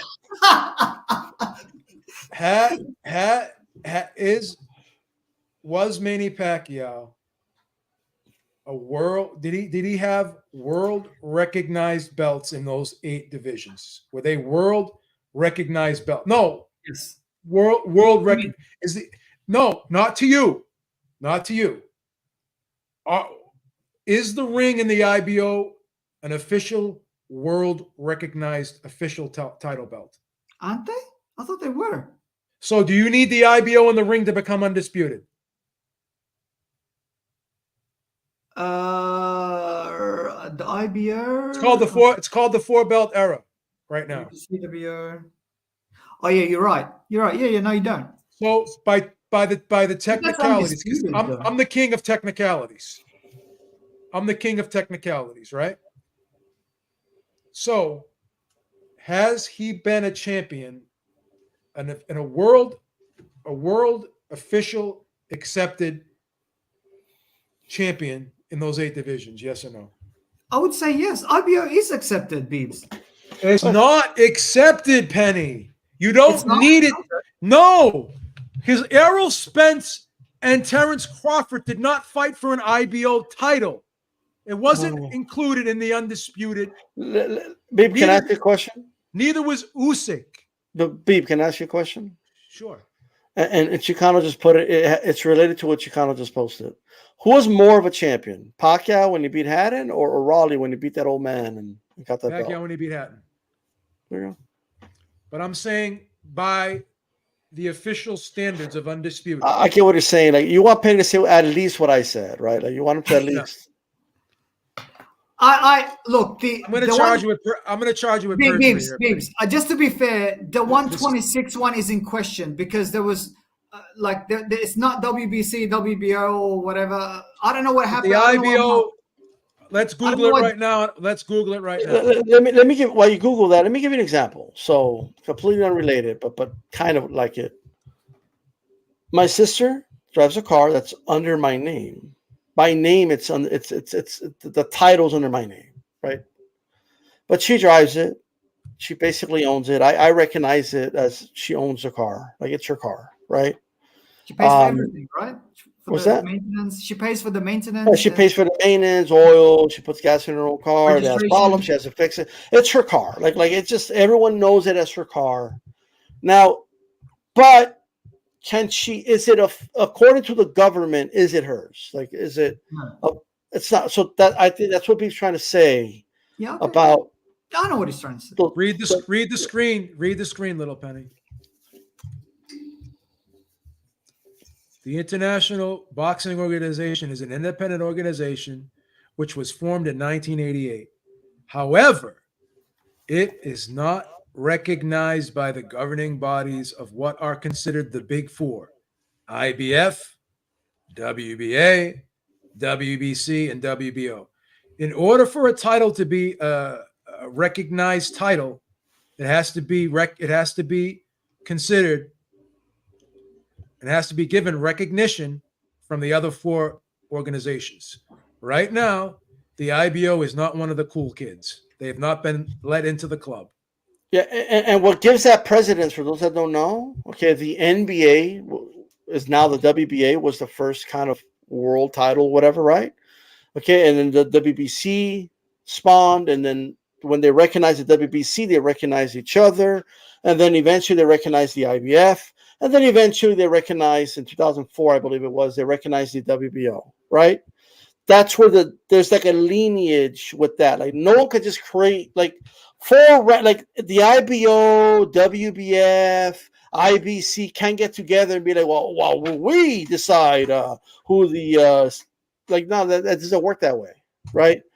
You got to go by the history of it, and it starts with the NBA world title, and you kind of go from there. You know what I mean? So wasn't the ring belt around at that time? The ring belt, I still remember. It's been around. Like the ring belt's been around since the Ring magazine's been around. But like since the 20s. 100%. Rocky Balboa had the belt. But here's the thing. Even Rocky had there was a ring. But here's the thing. Like I believe, like the New York State Athletic Commission used to have a world belt too, and I believe the lineage of that travels to the WBC. Although I got to confirm that. But my point is this: we say the New York one. The New York State Athletic Commission was separate. That formed into the WBA actually in 1960. I think it was 19. Well, wasn't that the NBA? The New York State. Let me look at the WBA. I think that was originally the New York title. WBA. I think that's older than the WBC, isn't it? The WBA. WBA is the oldest. Yeah, they weren't very creative back then. They named titles after the New York State Athletic Commission. I mean, it's kind of crazy, but I couldn't imagine that today. But either way, all that little detail aside, when the WBC was recognized by the WBA, right, they became the cool kids. You know what I mean? Those were the cool kids. And then when they recognized the IBF, they were the trio. And then the cool kids decided the WBO is allowed in the club. So until the cool kids say, hey, IBO, you're allowed in the club, then they're not a recognized world belt, right? It's just the way it is. Hey, Little Penny, do you know why the WBO is a recognized belt? You know the history behind it? The WBO, you know when they became a recognized belt? When? It was for De La Hoya beat Stern for the WBO belt, right? And they wanted to promote the Hopkins fight as undisputed, right? Mm-hmm. So, like for all the marbles, and he had the WBO, so the other sanctioning bodies recognized the WBO. But the WBO had been growing steam, though. I think what helped the WBO a lot actually was two things. They had a good relationship with De La Hoya for whatever reason when he turned pro. Right, he was winning WBO belts. That's number one. But before that, the heavyweight division, bro, like with Tommy Morrison, Ray Mercer, like those guys having a WBO belt, I think was very significant. Like Tommy Morrison beating George Foreman was like very significant. Now that was in the early mid 90s, but like it just helped. And then I think Thomas Hearns won a like 168 WBO belt. And yeah, I remember that. So just over time, they grew their profile. So when De La Hoya wanted against Stern, and they wanted to do the undisputed fight with Hopkins, that started the 4-belt era. It was almost like the straw that broke the camel's back. I mean, you know what I mean? It was just that one last thing that they needed. It was like when Thanos put on that last, that little, because they had, it was like the gauntlet. They had like Hearns won the belt, and then Mercer had it, Morrison had it, DeLoya had several divisions, and that was the final like gem. You know what I mean? Or stone. Boom, and then they became recognized. So the IBO has been around for a while, but for whatever reason, they haven't been able to break through, politic their way into it like the WBO did. They haven't been able to do it. And I feel like maybe that was a time to do it. Like but it's more of a European, like the IBO and the IBF. I feel like they're more like European belts. The IBO has never been like a big. Yeah, I agree with that. It's always been like, it's like a second tier belt. It always has been, Yeah. I'll say this for whatever reason. At least they follow the governing rules, though. For whatever reason, it's like a bigger deal with the women's. I don't know why, but like Alicia Baumgartner really took pride in the IBO belt. Like she got mad when Michaela Mayer told her, "Why are you carrying a belt? It's a 4-belt era." And she's like, "Well, I won this belt. What are you gonna do about it, Michaela?" Like, so they do care about a lot in the women's ranks. I'll say that. Hey, Beebs, Diesel, I had a discussion with Maestro about this yesterday. He's saying that Bud Crawford right now has a better resume than Mayweather, and I disagree with him. In fact, I even think that Canelo has a better resume than Bud Crawford. What do you think about that? Corrales, I mean, I would say Jesus Chavez was a really good fighter. How many, I think Jose Luis Castillo. I mean, let's just go weight class by weight class. Let's just start at lightweight. Who did Crawford beat? Great victory. Well, I think Corrales was 130. So, but let's go with 135, right? And this was his first fight at lightweight, by the way. He beat Gennaro Hernandez too. Yeah, he did. But 135 though, 135.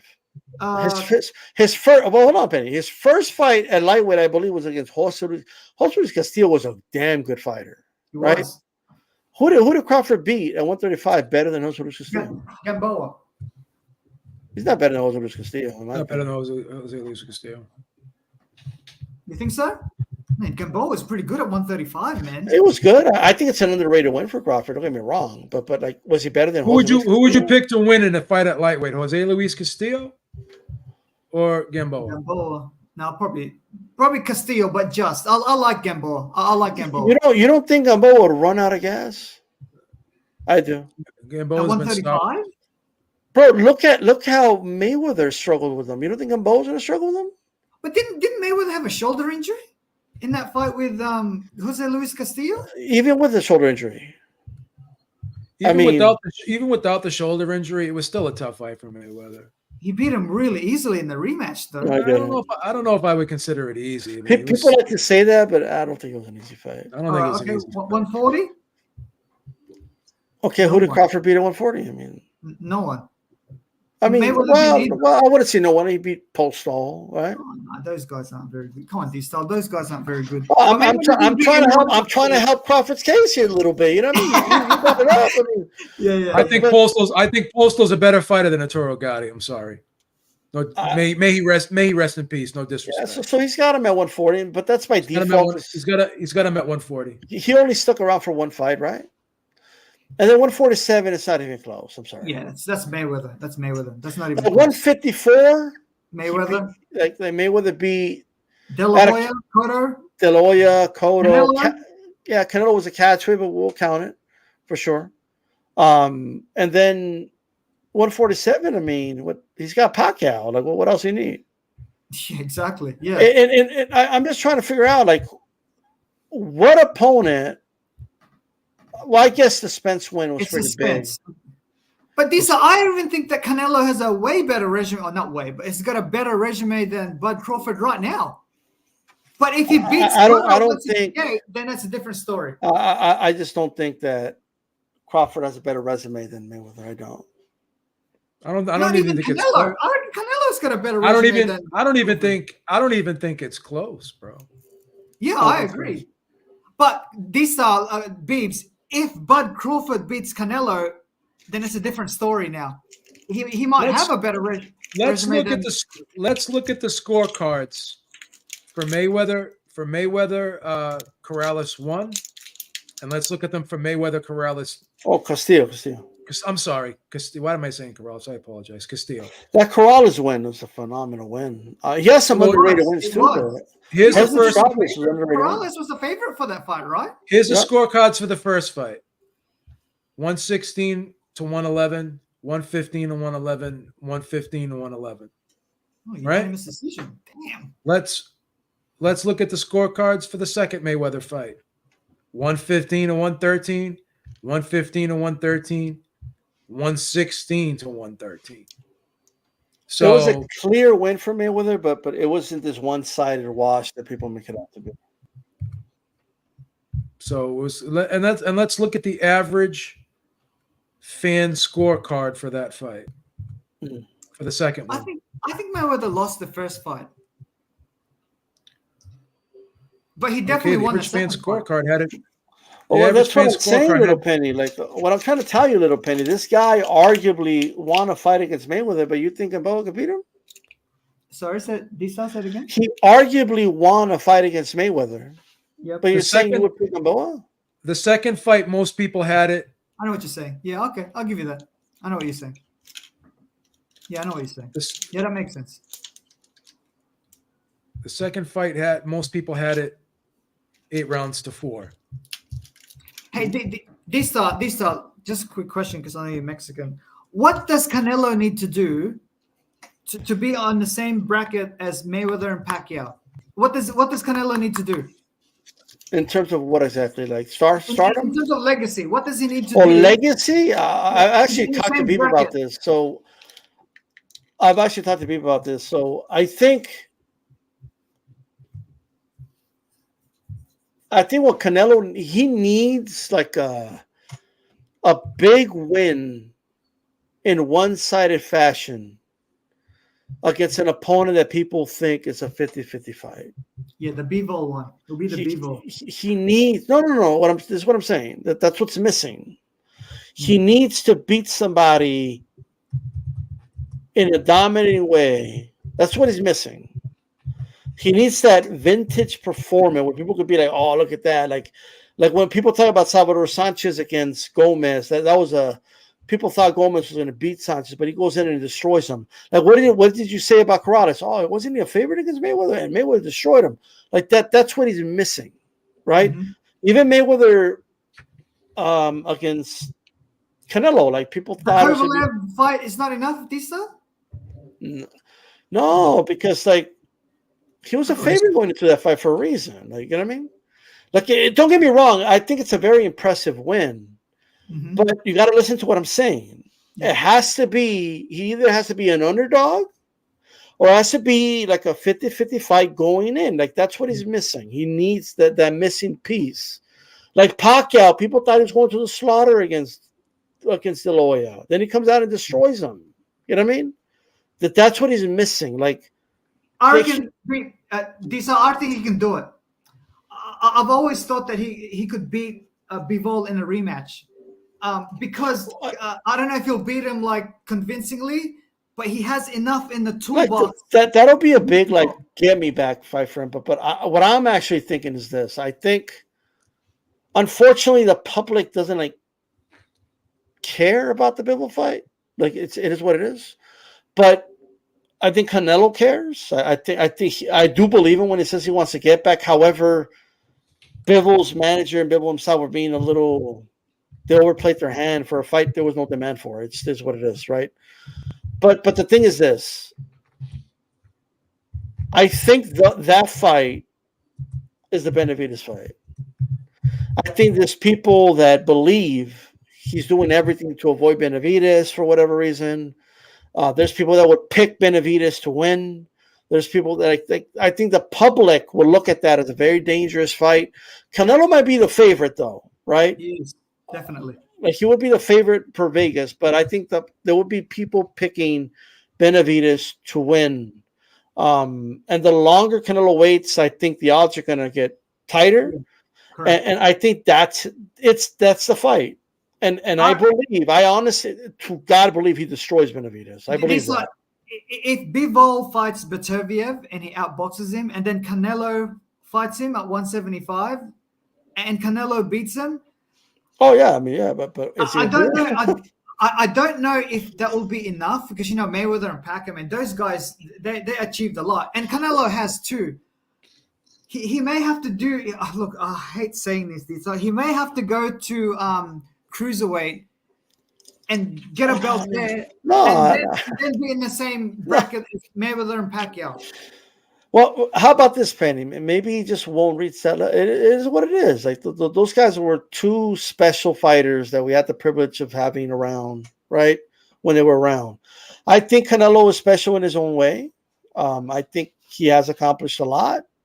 But I just think if he beats Benavidez, that's good. Like I don't need. He doesn't need to go to cruiserweight. I mean, that's. Just... I mean, even though two of those titles really don't count for Manny Pacquiao.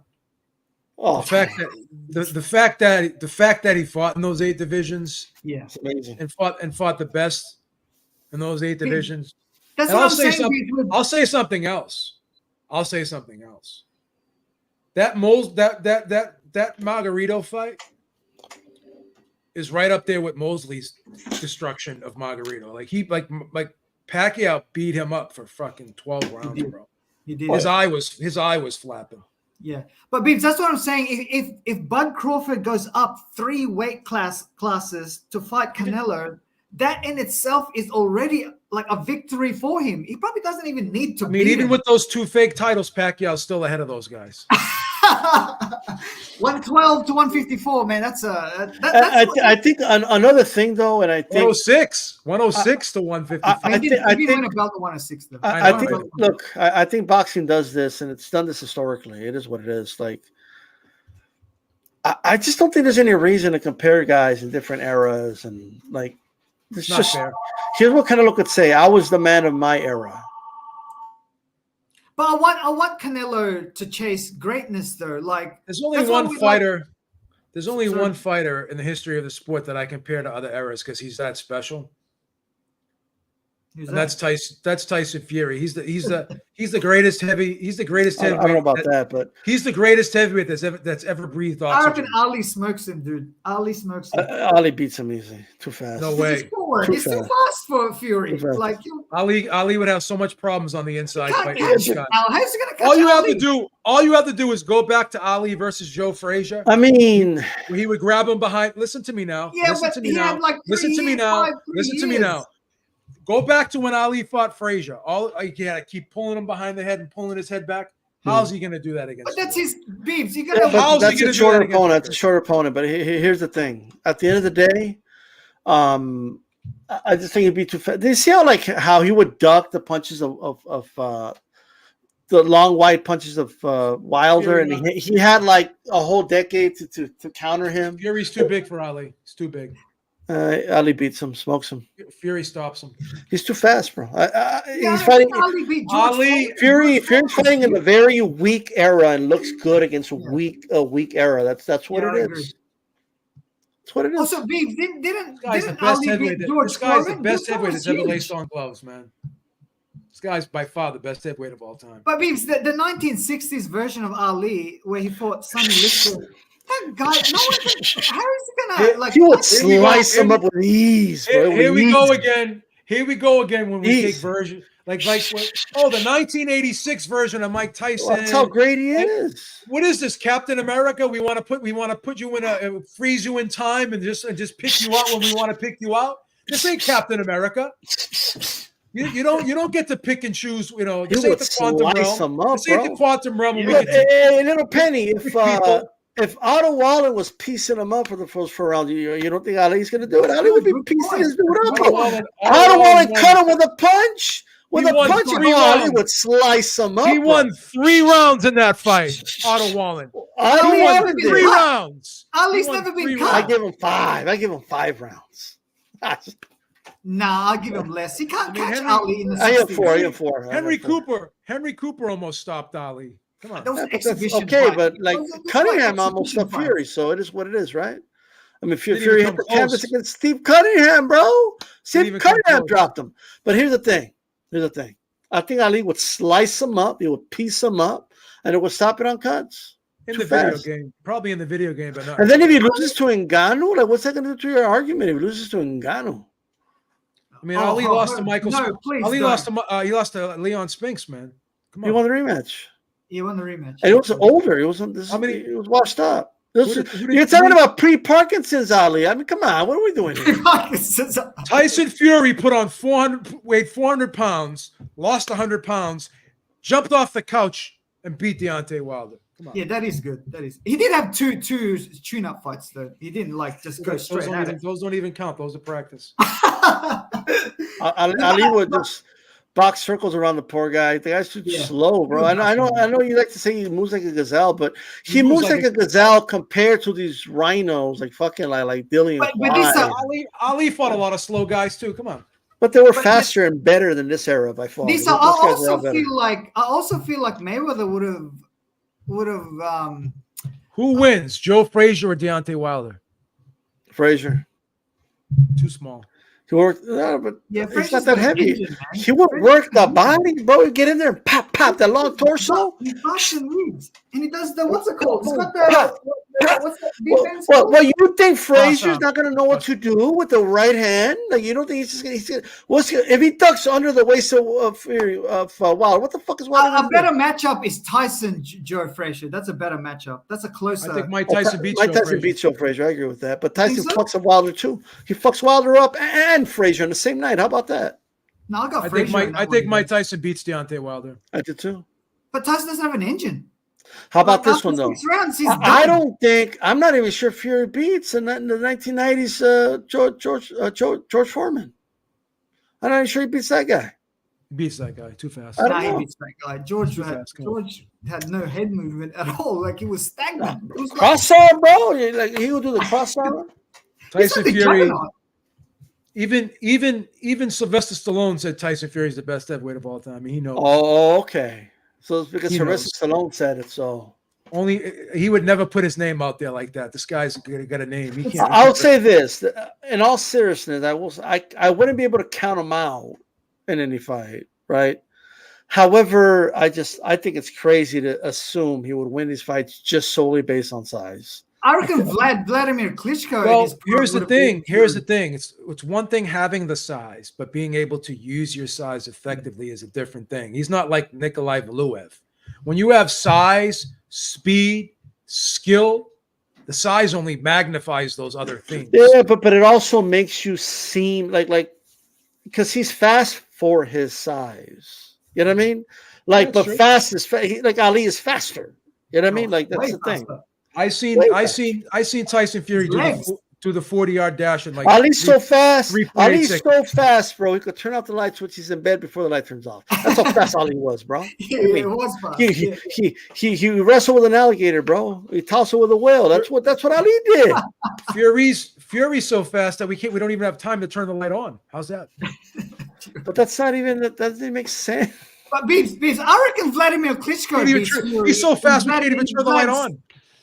Beebs, you know what? Vladimir Klitschko would beat Fury. Not Vladimir, but you know who beats him? Vitaly beats him. Oh yeah, yeah, he probably beat him in a game of chess, but not in a fight. Look, let me tell you something. You know what? This one, I don't think you could disagree with this one, bro. I just don't. Come on, Lennox beats Fury. No, the chin's a problem. Yeah, the chin's a problem to me too. Is it? Is it a problem? He has a suspect chin. He avenged both losses. I once seen a telephone fall on Tyson Fury. He pushed it off and got up and shrugged it off. Like okay, you're assuming that the chin is a problem, so you're assuming he's gonna knock him out. But like, is he gonna knock him out? Everything I do in life is in a fight 90% assumption. But go ahead. Yeah, Lennox can box. I don't know about that, bro. You could argue like if the ref waved it off, he would have lost by knockout to Wilder. Like circumstances are circumstances. Let's just look at it for what. I will admit, This is how objective I am. 9 out of 10 refs would have waved that fight off. Which one? Oh, the first fight. Yeah, but you know what? You know what's funny? If you watch it, but here's the problem. If you watch it in slow motion, you could see he partially rolled the punch. But here's the thing. In real time, I'm just going to be honest. In real time, when he goes down, it actually looks like he smacks his head off the canvas, but he really didn't. His shoulders gave him made the blunt of the force. In real time, that knockdown really looks bad. Yeah, you can't. I'm not gonna lie. For sure. But here's what I'll say: He's very lucky. He's very lucky the Wallen fight didn't get stopped too. 9 out of 10 refs would have stopped that. There you go. Like he could have had 2 stoppages himself. But what I'm trying to guess say what? is, the gods were watching over him, and they knew he was destined to be the best. Here's what I'll say. Here's what I need to say this, and I need to say this. So, Wilder fans sound like little whiny bitches. They just do when they're like, they should have stopped it. That was a knockout. It was not a knockout because he beat the 10 count. Okay. Yeah, at the end of the day, he beat the 10 count. The ref counted, and he beat the count. So you could eat it. You could live with the fact that Tyson Fury beat the count. Stop saying it should have been a knockout if he beat the fucking. It was not the definition of a knockout in boxing is when you don't beat the 10 count. He beat the 10 count. Do you know what's crazy? I downloaded this MP3. You know how they do the honorable like 10 count like with the bell? Yeah. I downloaded it, right? And the actual MP3, the bell rings 10 times. But guess how long the actual MP3 is? About 50 seconds. No, 42 seconds. Oh, okay, they're doing it slower? Okay. Yeah, they were doing a little bit slower. So let's just say, in all actuality, right? I'm gonna put a stopwatch on right now, and I'm gonna do a referee's 10 count. Watch this. Eric hates when I do this. He gets so mad. He thinks it's stupid, but I do it anyways. Do you want to do the stopwatch? I'm gonna start it right now. Ready? 1, 2, 3, 4, 5, 6, 7, 8, 9, 10.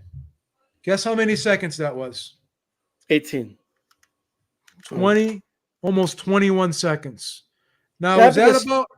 So again, it's a 10 count. It's not 10 seconds. Yeah, they don't go like that. When have you seen a ref ever count like this? 1, 2, 3, 4, 5. Like they never count like that. Yeah, correct. I'm gonna reset it. Now watch this. But you want to hear something funny though?